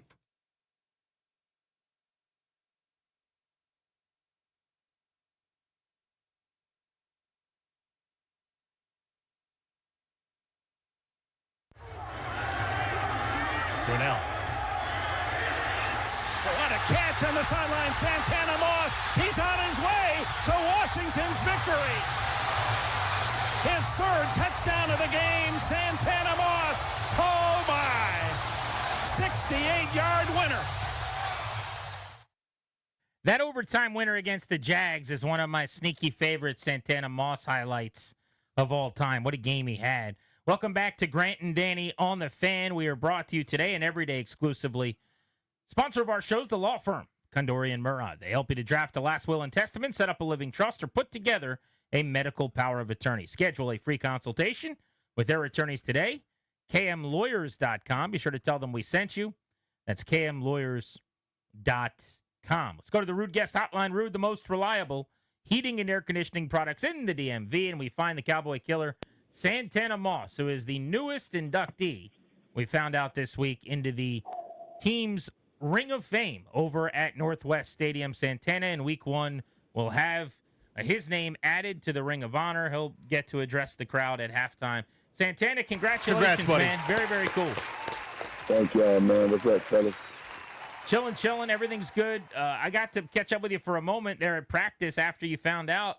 And you were still very emotional. I got to imagine it was just a wild day.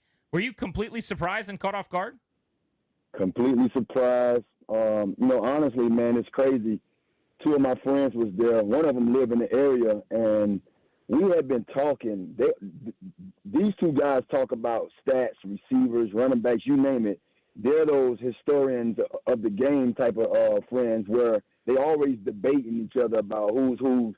So when they involve me, I normally shut them down. I normally like, look, bro, I don't really care about all that because I don't. And for myself, they would bring me up at times, and I'm like, bro, I did it. I actually went out there and did it. So whatever someone wants to give me, then it'll be deserving due to what I put up. And the whole while, they was baiting me because they knew already, and they just wanted to tell me, but they knew they couldn't tell me. So it was just crazy, man, to see that they knew this all this while for the last 2 months.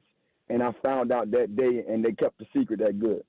It really is well-deserved, my friend. And getting to know you over the years, as we've been fortunate enough to do, that attitude isn't just sort of a front. It's not a fake thing I don't want to talk about myself. It's really kind of what you've always sort of been about. I'd love you to go back to the first time that you knew you were coming here to Washington, and how soon did it feel like home? Because it seems like you adopted this place and kind of made it part of you, and that relationship with the fans really shone through. So, I tell people the story about, the whole process of getting drafted to the Jets. The week of, all I heard was Washington. Mm-hmm. Washington press called me. Folks was telling me, how does it feel to come to Washington? I'm one of those guys, man. Until it's done, don't talk to me about nothing until it's done. And so I'm glad I didn't get my hopes high because I end up in New York in a place that I verbally told someone that that's the only place I didn't want to go. And it's crazy. It wasn't nothing against the team. It was just I wasn't fond of New York City. Big lights. I didn't want to be a part of that. But anyway, it grew on me. And I had 4 great years there and didn't really want to leave when it was time to leave. But instantly, when I got here in Washington, when I stepped off of Dan Snyder's plane, man, it felt like home. It felt like it was meant for me to be here the whole while. And then I started hearing stories after that from Dan and from other guys who I met when I was with the Jets. They was telling me that every year I was a Jet, Dan was trying to trade for me, except the year that I came. And Dan was like, bro, it's crazy that you came here this year in 05, when I stopped asking for trades for you in 03. So I just feel like when those moments come true like that or come through, it's just meant for it to happen.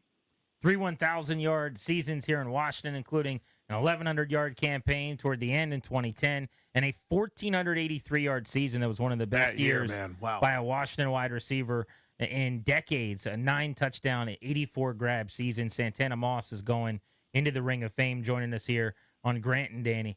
Tan, I said this on the air yesterday, and I mean this. I don't know that I've ever told you, to your face, but having been around, I think this is now my 26th training camp and interviewing players since 1999, and specific to my time specifically on the beat, like, you're one of my favorite guys that I ever interacted with, covered, interviewed, whatever, because of your, how authentic you are.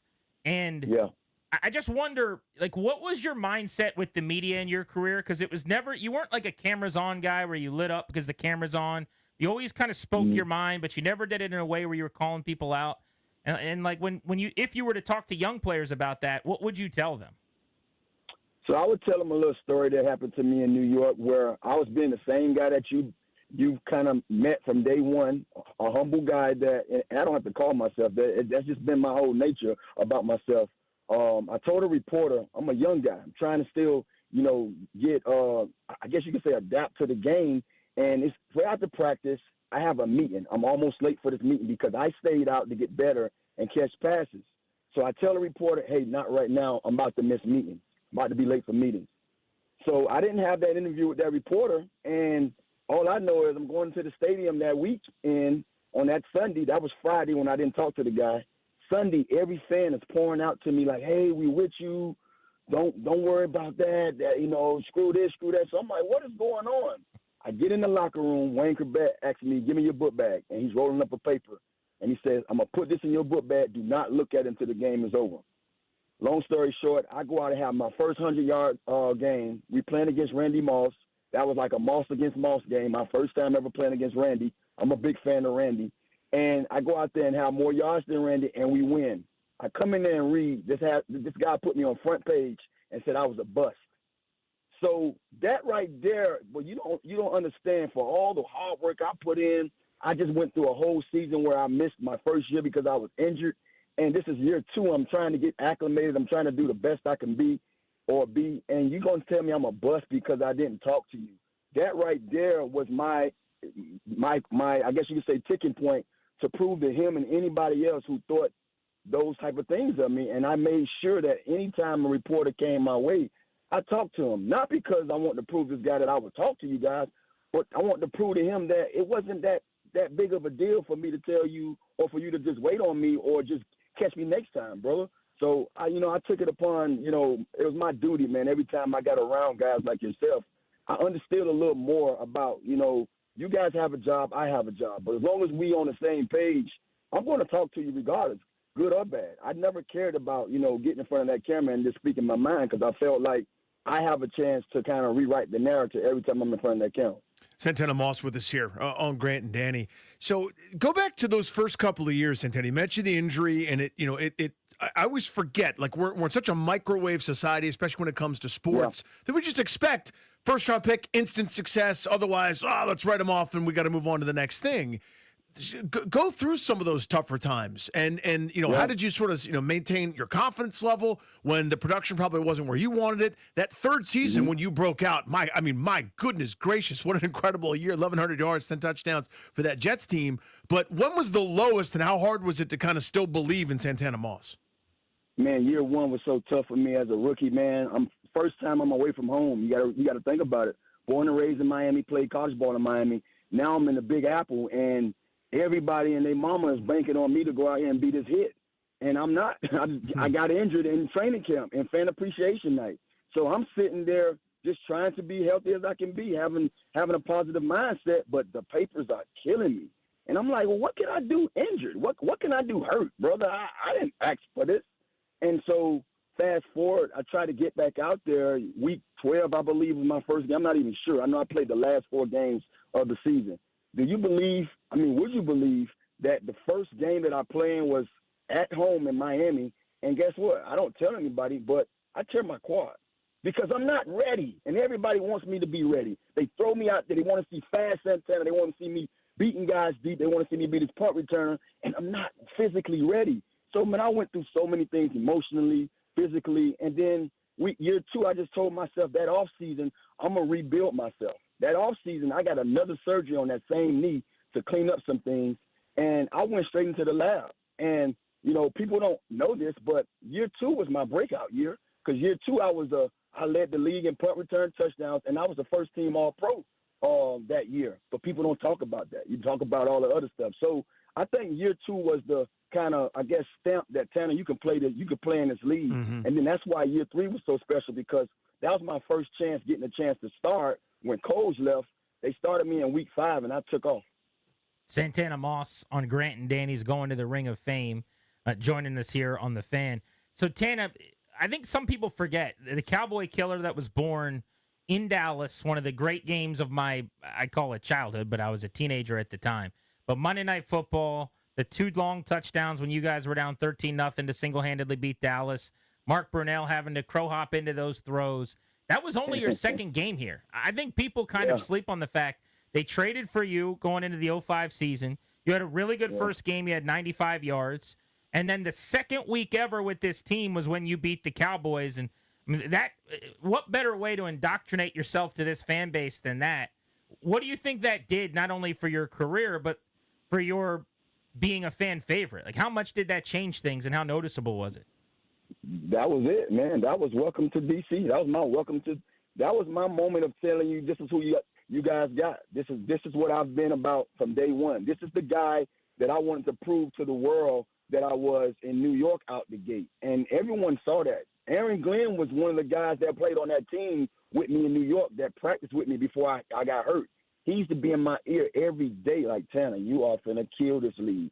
I was doing that stuff as a rookie in practice. People was like, oh, boy, this is going to be fun to watch.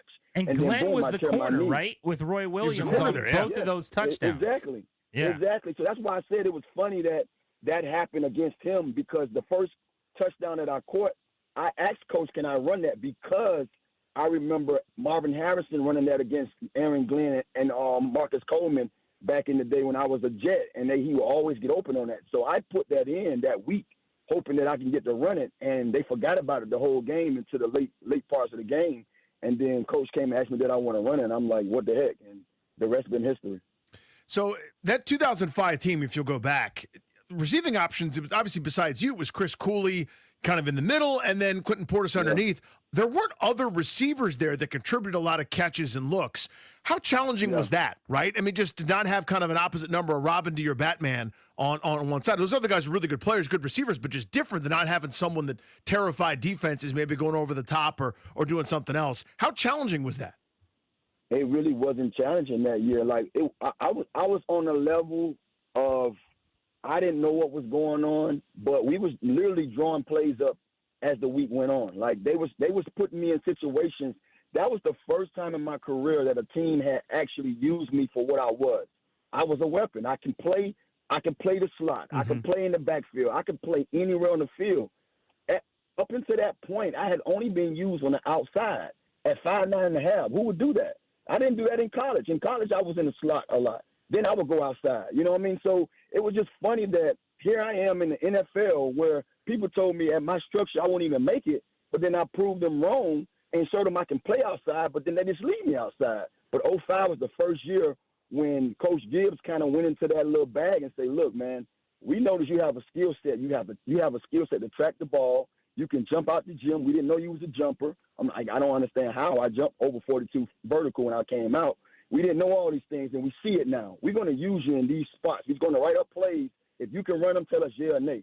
Every play they wrote up, I said yay, and it worked because I knew that I was better than just a guy you leave out there and just tell me to run deep balls. Give me the ball now, and I can show you what I can do, you know? Mm-hmm. Tana, there's probably a ton of others, but I came up with 3 games that aren't that Cowboys game everybody talks about early on in your time in D.C. that I think were memorable. I'm curious if you have any thoughts on any of these games or if there's another game that stands out as like, that was one that I really enjoyed. But I've got that Chiefs game where you took the bubble, 78 yards. You had 10 for $173.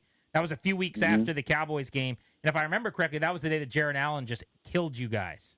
Like single-handedly, he beat What you a guys. monster he was. But you had an unbelievable game. We played the highlight from the Jacksonville game. You had 4 catches all day, but 138 yards and 3 touchdowns, including the OT winner. And then I remember the 5-game winning streak end of 2005 to get into the playoffs as you and Clinton were carrying the offense with Cooley. You go for $160 and 3 scores against the Giants in the penultimate game. Yeah. I mean, those are some that stand out. Are there games other than the Cowboys one that everybody mentions that you take particular pride in or that anything kind of conjures up with? I think you hit all of them on the head. As far as my earlier years, later years, that like in 2008 and 2010, I have some games that stick out. I can't speak of them right now, but they're in top of my head that I was in that same kind of mode. But I think, you know, one of the things that stood out to me, what me and those same 2 guys I spoke of, you know, my 2 closest friends, when we talk about football, man, I always tell them, I say, you know, when folks get up in these debates and all this stuff, I try not to get into those debates because the one thing I've always proved, whether it was a winning year, winning season, losing season, whether it was a game we won or a game we played bad in, when you gave me opportunity, I showed you what I can do. When the opportunity wasn't there, it's not my fault. I can't do much. So that's what I took pride in. When coaches gave me opportunities, and I think early in my career in Washington, Coach Gibbs had it wide open for me, knowing that my skill set was elite. I can do a lot of things that the average guy, my structure can't do. And he noticed that off the gate, and he told me, "Tan, I'm just going to give you plays. If you can't do them, just tell me no." And you know I'm not going to say I can't do something. So everything he gave me, man, I told him, yeah, and it worked. It actually worked. So that's one of the things that I loved about having Coach Gibbs. And then later when I had Kyle and them, Kyle used to tell me, "Tan, I've been trying to get you in this offense so long. I'm mad that I got to you so late." And by that time, I had my 3rd knee injury when Kyle them got here. But fortunately, even after having that 3rd knee surgery in 2010, I still went out there and caught for 1,000 yards, but I wasn't still that 4-2 guy. I was more like a 4-4, still separating. But for me to go out there and, you know, have a knee surgery, didn't have no off season, and to still go out there and put up 1,000-something yards and catch for 93. I think I had 93 catches that year. That was the first time I caught in the 90s. You know, that just showed you, man, that it didn't really matter if I was a 4-3, 4-2 guy. Just get me the ball, I'm going to make plays. Tell people about the ceremony, man. What's it going to be like? What's going to happen? Is there going to be a weather system in your eyes when you got to address the crowd? What's going to happen? I'm going to let whatever happens happen. And these emotions going to take over, and I'm going to soak it all in, man. You know, this is one of those first times that I can honestly say somebody, and I can't say first because the University of Miami put me into their Hall of Fame, you know, but that was something different. You know, college is different.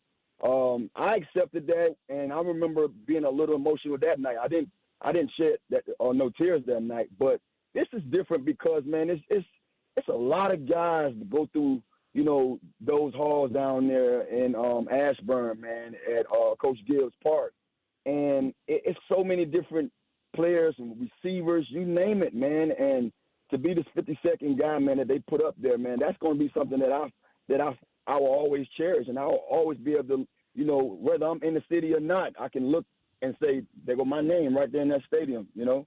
I cement it. That's quite an honor. It's phenomenal, dude. So it's 52. I didn't realize. So basically, it's like they formed one team of the all-time players, and you made it. That's pretty amazing. Yeah, I'm in there. Santana, congrats, dude. Well-earned, well-deserved. Very, congrats, very buddy. happy for you. Thank you, fellas. I appreciate it, man. Looking forward to it. Yeah, you got it. We'll see you week 1 at Northwest Stadium. The Cowboy Killer, Santana Moss, he was the guy in that era offensively that could bring the people to their feet. And it's extra special. I mean, this organization's known for offensive line, probably 1A, maybe 2, should be receiver. one of the great receiver organizations. I know, like, if you look at the depth of some of the greats that have been here, there's no Jerry Rice, there's no maybe Marvin Harrison, but everyone from Art Monk to Charlie Taylor to Gary Clark to Bobby Mitchell, Ricky Sanders. You go through the litany of great receivers that have come through here.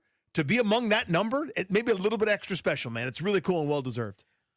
Here's the question I think that plays on the phones, and we want to touch the people on next. Want your opinions on this out there? Who else from that era would belong in the Ring of Fame? Santana's a guy that when we find out he's going in, everybody goes, of course. Goes, yep. Absolutely.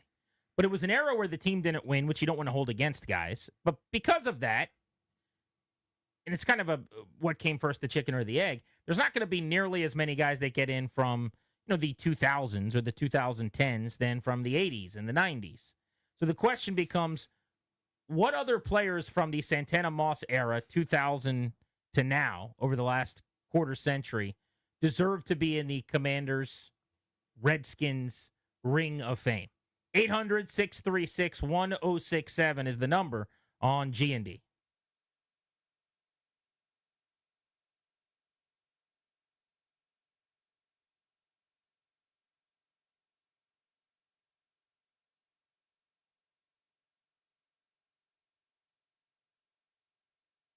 Life moves fast.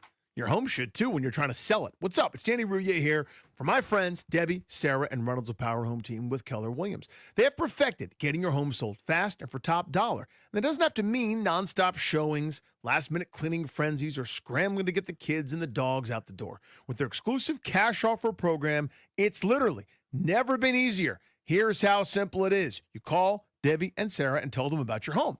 You get multiple cash offers instantly. You pick the closing date.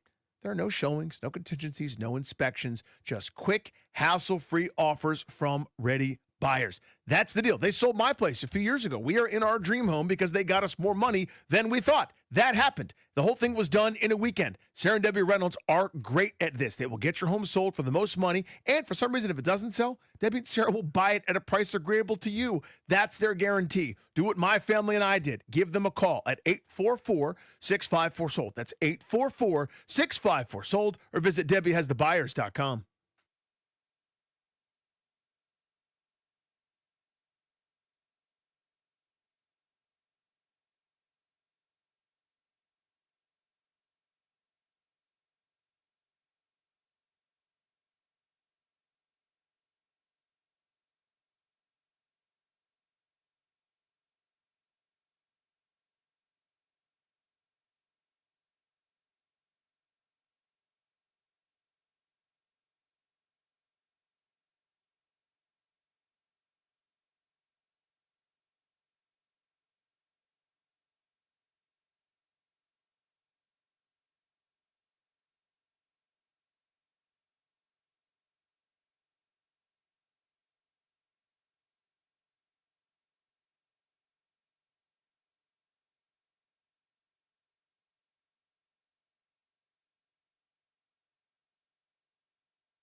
We're brought to you by Paul Henry's Window Installation, your clear home improvement choice. The Commanders hit the practice field this morning for day number 6 of training camp. It also marked the third consecutive day of wide receiver Terry McLaurin's hold-in. The star wideout signed autographs for fans after the session as the two sides hope to get closer to striking a deal. Other Commanders news, this morning was the first of 2 public hearings for public testimony on the proposed $3.7 billion RFK site project, giving residents a chance to ask questions and voice their opinions on the matter. D.C. at-large Councilman Robert White says he's not made up his mind yet on the proposed stadium deal. The next vote for the proposal is set for August the 1st. Other NFL news, scary injury situation out in Baltimore as their third-year tight end Isaiah Likely was carted off the practice field this morning after suffering a lower leg injury. Other injury news, the Bills' first-round corner Maxwell Hairston helped off the practice field by trainers this morning after a non-contact injury to his right knee. Nats baseball on tap tonight here on The Fan. Michael Soroka gets the start for D.C. as the fellas look to take 2 out of 3 against the Astros. It is a 8:10 first pitch. Pregame coverage gets rolling at 7:40. This July only, get $120 off each window with a 5-window minimum and $500 off each door at Paul Henry's Window Installation. Schedule your no-pressure free estimate today at paulhenryswindows.com. Your clear home improvement choice. From the Crop Metcalf 5-Star Sports Desk, I'm Linnell Willingham on The Fan.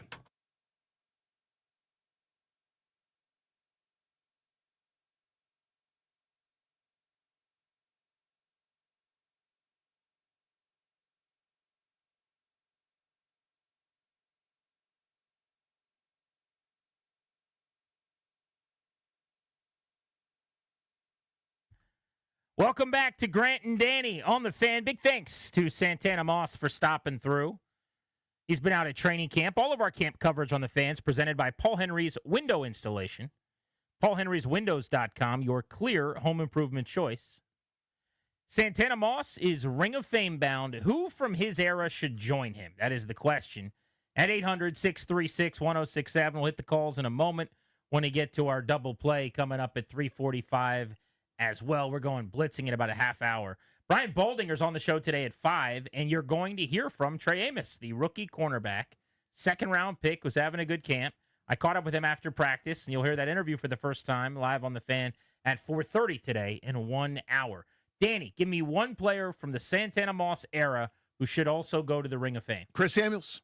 This is a perennial Pro Bowl left tackle. Hard to find good counting stats on this kind of thing. So I will say for 10 years, he was as good as anybody at the position. Washington couldn't do much right in a lot of positions, a lot of circumstances, a lot of coaches, lack of a GM, quarterback carousel, etc.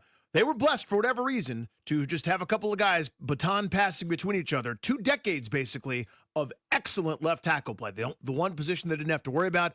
Chris Samuels joined the team in 2000 through 2009. I think tied for 16th or 17th in all-time approximate value in team history, not just during that current era. He's up there with the likes of Bobby Mitchell and Neil Olkowitz and some of the greats that have played for this organization, for this team. Not as sexy as maybe some of the guys with the receptions and the touchdowns and the yards, but Chris Samuels was a star, and he was really consistent, really good here. The Miami buddy of Santana Moss, Clinton Portis, needs to be in the Ring of Fame at some point. 6,824 rushing yards, second all-time, behind only John Riggins in franchise history. And he did it in 30 fewer games. If you give him another 30 games at roughly 75 yards or so a game, you add 2,200 yards to that total. He blows past John Riggins. So just from a yards per game standpoint, Riggins was about 65. Portis was 81.2. If you look at touchdowns, Riggins runs him out of the gym. But in terms of efficiency and yards and some of those types of metrics, you can make the case Clinton Portis is every bit as explosive and as dominant a running back as Riggins was, albeit in an era where they weren't winning, and so the runs weren't as meaningful or impactful. But Portis once led the league in rushing attempts as a bell cow workhorse for Joe Gibbs. He single-handedly, I shouldn't say it that way, but he carried the team to the playoffs in 2005, 5 wins in a row down the stretch, basically with him going for a bill every game. He had a huge stretch run in 2007 after the death of his great friend Sean Taylor. Yep. He had to carry them to that postseason, and he did. 4 straight wins to get into the postseason. He was also super important off the field. Obviously came over via trade, 64-yard touchdown run on his first play. Everybody who was a fan of the team at that time remembers that snap like it was yesterday to open the season against the Tampa Bay Bucks want to say one of the last times you were ever at the stadium. Row 1, seat 1 is where I was sitting. My dream seats with my friend Jessica Wu and James Platts. First, I go, we're going to win the Super Bowl. We're winning every game forever. One touchdown, 64 yards. This is perfect. I don't want to say this one because I wanted to leave it for someone on the phones, but we've got Moss actually going into the Ring of Fame. Danny wants to add Chris Samuels from the 2000s. I'm saying Clinton Portis deserves to go from the 2000s. Let's go to Jay, who's in L.A., listening on the Odyssey app, which is free and available wherever you are. What's up, Jay? How are you? Hey, what's up, guys? I appreciate you guys leaving me the lowest hanging fruit, but I think obviously Chris Cooley, a fan favorite, multiple-time Pro Bowler. He was one of the most consistent tight ends that we've ever had. On top of being a security blanket for all those years, he was. I think he ranks. I don't have the stats in front of me, but I know he ranks at the top of our franchise. Tight end statistics and all that. He was consistent. He was durable. And he also had a great personality. I remember his interviews on and off the field. He was just like a true Redskin, a true commander, whatever you want to call him. But Chris Cooley, I think, obviously deserves to be there. Yeah, he was a Redskin. He wasn't a commander, and you're right. He was kind of the face of the franchise. A fan favorite, beloved. It was him and Moss and Portis as the entire offense for the better part of a decade, basically. Cooley's second all-time among tight ends in receiving yards. Only Jerry Smith, who was about 160 yards ahead of him, and Cooley, unfortunately, got derailed by injuries and couldn't catch him. But he very well could have and would have. As far as all-time catches at the position, Cooley far and away the leader, 429. No other tight end in team history has more than 380. He was my favorite player growing up, I guess I would say. Like when I was playing backyard football with buddies in high school in a field near our school after we got out and, had a couple hours before the sun went down in the fall, we were playing tackle football, pickup football. I was acting like Chris Cooley, running short crossing routes and trying to break tackles. Let's go to Carlos in Savannah Park. What's up, man? See, this is why I don't own a team. Because, I'm 33 years old. I'm nostalgic. If it was up to me, I'd put Mike Sellers, I'd put Marcus Washington, I'd put Chris Cooley, I'd put Mark Brunell, I'd put all those people from that era because as a kid, that would excite me. So to answer your question, I can't choose, but I would tell you what, I would put that team, that whole entire team, in a all-team Ring of Fame. Who should go in next, Carlos? Which guy from that era? Look, it has to be Chris Cooley, or I'm pretty sure Clinton Portis is in there, right? Because if he is not, then he should be next as well. Portis is not in there, no. Moss is the first of that group. Yep. I guess you could say London Fletcher was the same era, although I think he was kind of even after some of the guys. A little bit later, but not by much. They crossed over a couple of years. But it's interesting that he's already in. Mm-hmm. Now, he's a fringe Hall of Famer, but it's just odd the way things happened. Because Moss came first. Moss stopped playing, I think, either at the same time or a little bit before. Yeah, Fletcher's last year was 2013. So was Moss's, I think. Moss's also. 2014, he played, had like 10 catches. Gotcha. Long year, yeah. Let's go to Larry in D.C. What's up, Larry? I mean, I'm always respect Chris Cooley. I think people look more of his all-field personality to me, as well as Clinton Portis. But I think, what about Trent Williams? You know what I'm saying? I got big respect, real quick. I got big respect for Chris Amos. He coached my son to the state championship at Northwest in Montgomery County. So I've talked to him personally. I got huge love for him. But I just think Trent Williams is still playing at a high level. So I think Trent Williams, and I think Chris Cooley and Clint Portis is known more for off the field in their personalities, and we love them just the way the fans deal with them than what they did on the field. That's just my opinion. Appreciate you. Thanks, dude. I would disagree with that take. I mean, again, Chris Cooley, far and away the most catches in team history at his position. Clinton Portis, go back to 05, go back to 07.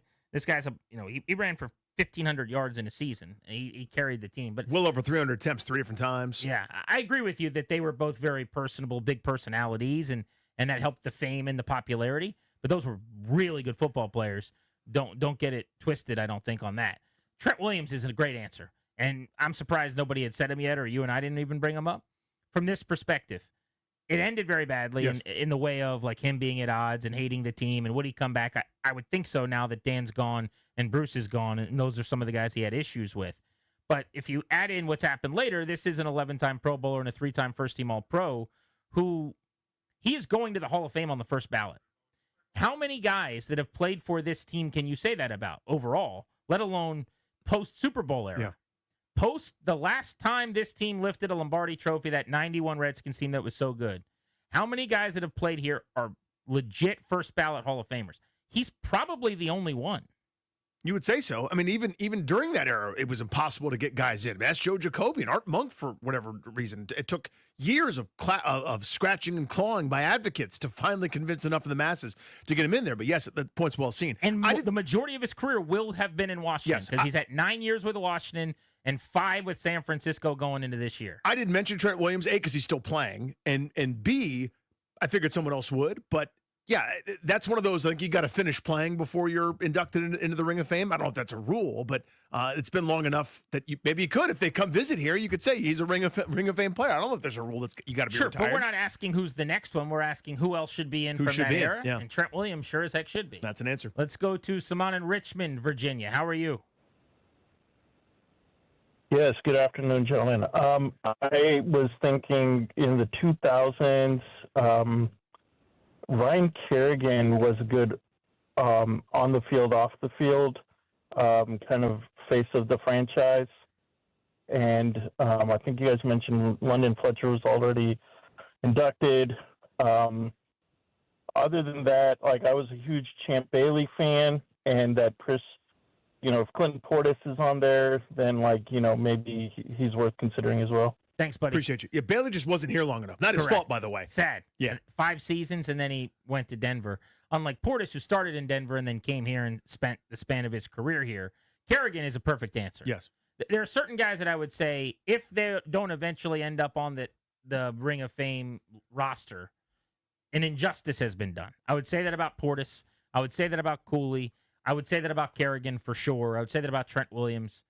Is there anybody else that it would be an injustice if they didn't get in, like where it's not debatable? Because Kerrigan is on that short list, I would say that about. Yeah, Samuels for me goes on there where it should absolutely happen, but it's not necessarily much longer than that list of there are other guys that might make it for sure, but I don't think where you go, how could you not have that guy, right? Just from that era. I'd put Chris on that list too, Chris Samuels.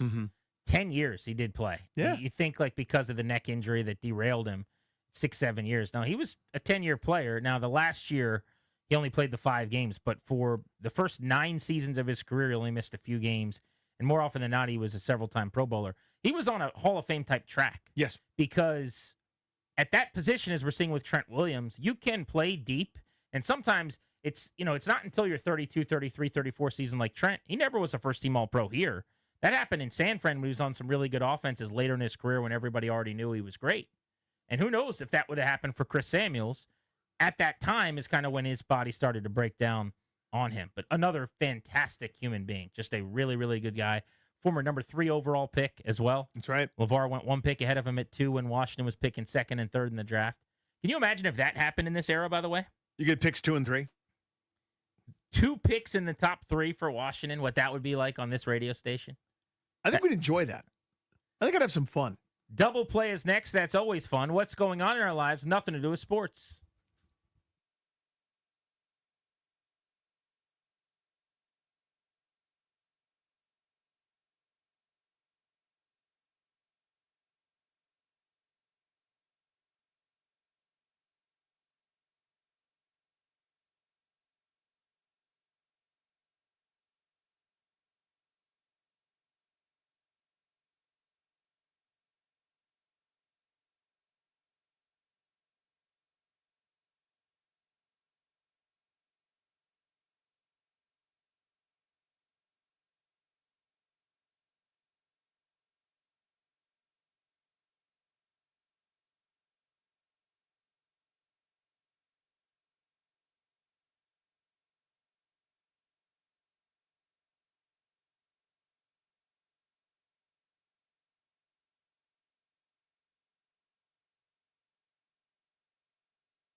Grant and Danny on the Fan. It is time for our double play, driven by your local Washington area Honda dealers. Now's the time for a great deal on a new Honda. Visit your local Washington area Honda dealer today.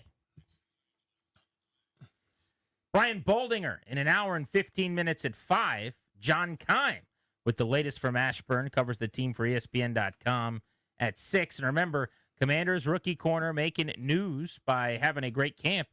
Trey Amos, the second rounder, stops by at 4:30. 2 reviews in one here. I've been dying to do this for a while, but we've been doing a bunch of different stuff. I saw Superman, the new James Gunn film. You did? Yes, a little while ago now, whenever that was. Last week at some point, I don't know. So 2 reviews in one. If you don't care about anything and would like to see a fun popcorn flick, it's fine. Go see it. If you have, second review, if you have any affinity, if you have any care about the character, the ethos, the story, who this is supposed to be, why can't they get this right? Why can't they do it? I do not need to watch Superman get his ass handed to him for 2 hours. Nope. If you turn in that draft, I send your ass back to the editing room and fix it where Superman might win a fight. Maybe, occasionally, the Man of Steel might get a punch or 2 in. If you have a moment in between slow motion googly eyes or teeth getting knocked out, or the dog saving the day. Did you get your quips off, James? It's quirky. How fun is it? It's like Guardians. Oh my God, it's so busy and nuts. What are we doing? No. Turn around and fix it. What is Superman? A static, boring character that is meant to be the archetype of who we're supposed to be, right? He's frail, he's fragile, he's got his horn-rimmed glasses, he's just trying to do the best he can. He gets a whoopsie days, I spilled coffee on myself. And then he turns into the best. What does he stand for? Truth, justice, and the American way. Just say it once. It's supposed to be a little campy. It's supposed to be a little bit cheesy. The best one they've ever done is the original. Back in the day, the Richard Donner film with the perfect soundtrack. But no. We can't do that. We've got to make this busy little bee, alien weirdness, pocket universe nonsense. Good acting performances. Nicholas Hoult, the guy that plays Lex Luthor, I thought turned in a really good performance. He's good. The rest of the movie, you know, I think Corn Sweat's fine, given what he's supposed to do, which was whine a lot about being Superman. Stop whining. Superman doesn't whine. Superman kicks ass, but doesn't kill and turns the guys into the authorities. Superman saves the day, knowing he might have to go fight the same enemy again. Stop it. I don't know why we just can't do the right thing. I don't understand why it's so bleeping hard. I know it's hard to make a good movie. It's hard to make a good movie in the sweet spot when your main character, frankly, is kind of boring. But that's the challenge. Don't take it on if you're going to muck it up. Don't take it on if you're going to have 2 hours of Superman getting his ass handed to him, Grant. I just can't believe it. I can't believe anybody that at any point in time that has given a damn about Superman or about DC Comics or about the superhero is doing anything other than screaming their head off about how ridiculous it is that Superman spent 2 hours losing and getting bailed out by a dog. What in the hell is happening? Why does it have to be so hard? Superman wins. The only way you could stop him or foil him is to have 2 different things that are going on opposite ends of the planet at the exact same time, and he has to pick. That's what you do. That's the predicament you set up. It's got to be predictable. It's got to be the deal, but so is Superman. He doesn't change. The crisis of identity. Am I here to be mean? No, you're Superman. What do you stand for? Truth, justice, the American way. Put it on your underpants to remind yourself. You can look down like a cheat sheet. It's so simple, and they make it so complicated. God, I was annoyed. I'm sitting there in the theater just piping mad. I'm sitting there just looking at the screen going, nope. I don't care that you got a clone from his hair. I don't care that the dude is also Superman kind of with a bad tude, and Lex Luthor studied his moves, so he's hitting buttons on a joystick, so you're fighting him. I don't give a rat's hind parts. Superman kicks everyone's ass. He's Superman. The Justice League is just there to do the small fires. They're there to get cats out of trees because Superman is dealing with the cosmic threats. He's got the big boys. Superman is the best. Everyone else is just kind of has like one of his powers. One guy's super strong. One guy's kind of fast. One guy's kind of clever. You know what Superman is? All of it. Let him win something at some point. All he does is bitch and moan and get his ass kicked. And then he sees some sunlight and he's fine again. Wrong, incorrect, 1 out of 10 carbohydrates. If you don't care about the movie, you don't care about Superman the character, it's fine. Probably 6.5 or a 7, worth seeing a summer blockbuster. But for anybody that cares, you probably saw it and you probably don't know why I'm so angry. I've tried to explain it the best I can. Tag, you're it. I thought the dog was in the movie too much and saved the day too many times. That part I'll agree with. Like, as a dog guy, you're not a dog guy. I understand that. You would think I would be team dog. I want the dog in the movie. It's fine. There's 3 or 4 different scenes where what could have or should have happened once as comedic relief happens, which is that the dog comes to Superman's rescue as Superdog or whatever. Mm-hmm.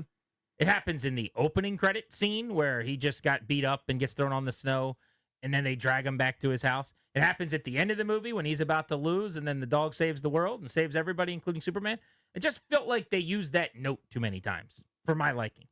But I didn't mind that he got beat up a few times because, as you just brushed right past, he was fighting himself. He wasn't losing a fight to a bad guy that was just some random dude. He was fighting Superman. He was fighting his cloned self who knew exactly what he was going to do. They kind of explain away why he's able to be beaten in this fight. You don't have to like it, but they explain it. I certainly don't. Yeah, he's losing to the chick with the machine arms. He loses to everybody. He's getting his ass kicked by everybody, left and right, 6 ways from Sunday. Superman got his ass beat by everyone. Nope. I mean, I this is definitely the number one like anger that people have, and it's maybe I'm just not enough of a comic book nerd, but I've seen this everywhere that everyone goes, "How dare him lose a fight?" I didn't think about that once during the movie. Yeah, but it's because regular for if you're just going to see a film, you saw a film. But I guess if you're a comic book nerd, you can't get past it. When I went and saw it, and I was kind of formulating my thoughts, and I looked up some reviews and some different things, that was certainly the biggest gripe. Was like, how does Superman lose all these fights? He's Superman, and I was like, I guess he did lose a lot of fights, but he's fighting against himself. So Superman's actually winning the fight. Superman, with the help of someone who's telling him and telegraphing moves, is beating up Superman. I guess spoiler alert. Is it too late? Should we say that now? I don't care. Here's a big spoiler. The dog saves everything 17 times. The whole thing is the dog. They might as well have called the damn thing Crypto. Should I know who the girl is at the end, his cousin, or is that just... Yeah, it's Supergirl. And they introduced her as like kind of she's way less put together than Superman is. Yeah, so she's going to be a movie soon? Yeah. Okay. Good enough. Yeah. So you liked it, sounds like. No. Okay. Infuriating. Blood-boiling film. Again, if you don't care about the character and you just want to see a fun summer movie. When did you go? What is that? Last week. Good for you. I've been sitting here morning stewing. Or evening? Morning. I've been waiting to scream about this for every day. And every day we've had something, and I'm not angry about that. I'm angry about the movie, though. I'm angry about this. Let's go to the Beltway Blitz next. See what Danny's upset about during the Blitz. Mm-hmm. Trey Amos at 4:30 on The Fan.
I'm Linnell Willingham, and here's what's happening. The Commanders hit the practice field this morning for day number 6 of training camp. Head coach Dan Quinn announcing a roster move before the practice session began, revealing that veteran guard Nate Herbig had made the decision to retire. Other Commanders news this morning was the first of 2 public hearings for public testimony on the proposed $3.7 billion RFK site project, giving residents a chance to ask questions and voice their opinions on the matter. D.C. at-large Councilman Robert White says he has not made up his mind on the proposed stadium project. The next vote for the proposal is set for August 1st. Scary injury situation in Baltimore's third-year tight end Isaiah Likely was carted off of the practice field after suffering a lower leg injury. Coach Harbaugh spoke after practice, revealing it was a rolled ankle, and the tight end will officially be listed as week to week. So a little bit of a break for the Baltimore Ravens. Other injury news around the National Football League: Tyler Guyton, the Cowboys' left tackle, was feared to have torn his ACL yesterday, but sources revealed that it was just a bone bruise. Guyton going to be out for at least 4 to 6 weeks. Nats baseball tonight here on The Fan. The Fellas trying to take 2 out of 3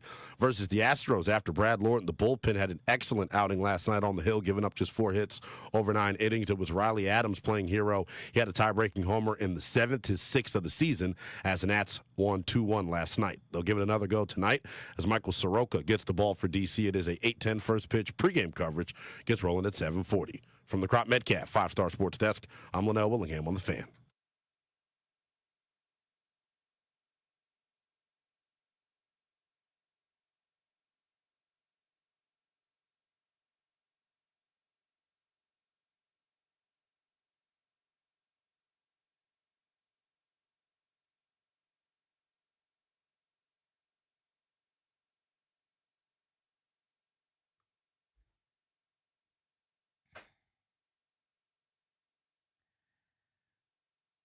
Blitz time on Grant and Danny here on The Fan. We're taking you up to 6:30, brought to you by the law firm Kondorian Murad.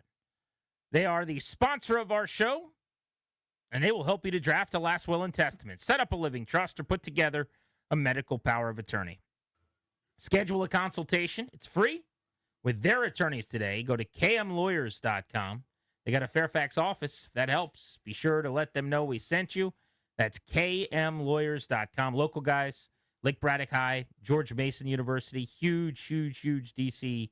sports fans. About 25 minutes from now, Trey Amos, the rookie corner, just drafted in the 2nd round by Washington, caught up with him out at training camp. But, Danny, let's get to our Beltway Blitz. We'll start off on the diamond. How about the Nats? 3 wins in a row. They just win, Grant. 5 in their last 7. And yet it's been a bummer of a week in Natsville because Travis Sakura is going to need Tommy John surgery, their top pitching prospect who is getting closer to the big leagues. Bobby Blanco, MASNsports.com. So, Bobby, it feels like the wins and the losses have never mattered less than right now, but to the group's credit that's playing, they have won 3 in a row in 5 of 7. Yeah, I mean, it's a funny time to start playing really well against some tough opponents. I think, obviously the Astros are in first place. I know they're kind of in a slump right now, but that's the first place playoff team. The Reds, when they came in last week and the Nats took 2 of 3 against them, they were a playoff team and looking to get into the National League wild card. They go to Minnesota and basically force Minnesota to start selling at the deadline with winning 2 of 3. So it is kind of an odd time for them playing well. Last night was a great game, one of their best wins of the season. Brad Lord, in just his 2nd start since rejoined the rotation, goes 5 1/3. He took a perfect game into the 5th inning, only gives up the 1 run. He's been looking really well as he built his arm back up to be a full-time starter. That's a positive development for them. They get 2 timely hits to drive in 2 runs. And I know they struck out 19 times. Framber Valdez is not an easy guy to go up against, but they became the first team, only the 5th team ever to strike out 19 times and still win the ball game. So, yeah, funny time to start winning and playing well, but, good for those guys. It's been fun to watch. James Wood, night off last night. He's been scuffling. What are we seeing?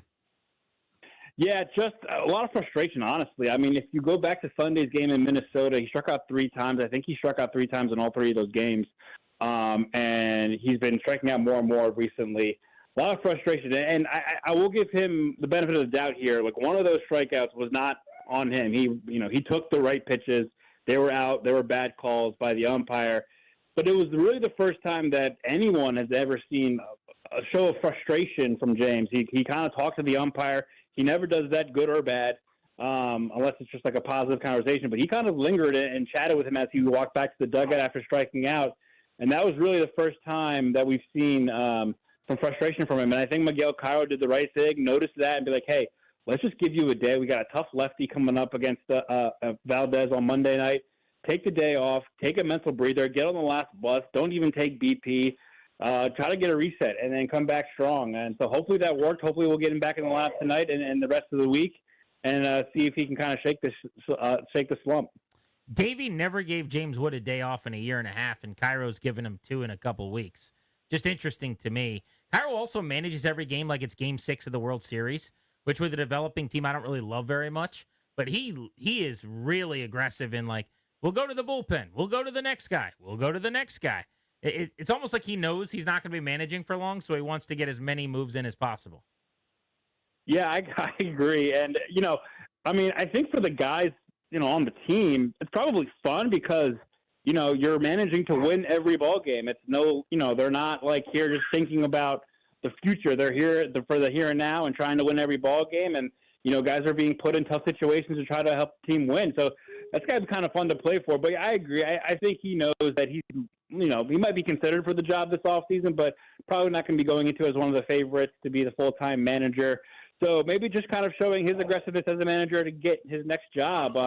Again, I think it's probably fun for the team to play for right now, but, it's only 2 more months. So I agree that, maybe for some of the younger guys, especially the pitchers, you don't want to run them into the ground for this at the end of this season, but it could probably be fun to play for when you're trying to win every single ball game, no matter what. Trade deadlines are coming. What do we think? What are we hearing?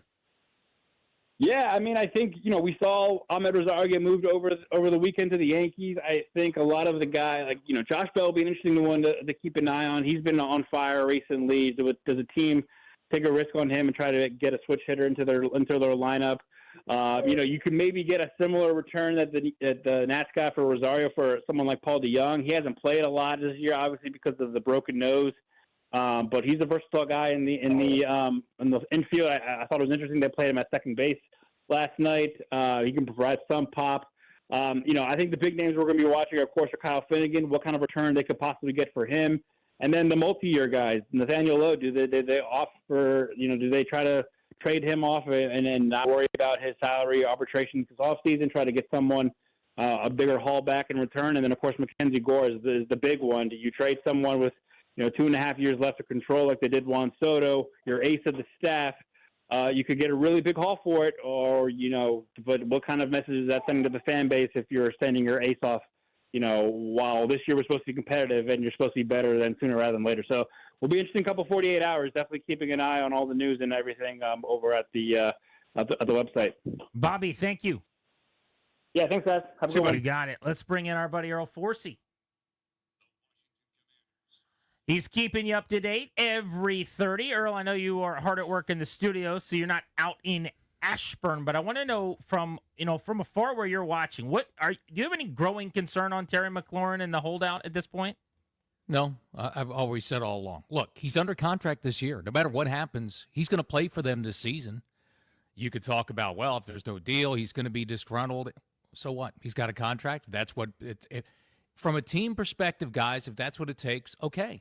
And, okay, plays out his last year. Let's say this is it. You don't get a contract extension. Well, next year, if they want him, he's going to play for them next year too, because they have a franchise tag they can use. The projection is 28-point-some million. It's probably going to be more around the 30 million range for a wide receiver franchise tag. That's kind of where we're talking, right? Probably in the end, 30 to 31. So he's locked up for 2 years here. I'm not concerned about that. 3 years from now, who knows what happens, right? But I can't be concerned with that. So the question is, big picture, no. Everyone in town wants to panic. All the kids in their mom's basement that cover the team, supposedly, that put out, TikToks and Twitter and X and Instagram. They don't know what they're talking about. This is a business deal. He comes out and gives his side of the story, because everybody shows up at a car dealer 2 weeks ago, and he talked for 30 minutes. Now he shows up there and, you talked to him. I saw this, Grant. I ran that cut with you, Scott Abraham, everybody talking to him. There was some dude in the background going, well, don't ask any questions. Well, the hell we won't. Like if I were there, right? Right. Don't ask any questions. Where were you 2 weeks ago when you couldn't wait to take questions? I'm not banging on Terry. I mean, he's doing what he needs to do. But this is business. And this is, ladies and gentlemen, what good teams have to go through. And look at the history. The guys running it, Adam Peters in San Francisco, they butt heads a lot of times with their players. And they end up, back and playing football. It will all get worked out. I'm guessing sooner rather than later, because what I just laid out for you guys is he's probably locked in here for another couple of years. And, these contracts come with signing bonuses, et cetera. So he's going to get a bunch of money up front if he gets a long-term contract. Obviously, a long-term deal is much easier for the team to absorb and to play with some numbers and make it a lot more team-friendly. But they're in a position where, because of that quarterback, number 5, not making top-dollar money, they have some flexibility even if they have to absorb a franchise tag, which I would guess they would do next year. So no concerns for me at all. When does it become detrimental to Terry and to the team for him not to be there? Because I'm in lockstep with everything you just said, Earl. When is it like you're going, okay, dude, you made your point. You still owe us a year? Yeah, I think they're at that point now. I think the reality is that they've been there for a while. They both should know. Terry and McLaurin's a smart dude. Danny, I think in the end, you're a professional. Is he going to go out and just pout? I don't see him being that kind of guy. We've seen this before with other players. I don't think he's that type of dude. I don't know. I mean, the question is, who knows about the human emotion element of it, right? The intangible. I wouldn't think, if you're a professional, and I think the team is being run professionally now, there is no more professional in that building than that guy, 17. I don't think that is an issue. If that's the way it would work out, that's the way it is, and you just, both sides have to deal with it and produce, because that's, in the end, it's going to be about that. But I'm not worried too much. I know some people are. I don't really concern myself to miss time and all this stuff. He's got plenty of time. We're 6 weeks away from ramping things up seriously. He and Jane Daniels got a lot of work last year. Once he gets back on the field, once that nagging ankle injury of his heals up, I know you just asked him about it, Grant. He says he's taking it day by day. Once that, he didn't seem too hobbled yesterday when he was scurrying off the field trying to avoid media questions. Once that is taken care of, I think everything's fine. I think we should be more concerned with other things. And this is drama. And but this is different than the drama we've had for years in this town. This is football contract, trying to keep your best player drama, which is better than the other drama that we used to have in this town. That's a fact. Hey, Earl, how about this one? Outside of McLaurin, real quick. If they stay healthy, so injuries can't be the bailout here, and it doesn't go as well as we all think, what derailed them? What went sideways? Weren't you guys talking about this earlier? Or maybe it was B. Mitch and JP. It's the stench of the former regime, guys. I've talked to you about this, because this is why you signed all these, aging players and one-year deals, because it's like the Nats. You talk about the farm system. It's kind of depleted for the Commanders, because, look, Trey Amos is going to come on. He's, by all signs, is the real deal and is going to contribute right away. That's great if you get those guys. You really, though, your team's built on the players who have developed a couple of years, 2 or 3 years into it. That base of players aren't here anymore, because there are very few left.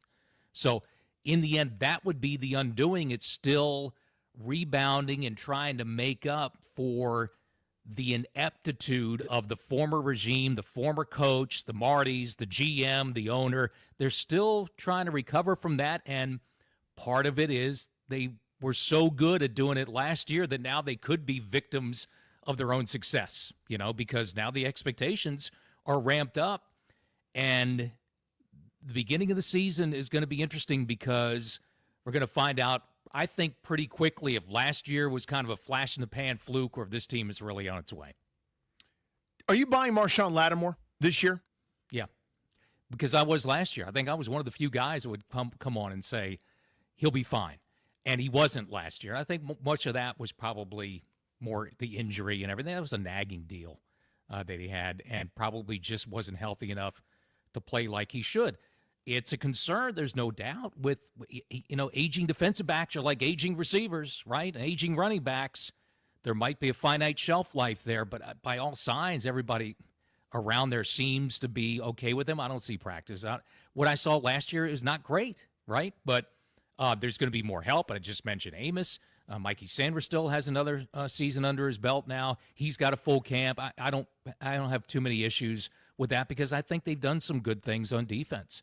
And I think Von Miller is going to be a really good contributor to this team. Everybody's looking at that like, they signed Father Time, and he's not the youngest dude in the world. And I know that, again, there's a section of fans that, want to add another age to it and just divide it by, 53 and say, oldest team in the NFL. I don't care about any of that stuff.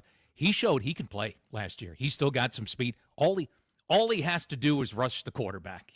It's like Parcells, Doc, he doesn't have to play. All he's got to do is kick, when freaking Matt Barr was sick one day. That's all Von Miller has to do. So I like a lot of the moves they've made. They're going to get some contributions from some of the young guys. And back to my other point was you've heard Dan Quinn talk about Ben Sinnott and about Luke McCaffrey kind of buttering things up with them. See, that's the layer you add to it. Guys, last year everybody's, we didn't really see much of those guys. Well, probably they weren't ready to contribute last year. Year 2, year 3, that's when those guys have to start contributing. So some of these older players can be worked out, and some of those young guys, the base of your team is going to be built for now and the future. So I don't have any problems with Marshawn Lattimore. But, again, this is another veteran guy that I'm still trusting in Adam Peters, guys, and that brain trust over there that know what they're looking at. And I think last year we saw across the board all their decisions were hits, right? I mean, maybe you're not going to get everyone, but I'm thinking that was not just kind of a reach last year that they brought in a player that can't play anymore. I'm not feeling that, but I know some are very skeptical. Batting average was high enough to give him benefit of the doubt going in. Earl Forsey will get you up to speed every 30. Thank you, buddy. 10 days, guys. 10 freaking days. The countdown to the preseason is on. Let's go. Love it. An actual football game, 10 days away. That brings a smile to the lips. There you go. And with Hall of Fame this week, I mean, we're basically in a spot now, except for the week before the end of the preseason and regular season. We have football the rest of the way through February now. Hello. No off days. Time is now. There's somebody's wrestling theme. The time is now. Earl Forsey on your Beltway Blitz here on Grant and Danny. Speaking of wrestling, did you know WWE Unreal? You familiar? I literally saw it today. Yes. On my on my home screen when I went to watch Happy Gilmore 2. Dropped 2 episodes down. Basically, they have pulled the curtain back on wrestling and how it all works, and them in what they call gorilla position, telling the referee to tell the wrestlers to do the moves and all of that stuff. Like, hey, tell him we got to get out of this match. We're going to commercial break. We're behind. We need to end this thing right now. Tell them to get to the finish. They've already choreographed the finish. But you're seeing everything in a way that you never have before. A lot of wrestling marks are actually mad about this show because it's completely taking all of the mystery and the mystique out of it. I mean, they're showing you how everything works. Like, my wife jokingly saw me watching it, like walking around the house, and she's like, are they really telling you, like, how they ended the match? I'm like, yeah. She said, why would they do that? But she's actually stumbling into what I've seen the reaction on social media today from wrestling fans who feel like this is like taking you to the North Pole, essentially, and like walking around and showing you what's what. Pretty amazing. But I've enjoyed it. The TV is stunning. I haven't been this locked into a show that isn't like quarterback on Netflix in a long, long time. So check it out, WWE Unreal, when you get some time. You will hear from Commanders cornerback Trey Amos on Grant and Danny next.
We're brought to you by the Reynolds and Power Home team of Keller Williams Realty. Nats baseball tonight here on The Fan. The fellas trying to take 2 out of 3 versus the Astros. First pitch for that one set for 8:10. Pregame coverage is rolling to 7:40 right here on The Fan. An absolute gut punch for Nats fans last night, according to Andrew Golden of the Washington Post. The team's top pitching prospect, Travis Sakura, has suffered a torn UCL and is scheduled to undergo UCL reconstruction surgery in about 2 weeks. A huge blow, as Sakura is a top 100 prospect who had a 1.79 ERA and 79 punch-outs over 45 and a third innings. The Commanders hit the practice field this morning for day number 6 of training camp. This morning was also the first of 2 public hearings for public testimony on the proposed $3.7 billion RFK site project, giving D.C. residents a chance to ask questions and voice their opinion on the matter. D.C. at-large Councilman Robert White says he has not made up his mind on the proposed stadium project. The next vote for the proposal is set for August 1st. Want to hear the fastest way to know what your home would sell for? Reach out to Empower Home Team. Simply text your address to 800-763-3000. No phone call needed.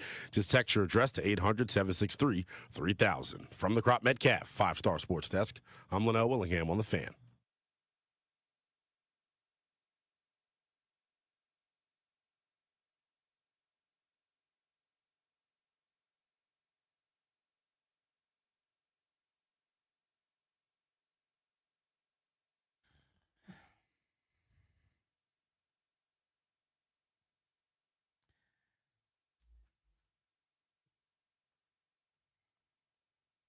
Second-round cornerback Trey Amos has turned heads at training camp for the Commanders. I think a lot of people like the way he's looked. Count me on the list that has been impressed. First thing you notice is just he looks the part, man. You want him getting off the bus pretty early when you show up at the opposing team's field. There were a few of those guys throughout history. Remember when the training camp was in Richmond back in the day and you and I went, and the first segment of every show that we were down there was, I know we're not supposed to be, there's other things to talk about, but look at Montez Sweat. Yeah. Like, just look at that guy. Amos just looks like a corner. He's long. He's about 6'1", 200 pounds. It's not like he's a massive human being. But he looks bigger to me. 61st overall pick in the draft, has a chance to have a big season. Caught up with him after practice coming off the field. Man, I just can't be, I'm so blessed to be in this type of situation. And I'm just happy to be out here, full of fans, clear skies, just being a Commander. And, can't nothing get much better than that, so just taking it day by day, just working what I need to work on and, just do the best of my ability to help this team.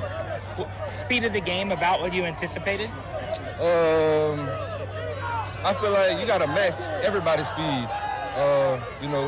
College to NFL, sure they different, but on the field, you got to match the person that's in front of you at all times. So really much. There's no difference, I should say. Mm-hmm. For you to this point, you've gotten some first-team reps, second-team reps, kind of moving around as you're asked to get in there. How do you go about not worrying about what role you're going to have if you're going to start and just working? You don't even have to worry about if you're starting or not. You got to keep that same mindset to where, you're on the field, what you going to do on the field. You're going to, and I'm just taking every opportunity like it's my last. So Commanders fans have gone back and watched some of the video of you in college and some of the success you had. What would you tell them about the player they're getting and you as you get ready to embark on your rookie preseason? I just want to do anything, to help this team win, to have that dog mentality, be a great teammate and just do whatever it takes to win. Like I said in the beginning, and you just be me and just find ways to help my teammates out in any type of situation to where, we're going to be good. Commander's second-round corner, Trey Amos on Grant and Danny. Who's your favorite corner studying now, and who is your favorite corner to watch growing up? Growing up, I wasn't watching any corners because I was a quarterback. I was really just an athlete, just studying off of Michael Vick. But when did you become a corner? A corner in college, freshman year. You didn't play corner in high school at all? I played corner in high school, but it wasn't the main thing. Gotcha. So I had, glimpses here and there, but when I went into college, it was like my real, daily, cornerback drills, just trying to learn like a DB, talk like one, just play like one. And then as far as like watching for guys that a lot of times you look for someone that resembles yourself and maybe see how they do it. Is there someone like that in the league that you say maybe body-wise or skill-wise that you can resemble? I feel like everybody different, you know. Everybody has their different type of situations, different type of skills. But, you know, I be watching everybody, you know, just trying to, you know, bring up, you know, an upgrade to my game at point of time. So other than that, you know, I just try to watch everybody's technique, try to put into my game. And if it don't really work for me, you know, there's some little tweaks I can do regardless. So, you know, just got to keep on working and just, you know, do your thing. Lastly, just for fans to get to know you a little bit, your eating contest food. You get one food, but the thing you would win an eating contest in, like you could eat the most of. Some wings. Okay. Some good wings. I like that. They have to be, what's that kind? Hot honey rub. Oh, wow, okay. Yeah, hot honey rub. I like That'd that. be the one. What about favorite movie? Favorite movie? There's so much movies. I'll say Friday. That's my top one for real. So. And then lastly, favorite superhero? Favorite superhero? I like Batman. Yeah. Why? I don't know. You know, he just always to himself, you know, real chill, but he ain't gonna let nobody step on top of his toes, you know, so that's about it. I like it. Good meeting you. Congratulations. Thank you.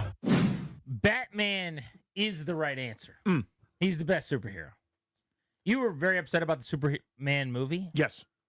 I've always found Superman to be a little bit lame. Yeah, well, Batman just pummels him. Well, that's the nature of it. Is Superman is lame, and that's part of the charm. Is that he's cheesy and campy and kind of dumb. He's static. In a superhero draft, you're not taking Superman before Batman. Of course I do, because Oh, Batman's not a superhero. Oh, he totally is. Nope. He's the best. What's his superpower? He's rich. Superheroes have superpowers. The whole reason Batman's awesome is because he doesn't have a superpower. He's fearless. What would you call him? A hero. It's a superhero. Nope. Superheroes have superpowers. Vigilante silly. Yeah. That's Well, I what love he is. Batman. You're not going to be saying anything bad about Batman. The whole Right. point that makes him remarkable is that What's he's better, Batman or Superman? Superman. No. Yeah. So, like, how come they can't make a good Superman movie, but they can make awesome Batman movies? Doesn't matter who makes them. Some kid from your local high school tries. Seriously, a student art film about Batman. Yeah. He's vengeance. Yep, that's good. Some guy who's never made a movie before uses CapCut on his cell phone, 3 hours in IMAX, and it's next level. Superman, you could put the best directors on the planet on, and none of them can make a good movie. It seems to be a big struggle for whatever reason. It's because he's too good. That's the whole point. He's too good to make a movie about. What's his struggle? Superman. He just wins. Cornerback room might impress people. I'm not going to put this in ink yet because I want to see it in game. And it's easy to get fooled sometimes, especially at certain positions. Running back's one of them. I think DB's another. Just from my time out there, like practices, one-on-ones, certain things are designed in certain ways. And maybe there's tells that players can pick up on of what they're running against in practice. Or it takes looking at the sheet once that you see laying around somewhere and you kind of know what's being run, essentially.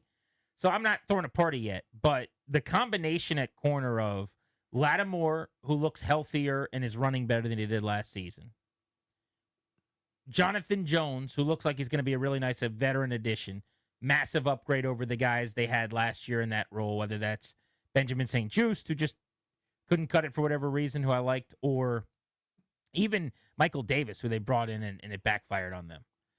Amos as a second rounder, being able to move and push now. Sandra still into the slot and Igbenogany down the depth chart. It's just a way better group than they had. It is. And it's now that, hey, that's nice, or that's a good piece, or that's intriguing. The tipping point is Lattimore. And this is the biggest, I hate this term, and I'll have another one, though. It's the biggest X factor on the team to me.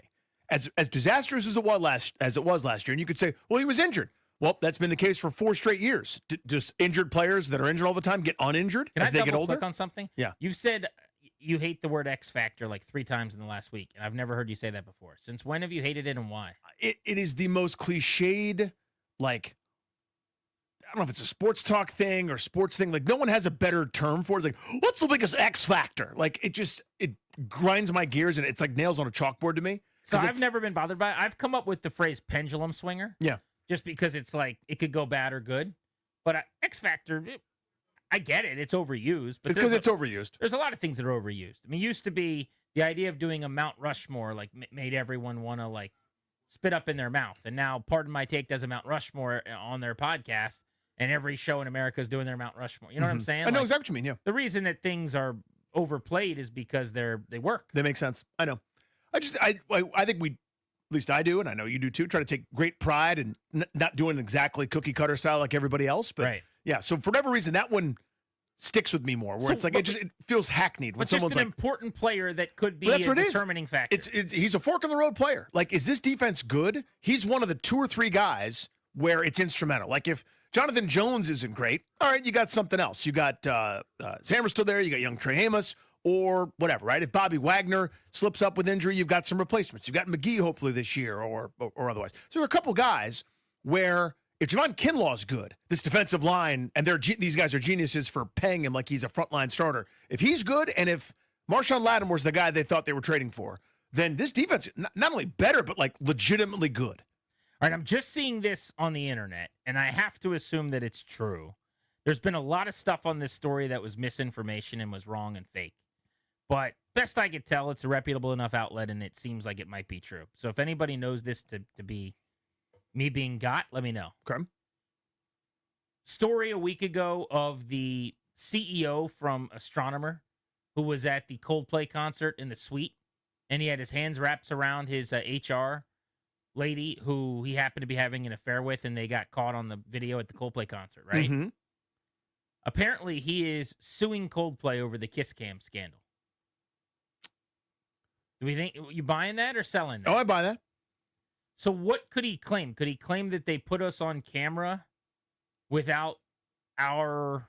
Did you like sign away your right or something? When you go to when you're in a public place, you can be on camera. Like, in other words, if I'm walking down the street and Metal Chris is filming something near the Washington Monument on his cell phone and it gets aired and I'm with some chick that isn't my wife, I can't sue him because I had a transgression that now got caught public because I was in a public place. I don't have to, no waivers have to be signed. So aren't you if it goes on the news, maybe you do, right? I don't think so. Like, that's why the place is always blurred out. I think they do that for negative stories, like, or minors. If they're saying like America is the most obese place ever, they blur out a bunch of people's faces because it's kind of messed up. There you go. I recognize that midsection. But I can name 1,000 news stories I've watched where they're talking about the restaurant in D.C. or the tip thing, and they're just showing people outside eateries and their faces are not blurred. They're in a public place. You're 100% allowed to be recorded. That's a common thing. I mean, if you go into a private establishment, you need the permission of that establishment. But when we're doing something at a restaurant, if we're at Pupatella Pizza or something, and we're recording, we don't need to get everyone to sign a waiver. They're in public. If they show up on our camera, just kind of they were there. So I just don't know what grounds he'd have to stand on. It didn't look good for him. Well, I understand why he's upset. Yeah. No, I do too. When you're suing, you're saying they ruined my life. They cost me my marriage. I want money. By the way, he lost his job. Yeah. Or he at least is no longer I think he's still part owner, but he's not the CEO or something. So he's taking on some water here. There's no doubt. But he has to say that they did something illegal or wrong, I would think. You would think. And, yeah, like, it always struck me as it's like this is not a great analogy. The burglar breaks in and cuts his hand on the window. Right. That's happened. And sues. Where burglars are suing people because they got injured in someone's house. Yeah.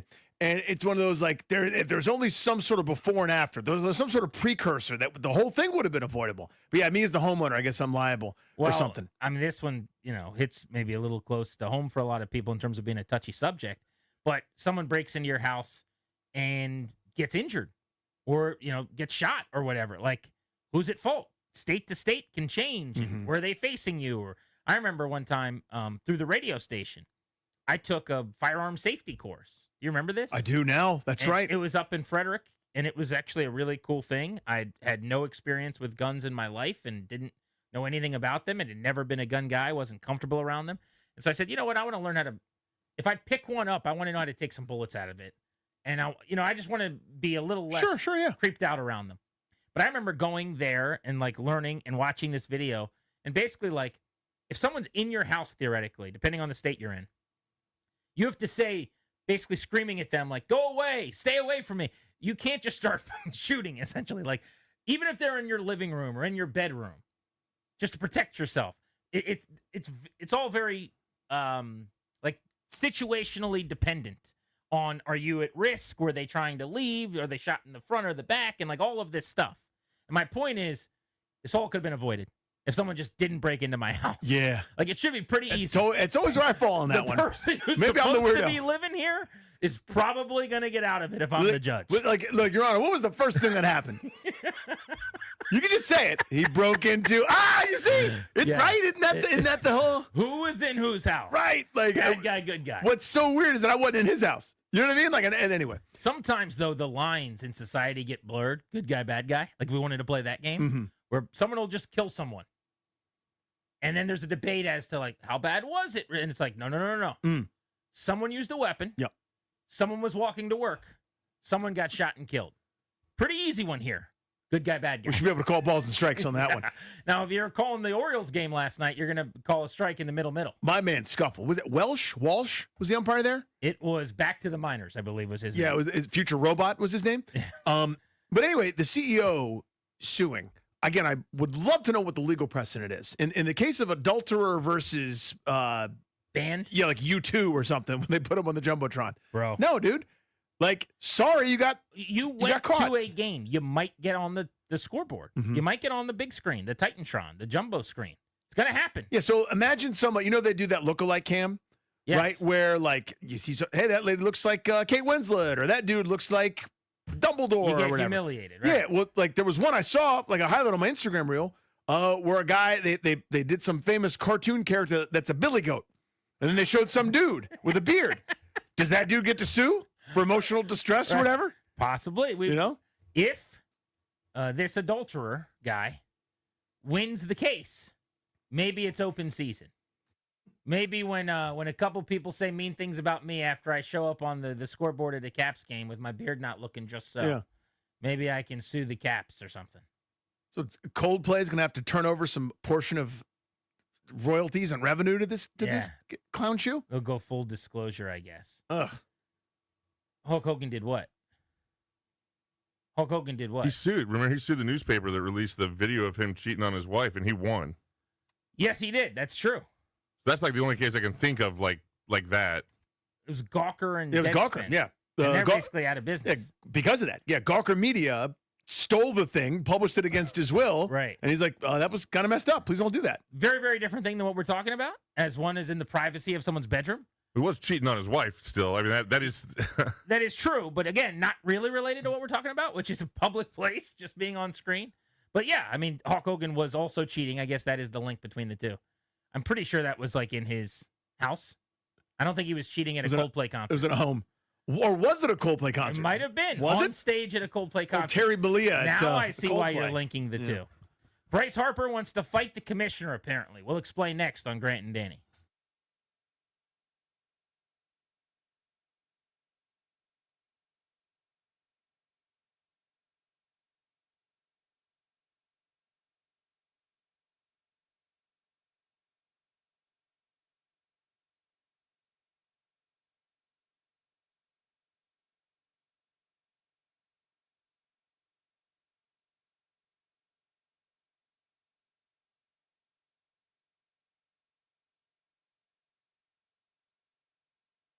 What's up, guys? Danny Rubio here from my pals at Ted Britt Ford. Red, white, and still saving. Who says those great deals end on the 4th of July? The Ford Summer Sales Event lives on at Ted Britt Ford.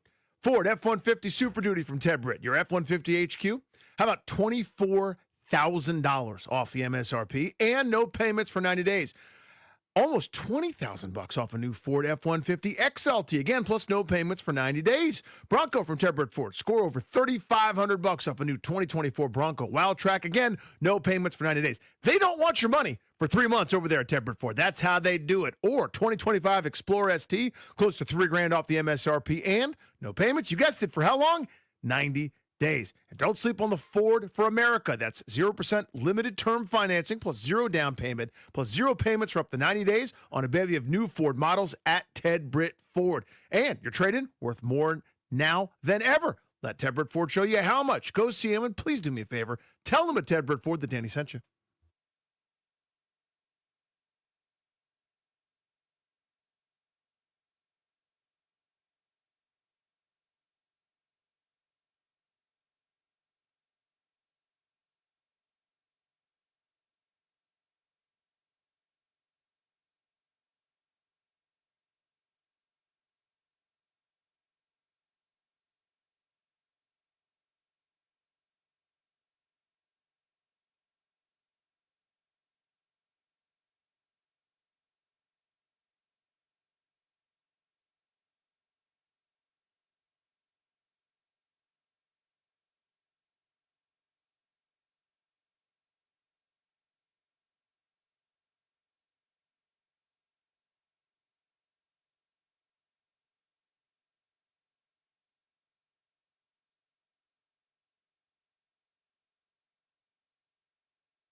It seems like I'm in the minority on this story that broke yesterday on Bryce Harper and the commissioner of Major League Baseball, because a lot of people seem to be very happy that Bryce Harper took Rob Manfred to task in a clubhouse. But according to Jeff Passan of ESPN, Harper got in the face of Rob Manfred, nose to nose, and told him over the speculation that the commissioner is trying to get a salary cap, which would be bad for player earnings.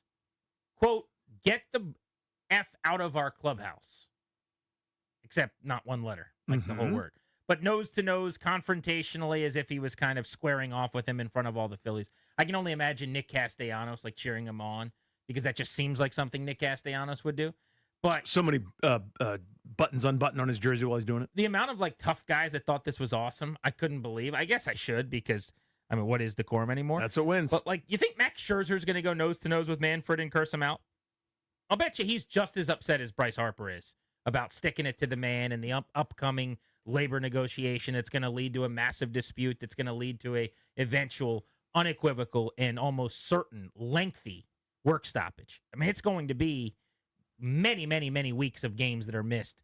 I saw somebody speculating there will be no season. I don't believe that. We'll miss an entire year. This is after next baseball season, though.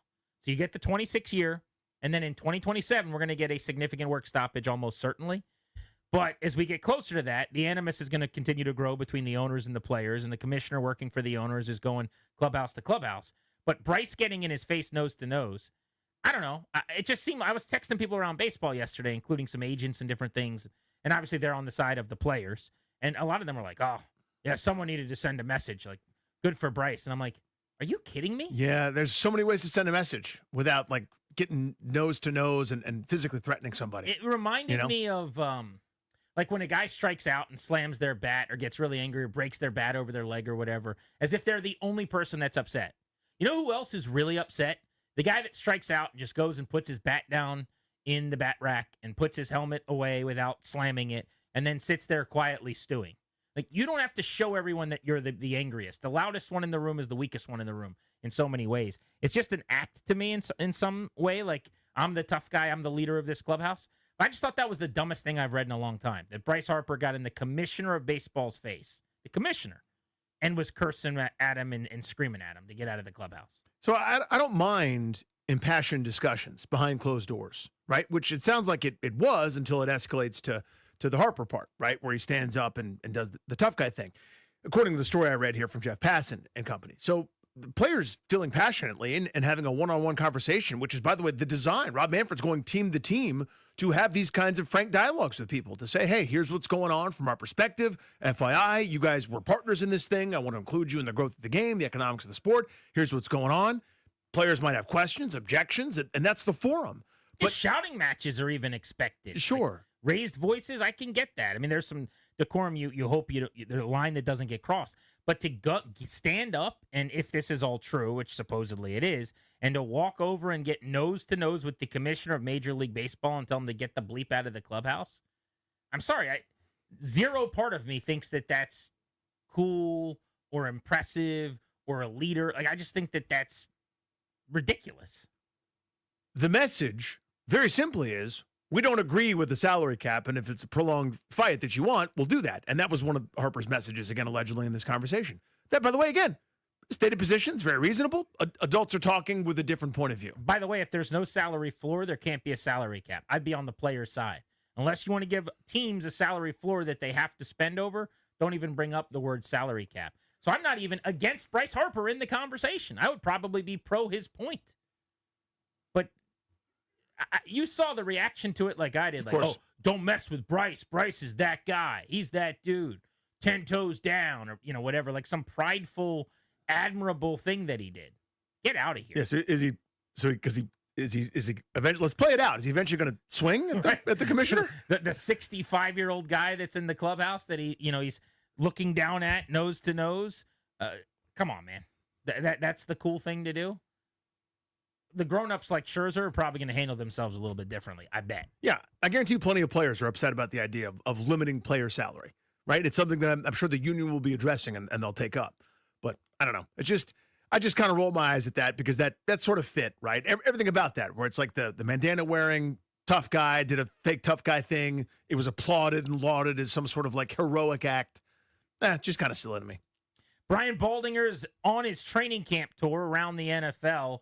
Baldy was in Ashburn with the Commanders over the weekend. Want to check in with him, not only on Washington, but on the teams he's covered in his stops. We'll do that next on The Fan.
This update is brought to you by Melwood. The Commanders back out on the practice field this morning for day number 6 of training camp. Head coach Dan Quinn announcing a roster move before practice, revealing that veteran guard Nate Herbig had made the decision to retire. The team brought him in for Pittsburgh, looking to add some much-needed depth to the interior of the offensive line, but Herbig deciding to call it a career this morning. Other Commanders news. This morning was the first of 2 public hearings for public testimony on the proposed $3.7 billion RFK site project, giving residents and D.C. residents a chance to ask questions and voice their opinion on the matter. D.C. at-large Councilman Robert White says he has not made up his mind on the proposed stadium project. The next vote for the proposal set for August 1st. NFL training camp news, horrible injury news out of Berea, Ohio, where the Browns are holding training camp. Sources say third-year standout corner Martin Emerson Jr. was carted off the practice field this morning with what is now confirmed to be a torn Achilles. Other NFL news, the Colts have locked up a key piece of their future as they agreed to terms with left tackle Bernard Raymond on a 4-year, $100 million extension. Nats baseball tonight here on The Fan. The fellas trying to take 2 out of 3 against the Astros after Brad Lorton, the bullpen, had an excellent outing last night, giving up just 4 hits over 9 innings. And with Riley Adams playing hero, he had a tie-breaking homer in the 7th, his 6th of the season. Pre-game coverage is rolling to 7:40. First pitch set for 8:10. Support people with disabilities in your community by donating your unwanted vehicle to Melwood. Donating is fast, free, and easy. Visit melwood.org or call 1-877-MELWOOD for more information. From the Crop Metcalf 5-Star Sports Desk, I'm Linnell Willingham on The Fan.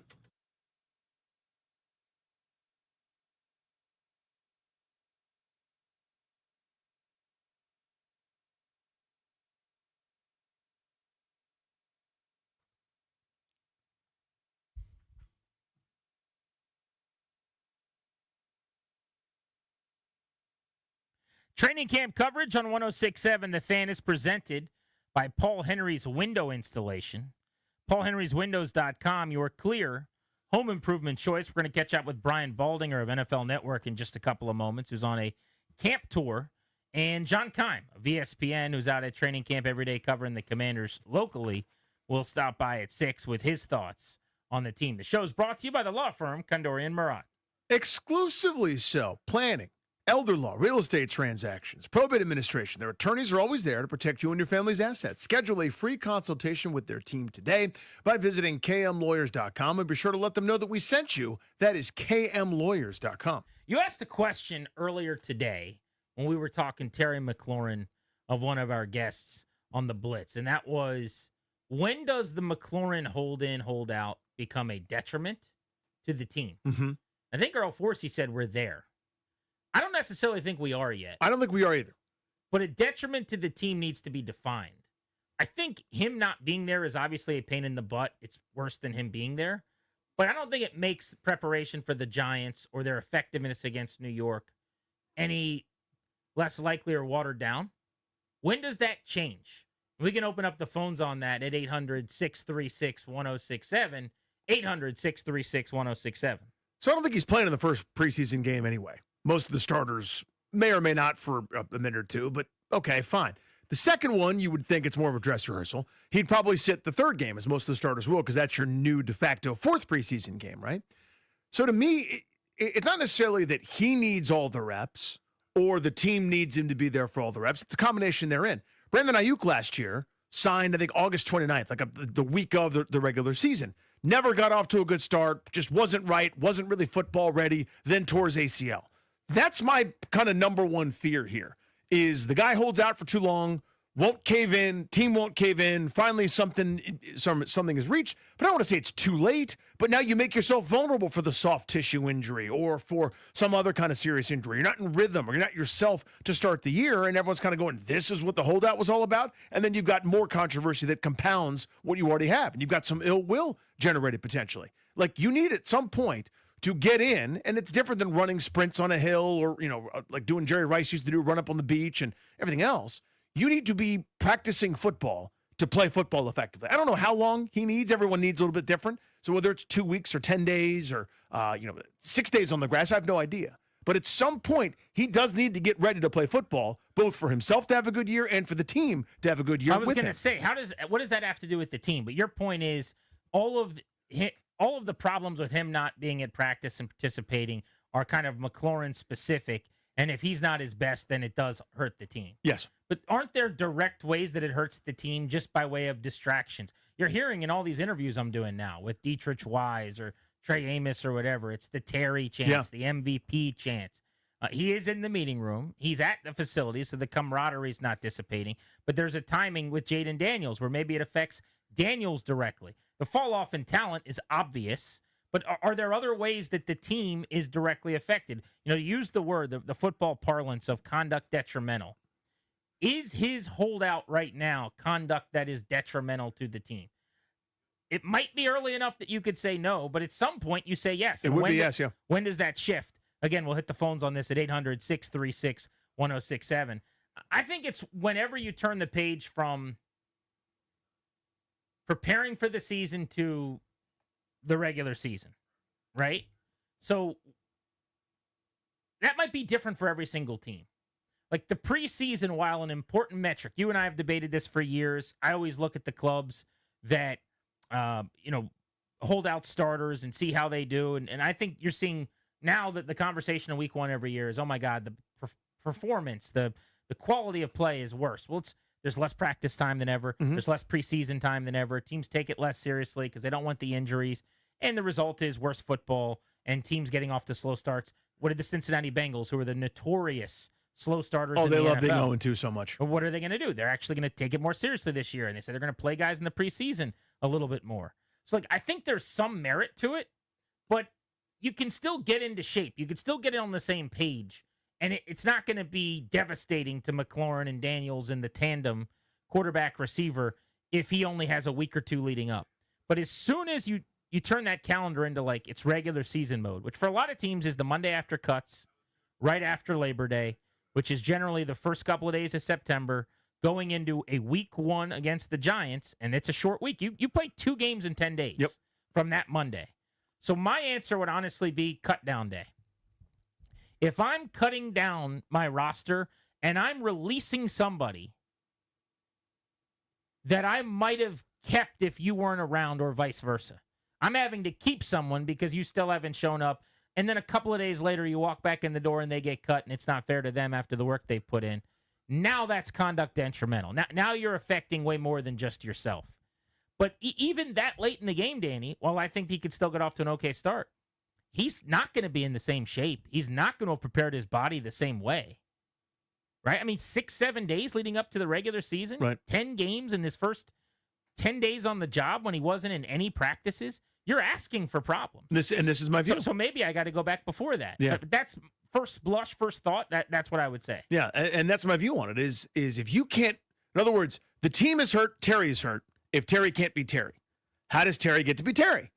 A certain amount of preparation. I don't know what that is. For every person, it's going to be different. There are guys that roll out of bed and, Aaron Donald notoriously didn't really need all the practice time. They'll walk in, be the defensive player of the year. Other guys do. Other guys need the reps and the pads popping and to get hit a couple times and to work their way into a season. And who knows what everybody's body needs? Who knows what you might have needed at 22 versus need now at approaching age 30 in terms of muscle readiness and in terms of the recovery. Again, running sprints, you can be in great shape. You're in better shape than 99.999 barred percent of humanity. It's not an in-shape contest. You're not running a marathon. You're not trying to finish under the 26.2 in Boston in sub 2 hours. This is football. It's a different kind of shape that involves getting, rattled around, the physicality, having those kind of quick bursts, resting for a second, being attentive enough for a play call. There's just a rhythm to it that guys have to go through it in order to do it, even with all the in-shape 24/7, 365 that these athletes are now. I mean, it used to be training camp preseason was there for guys to work off their beer guts that they developed in the offseason, and you're doing 2-a-days because you haven't been hit in however many months. You haven't done anything to stay in shape because you weren't incentivized to do so. It's a different time now. Everyone approaches or walks into camp in great shape. It's not a cardiovascular issue.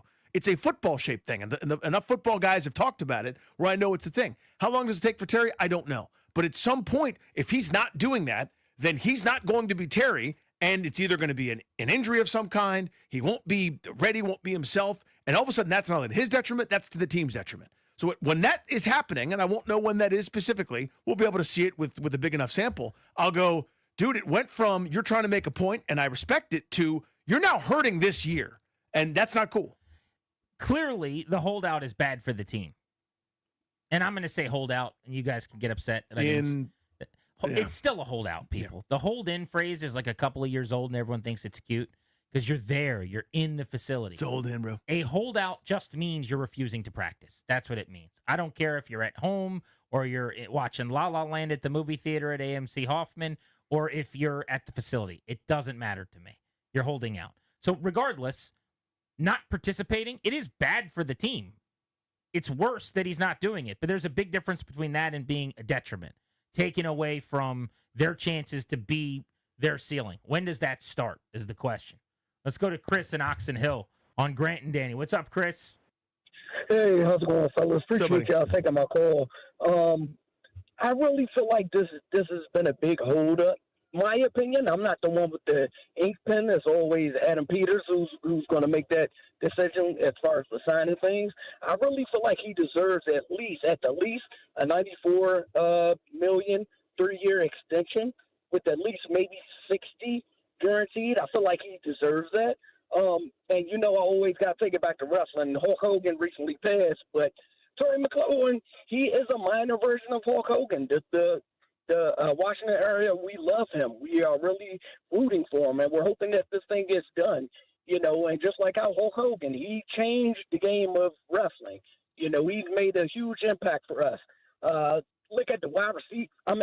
Look at the quarterbacks that he had to deal with. He had to deal with some awful quarterbacks, but he still was productive each season. 5 years with over 1,000 yards. So, I really feel like he deserves it, and I hope he does get it. But let me drill back down on the topic, Chris. When would you say his actions are a detriment to the team? Are we there yet? Yes, I feel like we are there. Reason being is because I hate to say it like this. Debo he's not 100%. He just came in off of an injury year. And yes, we did pick up somebody as far as within the draft, as far as a wide receiver, but we don't have that number one, and Terry has been a number one receiver for us for the past, it's been a while. I can't even 7 years. Yeah, for a minute. Going out there as your number one wide receiver. Thank you for the call.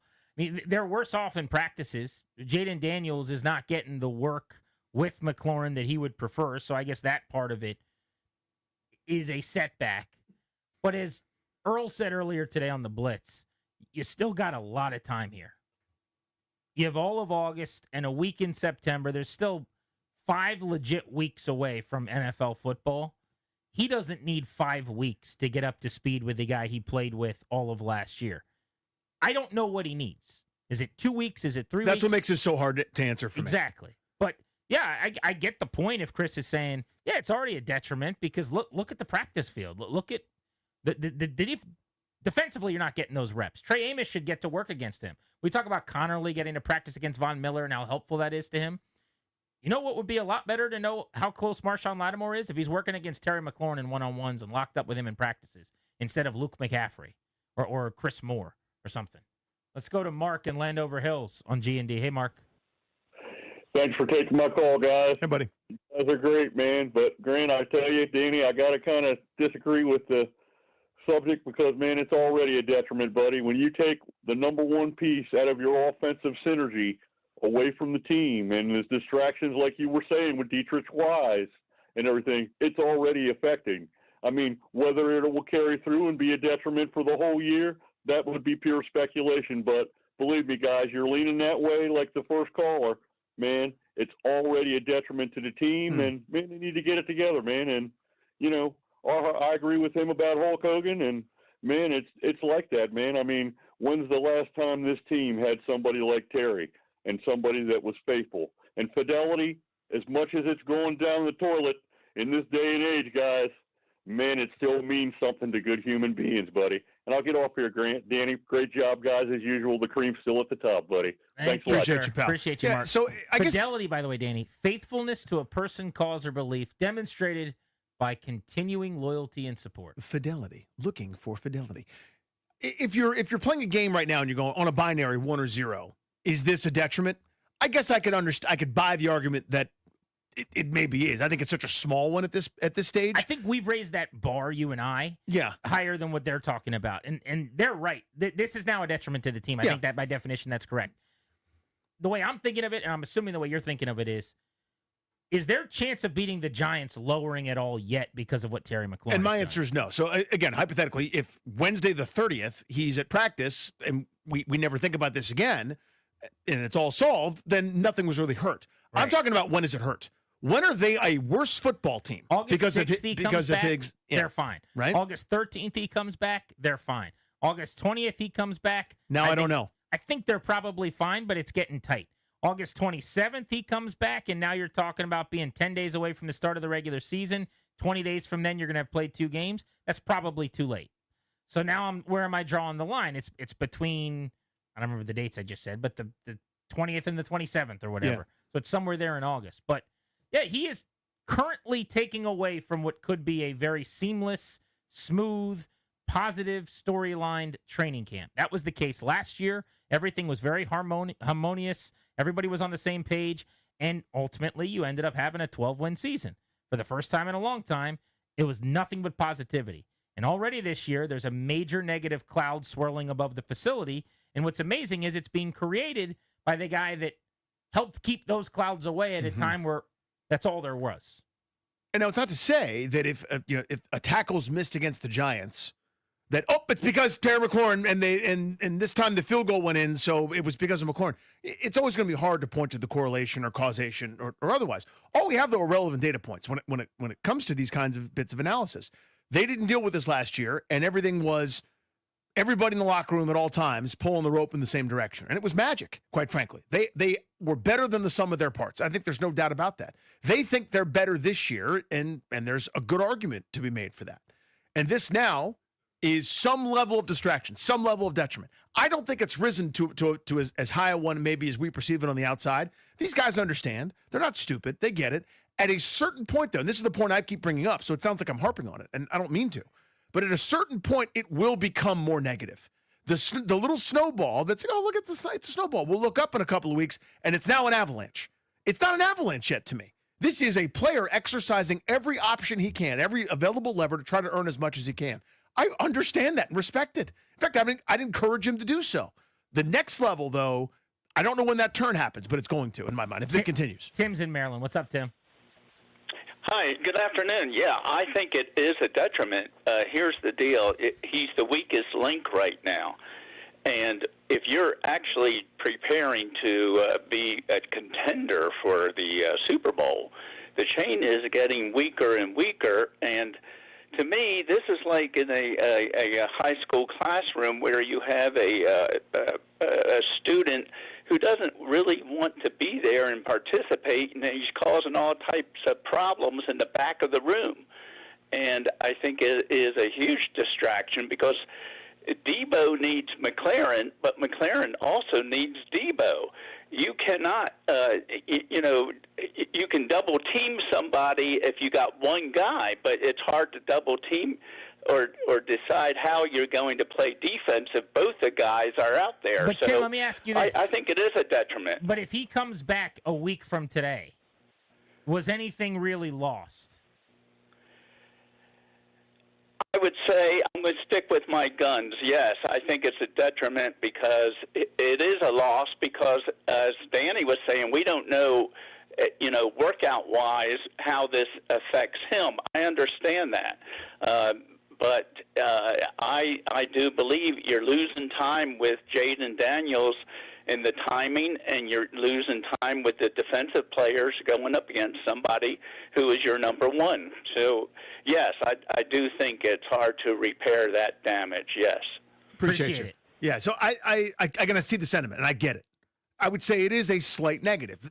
I guess the point that I'm trying to make is it's not that big a deal yet.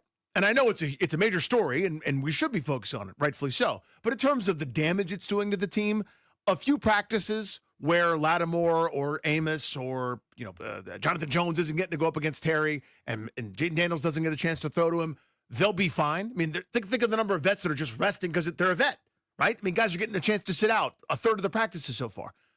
We're not doing any real damage yet. The longer this goes on, though, you're approaching that level. We are tracking down Brian Baldinger of NFL Network. Hopefully, we will be joined by Baldy coming up in just a few.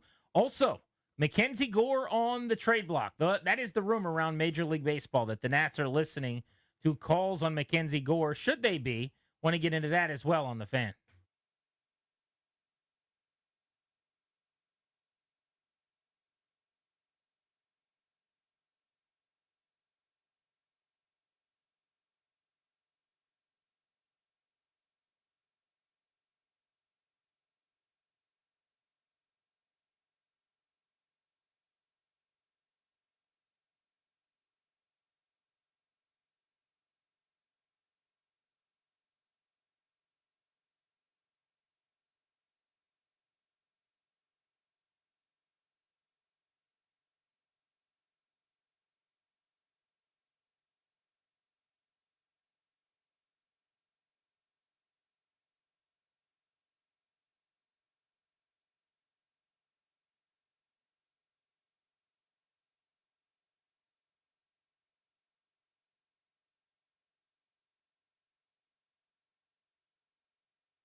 We're brought to you by Main Street Bank. Cheer local, bank local. The Commanders back out on the practice field this morning for day number 6 of training camp. This morning was also the first of 2 public hearings for public testimony on the proposed $3.7 billion RFK site project, giving residents a chance to ask questions and voice their opinions on the matter. D.C. at-large Councilman Robert White says he has not made up his mind on the proposed stadium project. The next vote for the proposal is set for August the 1st. NFL training camp news.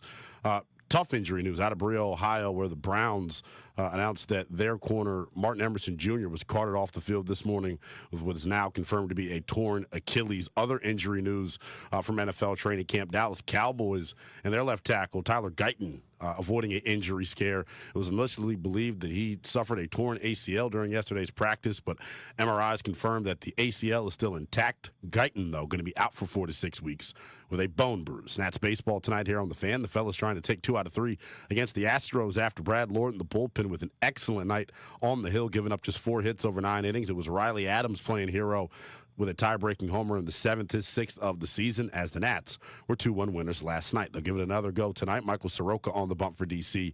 It is a 8:10 first pitch. Pre-game coverage gets rolling right here on The Fan at 7:40. Main Street Bank is a business-focused community bank proudly serving the DMV since 2004. Visit mstreetbank.com to learn how to put our team in your office. Main Street Bank, member FDIC, equal housing opportunity lender. From the Crop Metcalf 5-Star Sports Desk, I'm Linnell Willingham on The Fan.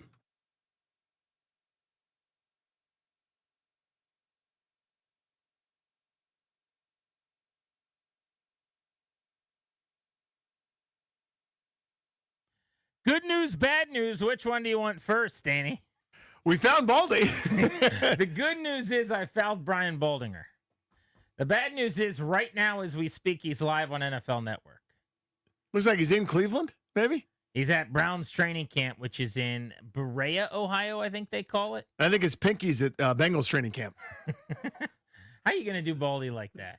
Oh, I kid. We found Baldy, so that's good. But he can't be on TV and the radio at the same time. I mean, he's good. We will get to him when he has done his television obligation. I'm going to assume he's making more money on NFL Network right now than the zero amount of dollars I don't know. We'd be paying him to come on the show. We do pay a lot. A lot of nothing. Zeros. Quarterbacks on roster: Deshaun Watson, Joe Flacco, Kenny Pickett, Dylan Gabriel, and Shedeur Sanders. Ladies and gentlemen, the Cleveland Browns. Quantity over quality in personification form. Who makes that team, by the way? I've got Flacco as their starter. Yeah. Dylan Gabriel is a lock. And then it's going to be either Pickett or Shedeur Sanders as their 3, because Watson's on injured reserve or whatever list he's on at this point. So you can cross him off the list. Pickett or Shedeur Sanders. I think you could get Shedeur Sanders to the practice squad. Nobody drafted him for 4+ rounds. He's only famous really in name. Pickett is a veteran third-string quarterback, or probably, honestly, in like week 1 would be their backup because you don't want Dylan Gabriel to be a play away from getting on the field. They're lefty QB.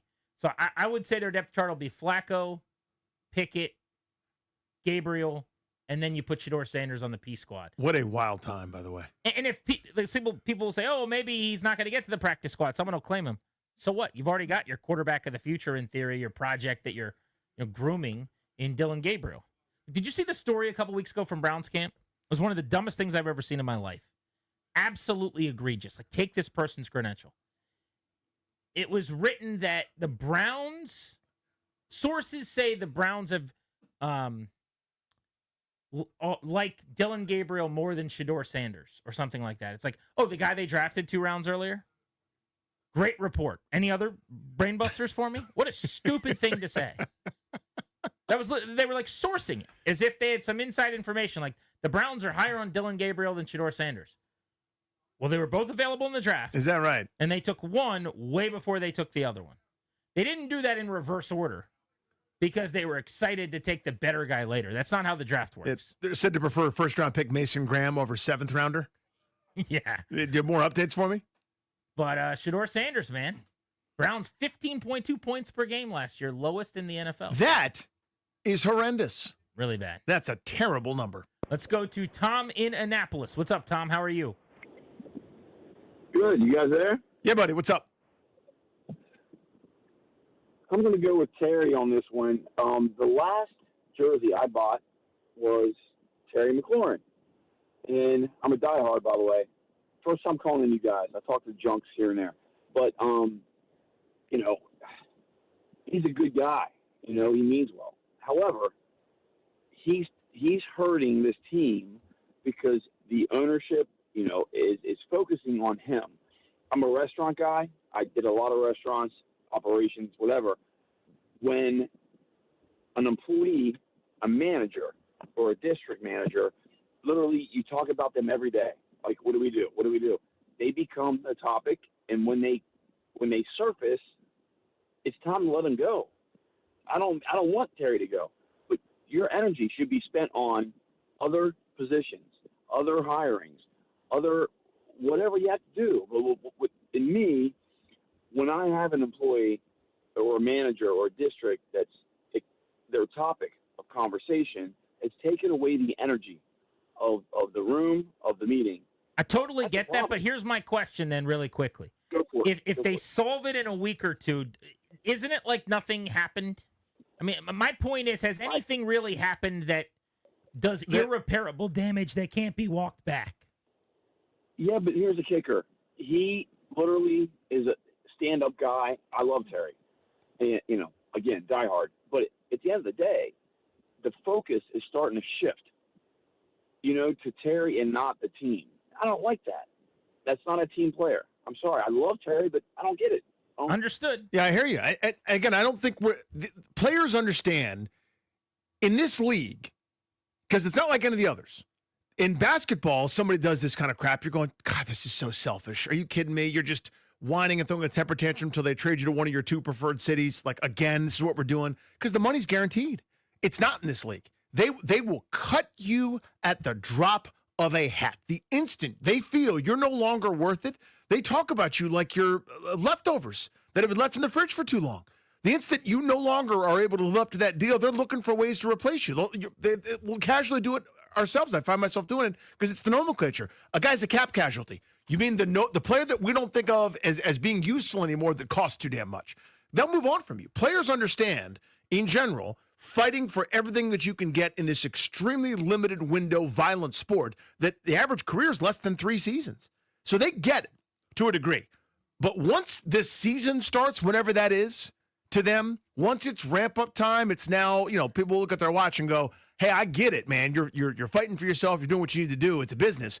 But we got something going here where the vibes are really good. We got a good team, and you're a huge part of that. We need you. I don't think we're there yet by any stretch of the imagination. So I understand the point about kind of real world and business and the way things go. I mean, you've all seen that, the employee that you know, too much attention sort of surrounds them at times. This is unlike anything else, though, in this football world. So the caller from Annapolis, I think, has a philosophy that is shared by a lot of listeners and football fans, which is, in a dispute like this, it's selfish because you have a contract not to go to work. And I think sometimes with people that are outside the NFL, you kind of relate the football player situation to your own. Mm-hmm. And it leads to an animosity. It leads to a frustration. And, you know, I use the word selfish. I think that's what he said. But it becomes a me situation. I don't think of it that way, to kind of echo your sentiments of a moment ago, because this is the business of the NFL. It's not the business of Odyssey Radio. That's not how it works, where I just sit at home and refuse to do radio shows until I get my contract. It's not how my industry works. It's not your industry, probably. I don't know what you do, but I bet you it's not done the same way. This is how this business works, and it's not always relatable to your thing or to my thing. So Terry McLaurin, in my opinion, is not actually doing anything wrong. He has one avenue and one route to get paid.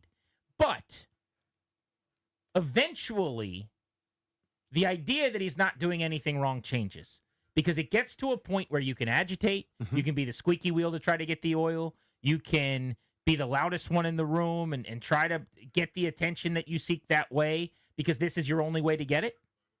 But at some point, you got to play football. And when you think that is going to vary for everybody. For me, it's week 1 of the NFL season. On the field against the Giants, able to play at 100% because you're in football shape. Everything that happened before that is prolonged, and I don't really care about it. Training camp, the preseason, mini camp, OTAs, all that stuff is important in its own way. But the business of football, the way the sausage is made, allows you to leverage whatever you can. And his only leverage is how good he is, how available he is, how willing to work for you he is. So I'm not going to hold this against him. This is very different, by the way, than a guy not showing up to OTAs or minicamp just because they don't want to, or they want to train somewhere else, or they want to do something else. This is a contract dispute for a guy who has earned money, in my opinion, who wants the money that he feels like he warrants, that he has earned. And so I disagree with the average person. You know, when I talk to my dad or people about this, where they kind of roll their eyes and they go, the millionaire player who made $42 million the last couple of years is holding out, even though he's under contract. Report and do your job. I don't see it that way. I will see it that way in the regular season. He's not necessarily paid to be at training camp. I mean, he is, technically, but really, what do they care about? They care about him playing in 17 regular season games and going out there and giving him a chance to win 17 times. So I'll view it differently than that caller and a lot of people. He's not a bad guy right now for what he's doing. He's not, in my opinion, being selfish. He's operating and conducting himself as a businessman. But that ends soon. I mean, he's only, for a lot of people, it may have ended day one of training camp. I think that's reasonable. Yeah. If you said, hey, I got no problem with 2 weeks ago when he cut a promo at a car dealership, hey, I got no problem with him not being at minicamp and the off-season activities, but now it's training camp. Now it's training camp is basically the week before the regular season. But everyone's going to have a different way to view, like, when it's time to stop trying to get your money and start thinking about your current contract. Because this whole thing's about his next contract. Right. You still owe me one more year, buddy. Mm-hmm. You've still signed that part that I'm paying you for, you've already signed up for. Yeah. So honor that. Selfish is a really major word in this set of circumstances. And what I mean is, he's acting in his own self-interest, rightfully so, because nobody else is, right? Nobody else is there to advocate for you. His agent is helping negotiate, but you're your own independent contractor in a sea of hundreds and hundreds of people doing the exact same thing, right? So nobody else is going to advocate for you. When it's time to cut you because you're not useful, no one will be there sticking up for you, going, well, maybe we should pay him $33 million just because he was a nice guy. Like, you'll get cut. So you're doing everything in your power for your own self-interest. If you want to be strict about the definition, you could call that selfish. I have no problem with guys being selfish when it comes to a league that, again, they will cast you aside the instant they feel you're no longer worth it. But at a certain point, that selfishness becomes a detriment. And that's really the focus of the discussion today. I don't think we're there yet. Some people say it is, and I think that's a reasonable opinion. I think it's a good sports discussion. And I like how we kind of came to the idea of it's a detriment because it is hurting the team. Yes.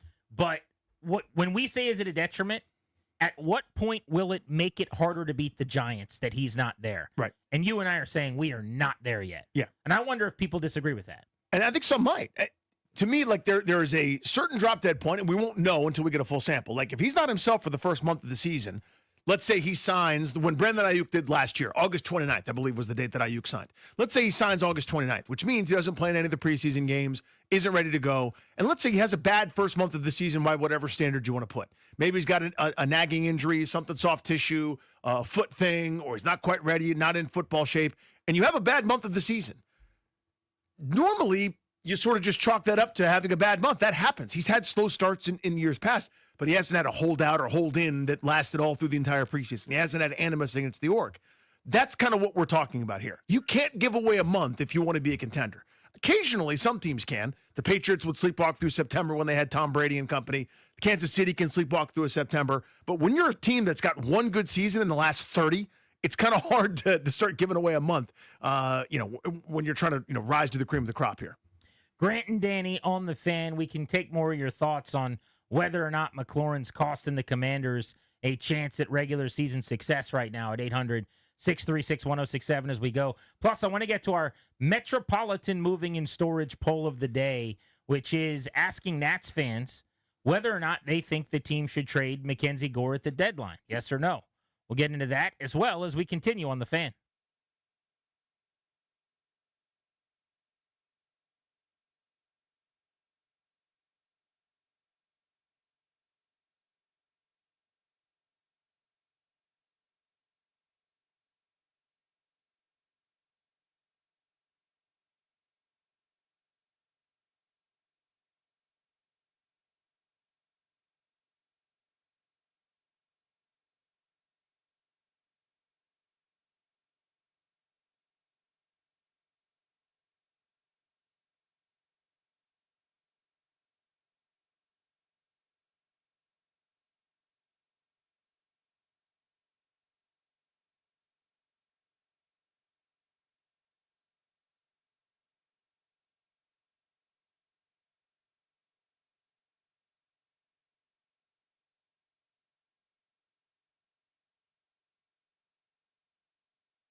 I took the kids to Krispy Kreme this morning to watch the donuts get made. Oh, man. My 2-year-old, as of today, officially 2 years old, birthday today from McKinley.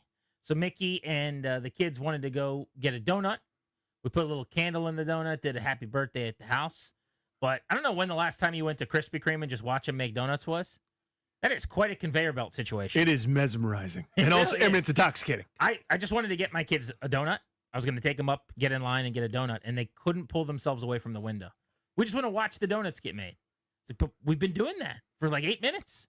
It's the same thing. It's just the donuts are dough, and then they're in the little boiling, piping hot oil, and then they go through the little part of the machine where it flips them over so the other half gets cooked, and then they get on the little grate grill thing that really slowly, conveyor belt style, takes them underneath the best part, which is like the water fountain, but it's a glaze. It just glaze. I'd like to lay under that with my mouth open. Just to see. Just to eat some of that Krispy Kreme situation. But then that goes on the donuts. And then they get on the conveyor belt after that, and they come around slowly, and she picks all the ones that are good and puts them in the box. But occasionally, one of them, it's it's like a baseball card. Yep. They're looking for the smallest There's a little defect, yeah. crevice. And they're like, oh, we're going to let that one go. And they just go right into a trash can at the end of the conveyor belt. Come on. What are we doing here? Yeah. I'll take some of those. That would be a great home for somebody. All right, the Metropolitan Moving and Storage poll of the day, Daniel. Presented by the good people over at Metropolitan Moving and Storage. Local, long distance, residential, and commercial. 3 decades of best-in-class service and experience. As the Major League Baseball trade deadline approaches, are you okay with the Nats trading Mackenzie Gore, yes or no? And I'm pretty stunned by this. I am stunned by this, too. I was going to bring that up. Early on, there's only a few dozen votes here. We just posted during the break. 70% of people are saying yes. 30% are saying no. And we'll see if this holds up. But if it were to, that would tell me Nats fans feel like the team's very far away. And at this point, the rebuild needs to be fortified with more young talent. Yeah, they kind of get the reality, right? Where from here's what I'd feel a lot of sympathy for. Season ticket holder, paying customer frequently, you got a 40-game plan or a 30-game plan or 20-some games, and you've already paid. And you're going to go see a worse product every 5th day, right? Because it's not Mackenzie Gore, it's now fill-in Freddie or 4A Frank or something like that, taking up his innings, and that ain't the same as he's on the young side still, but an up-and-coming top-of-the-rotation type starter, no longer getting looks for you, and it's minor leaguers that won't have an impact for a couple of years. For me, from a baseball perspective, I said this yesterday on the show, here's what you do. You look at when your target date is, when you can actually be good. It ain't for the next couple of years, and he won't be here when that happens, which means he's gone for me. I'm trading him ASAP. You can get a really good package of players. I think it's a no-brainer. It's not to say that I'll be upset if they don't trade him, but I will be a little bit disappointed because I think the best value you're going to get is as soon as possible. It's my old Juan Soto axiom, the best time to trade Mackenzie Gore is never. The second best time is now. And I only believe this. I'm only willing to do this because he's leaving in free agency in 2 seasons. So you basically are renting him in some non-competitive years, or you're going to get a huge haul where you get some good minor league pieces back. You'll never get a Soto deal again. That's a once-in-a-lifetime best trade that's ever been made kind of return. But you're going to get one of the best returns you've ever gotten for trading a player in Nats history, for trading 3 postseasons of a number 1 starter coming off an all-star appearance, because they haven't traded a guy like that on the pitching side. Now let's get back to the phones, and Terry McLaurin, Jose's in Alexandria, wants to hop in on Grant and Danny. Do you think that the holdout is affecting their chances to get off to a fast start, or is it too early for that? So what's going on, guys? I feel like it's time to pay Terry. I mean, this gives me shades of Kirk Cousins all over again, where as soon as it was getting closer and closer for Kirk Cousins to get on the tag, everybody was saying, you know, why doesn't he take $20 million? Why doesn't he take $22 million? Because why would he? I think that's what it is for all players. But I think we all have to remember how much of a tailspin Kirk Cousins leaving put us in. I think the same would be with Terry McLaurin, because it's been a long time that we've had a number 1 wide receiver that is not named Terry McLaurin, probably Deshaun Jackson, Pierre Garçon. So, you know, I think if you would have asked anybody watching that Lions game last year when Terry was taking it 60 yards to the house, if we should pay him $34 million, everybody would have said that was low. We should have paid him $50 million. Give him all of it. Yeah, give him $85 million. Whatever. Yeah, like Strasburg's going 8 strong in Game 6. I'm like, I don't care how much money or how many years. I get the sentiment of when Cousins walked, you went back into quarterback hell, and it could be a long time before you have a receiver as good as McLaurin. But teams win Super Bowls without great receivers, and I've used the comp to the Ravens because Lamar Jackson's the other quarterback in the league that runs as much as Jaden Daniels is going to. They've done it without high-end wide receiver talent. Now, they haven't gotten to or won a Super Bowl yet, but they've been one of the best teams in the conferences in a power program winning double-digit games year in and year out. And maybe Washington feels like if they're strong on the offensive line and at tight end and in the backfield, that wide receiver is in an area where you got to be paying someone close to $40 million a year because they don't throw the ball traditionally to the outside wide receivers to the same extent that a pocket passing, pass-first type team might. Maybe that's their logic. Let's go to Ray in Maryland. What's up, Ray? All right. Happy birthday to your 2-year-old. Thank you. Yeah. Look, I'm an accountant by profession, and as a part of my job, I do forecasting and budgeting, and for companies. Okay. So here's my, and then why am I telling you this? Because someone needs to do a study or take an analytical approach here to determine if there's a correlation between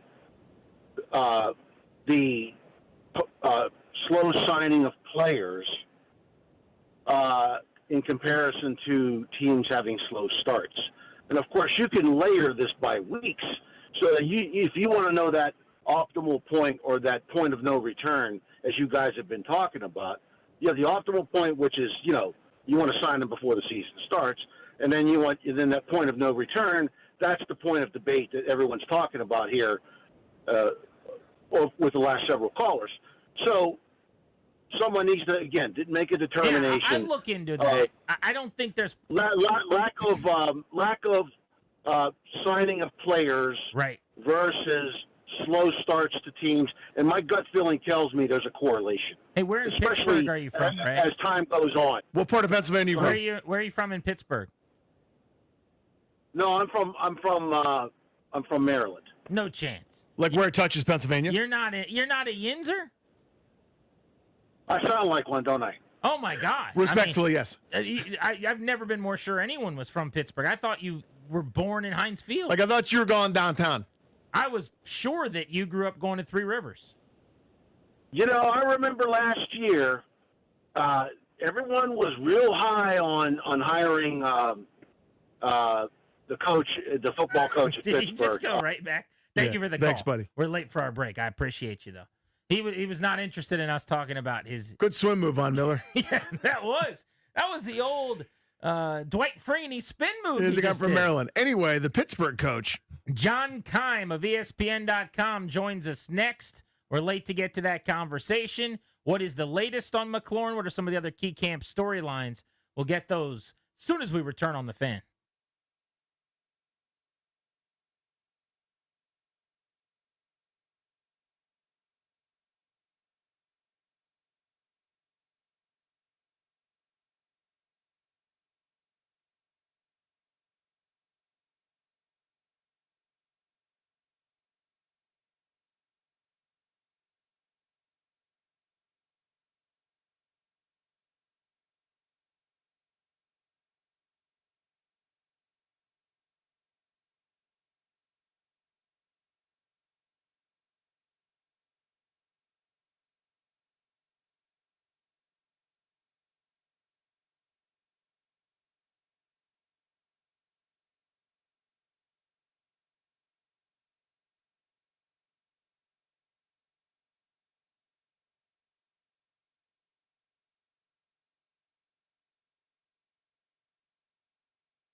Brought to you by Main Street Bank, cheer local, bank local. The Commanders are back out on the practice field this morning for day number 6 of training camp this morning. Also, the first of 2 public hearings for public testimony on the proposed $3.7 billion RFK site project, giving residents a chance to voice their concerns and ask questions on the matter. D.C. at-large Councilman Robert White says he has not made up his mind on the proposed stadium project. The next vote for the proposal is set for August 1st. NFL training camp injury news. First, we'll start in Buffalo with the Bills. Their first-round corner, Maxwell Hairston, carted off the practice field with fears that he suffered a torn ACL.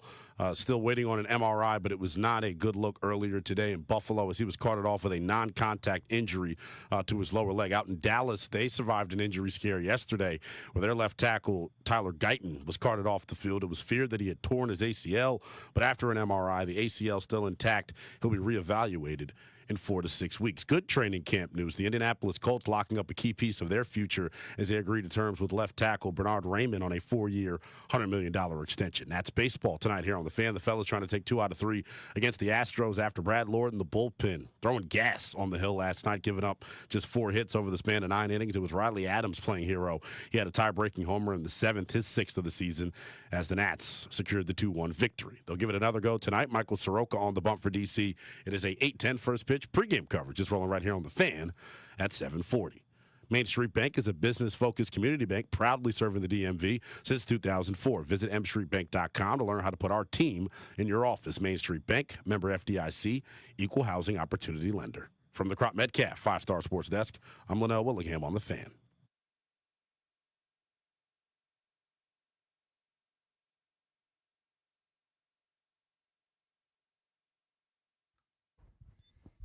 Stretch run of Grant and Danny. We'll take you to 6:30 tonight. Thanks to the law firm of Condori and Murad making the show possible. They'll schedule a consultation for you right now with their attorneys. Go to kmlawyers.com. They'll handle all the important stuff you need: last will and testament, living trust, medical power of attorney. Tell them we sent you, get a discount. kmlawyers.com. Let's go to the Rude Guest Hotline. Rude, the most reliable heating and air conditioning products in the DMV, for a little camp check-in with John Keim, the Dean of the Commanders Beat, who's out in Ashburn. Cakesy, it's been good to see you the last few days. It has been very hot, very sweaty, but the boys are getting some good work in. How are you? Well, I was doing well until I got a flat tire on my bike ride about 20 minutes ago. But other than that, it's been great. Oh, no.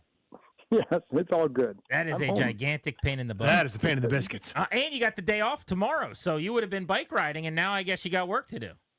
Well, I had work to do anyways.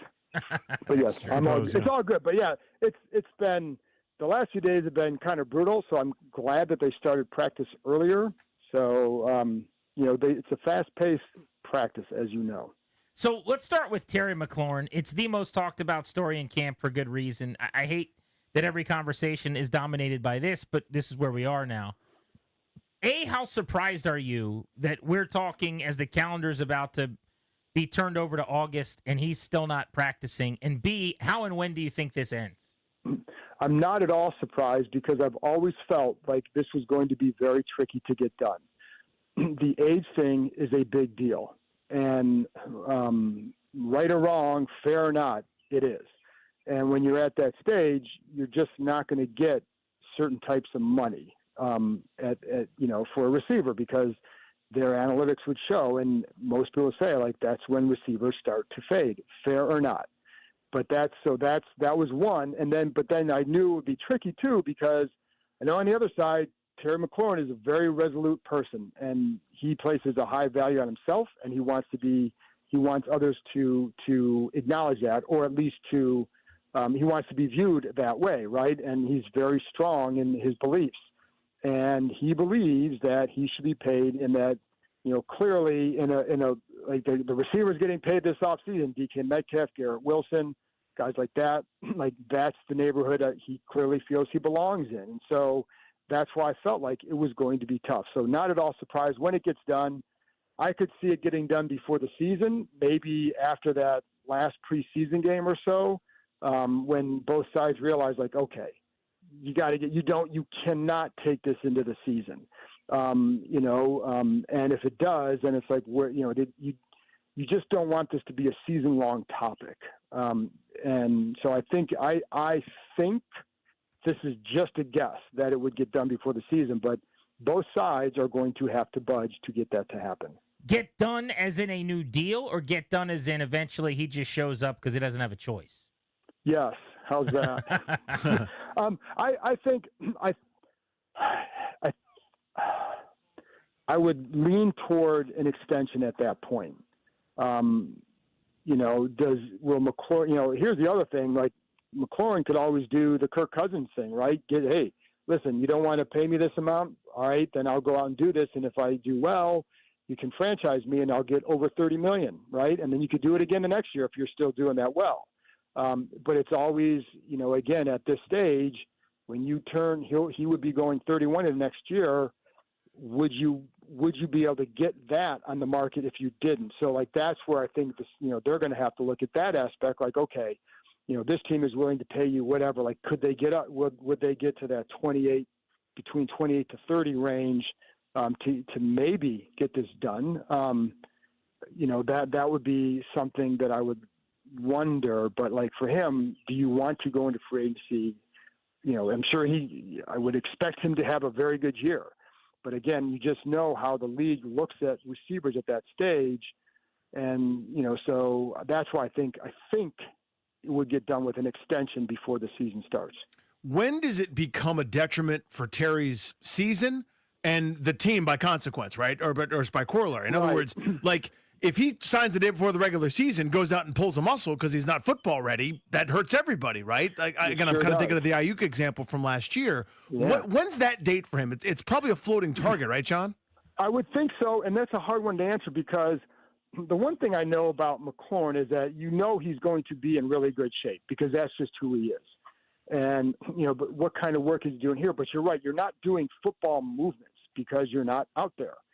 You're not working. Like, the good thing for him is he has a rapport with Jaden Daniels. He knows the offense, but you still want to get out there and get a lot of reps in, right? And so, like, I would think you would want at least a few weeks to get that. But I don't know that he'll get that. I just don't know. But you would think that it would be a good thing for both sides if that happened. Now, if there starts to become movement toward a deal, I think you would see him out on the field, right? Even before he signs, but you've got to get the movement first, and there hasn't been any. So, but yeah, that would be my number one fear is the injury. It's just there's a lot of anecdotal history about guys getting hurt, when if there's a prolonged holdout. Not always, but it's there, and so you have to at least be concerned with that. John Keim with us here. Cognizant. John Keim with us on Grant and Danny. Apologies, John. I mean to step on you there. Going through the elements of Terry, there's so many different kind of like angles, nooks and crannies, tentacles on the octopus, etc. But right now, I don't think anything has really been hurt. I think players understand in this cutthroat, miserable league at times where they'll just cast you aside the instant they don't feel you're useful or somebody else drafted you. Guys understand fighting for everything that you can get when you have the chance to get it. I get that. When might the players start to say, okay, dude, you're trotting out and we're trying to give an interview to you or Grant or somebody else, and the crowd's yelling Terry because you're signing autographs and talking to your agent after every practice? When might that start to wear thin for teammates? Because again, I don't think we're close to that yet. No, we're not close to that, and I don't think that's going to be an issue because there aren't that many open days of practice, and eventually it's closed. So I don't think that's going to be an issue. I think if he was going out there during practice and all that, listen, I'll bet you some guys are okay with it because maybe it allows them to maybe not have to sign as many autographs when it's that hot and you've practiced for a couple hours, right? So I don't view that as a thing. I think that's, I think the optics might wear on others there, but I don't know on the players. Because then I think it comes back to how does he comport himself in the meeting room, in the locker room, more than that. And maybe. I don't know that some guys do it, but again, they just don't have enough open practice for that to become a big issue to me, for the players. John, watching practice, and there have been good moments and good practices for different guys, but it is very obvious that this wide receiver group without him is not anywhere close to what you would consider to be a Super Bowl caliber group. Now, You've got Jaden Daniels who can mask major deficiencies on offense, and they're greater than the sum of their parts for that reason. But I've been impressed by Washington's corner room. I feel like their man coverage looks really good, and I'm wondering, like, are they improved and good? And I'm sure they are, but some of this, that it's Michael Gallup and KJ Osborne and Chris Moore, like if you're Adam Peters out there watching every day, what does that do to this equation? Well, first of all, like, I think it's clear that they need him out there. I mean, there's no sugarcoating that. There's no obvious, like, well, this player X can step in for him because he's ready to burst, right? There's nobody like that. I will also say, like, last year's group, this was the big discussion at this time last year. Who's the number 2? Well, we know Deebo Samuel's here, right? And then you're reliant upon Noah Brown's health, Luke McCaffrey's development, Jalen Lane's development. Does Gallup or Osborne have anything left, right? So there are definitely questions. But, you know, to your point earlier, Olamide Zaccheaus and De'Ami Brown had the best years of their career. Noah Brown would have had that had he not gotten hurt. You know, McLaurin had the most productive in terms of TDs with Daniels. So there are things, you're right, you can mask because of the quarterback. But, you know, it certainly helps McLaurin's leverage to see that. I mean, like watching today, Grant, like there's a lot of work on fades and stuff. And like, that's, you know, those are go balls. Like those are things, that's a route that McLaurin excels on and, you know, making contested catches down the field. So like you certainly notice the absence. But you know, when you look at it, like, I think you can make the case they're deeper than last year when he shows up.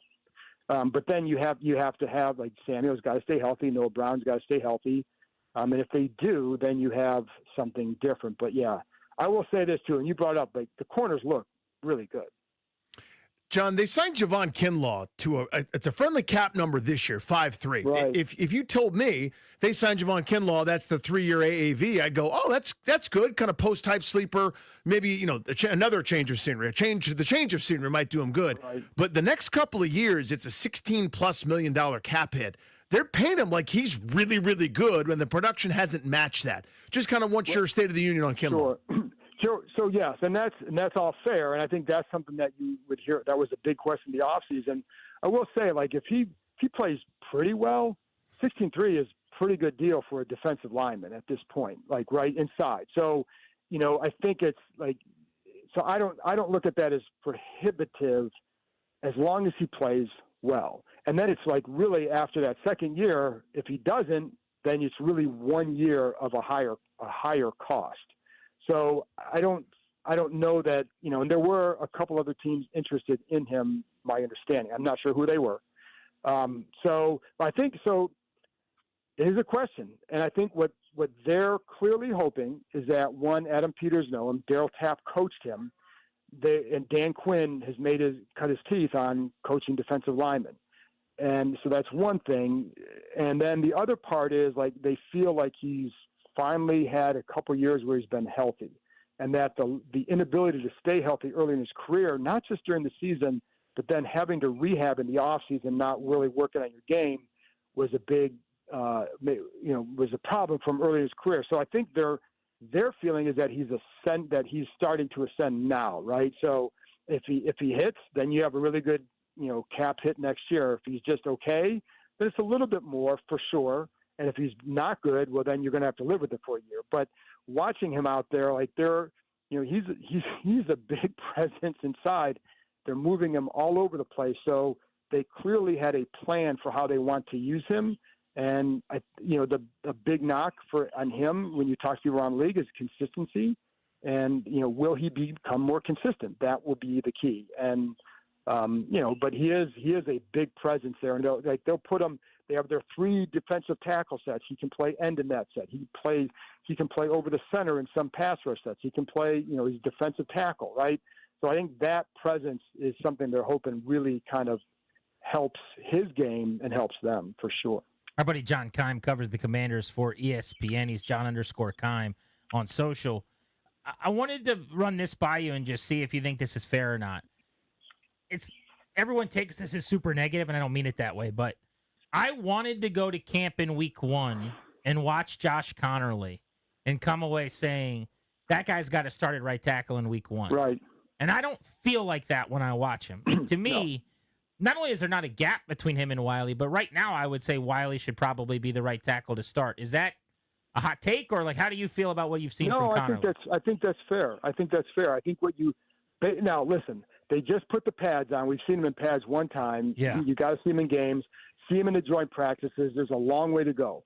I do think there's an adjustment period for him. And it's funny. I was talking about this with someone out there today, and to me, this is akin to he was a higher draft pick than Brandon Coleman. I get that, but like having Cornelius Lucas there allowed Coleman to ease into the lineup. I think Wiley does that for Connolly. When I watch him, like if they had to start the season today, I would think they would put Wiley in there because he's just more ready. I mean, and I don't think that's a knock. I just think that's what it is. But again, 1 day in pads, long way to go. We're not even in August yet, but that's the early part is like, yeah, I think there are times that he's facing, like on one rush, Jacob Martin. On another rush, it's Dorrance Armstrong. On another rush, it's, Andre Jones or pick another Dietrich Wise, right? So in other words, like a variety of pass rushers are being thrown at him too. I think then you have to get used to how is a guy doing something, and then you get used to the way one guy does it and another guy comes and throws you a different curveball, right? So I think there's that. He worked at left tackle today, and just my, untrained offensive line eyes, he looked comfortable at left tackle. Like that was his natural position.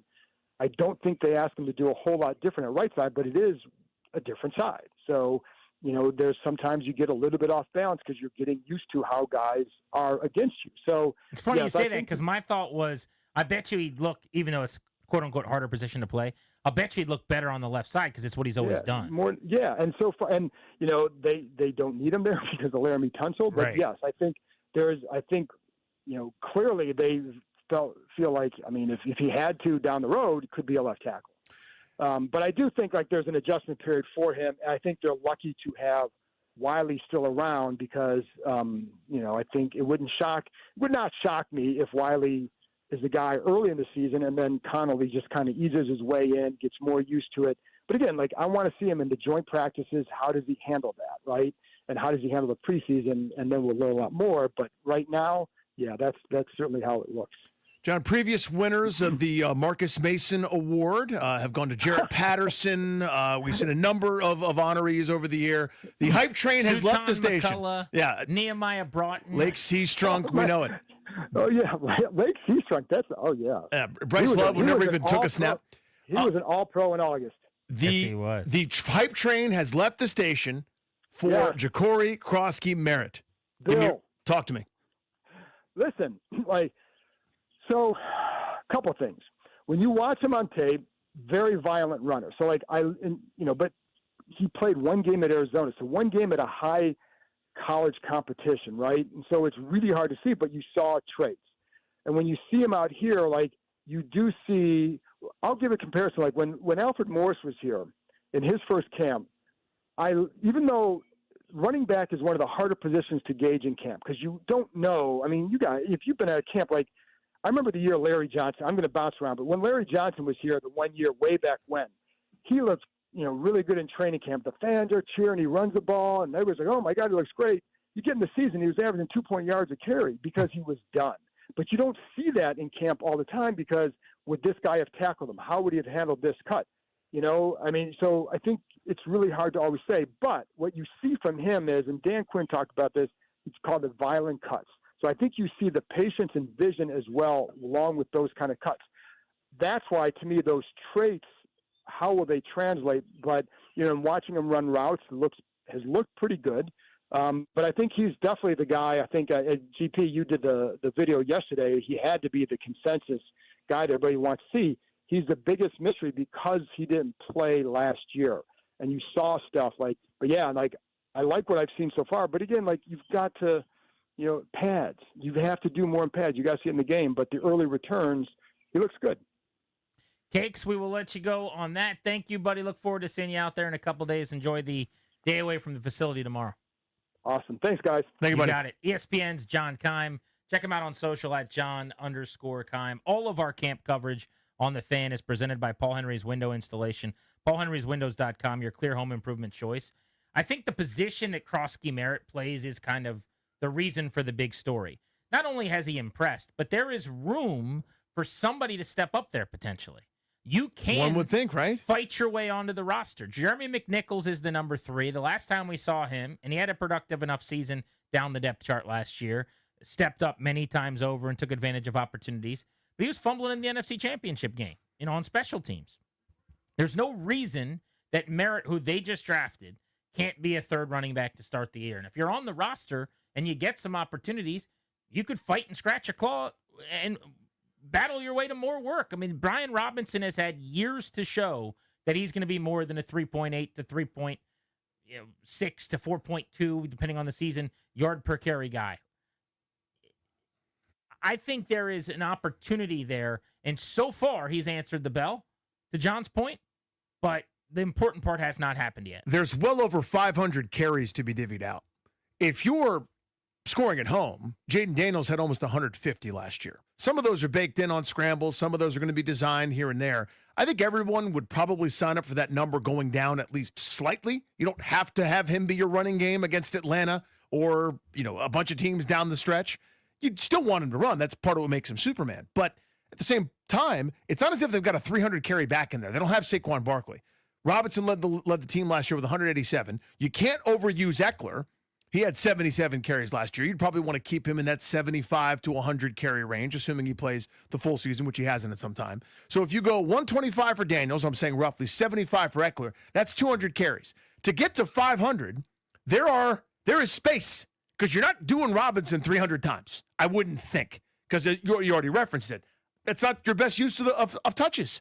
That is not an effective enough player to warrant giving him the football 250, 300 times. Not unless he is more efficient than he's been at any point in his career to now. And I just don't see that. Make or break season, contract year, it's possible, but he's got, I would say, some improvement to do if that's going to be the case. And I just don't really believe in the breakout after watching a guy for a few years at that spot.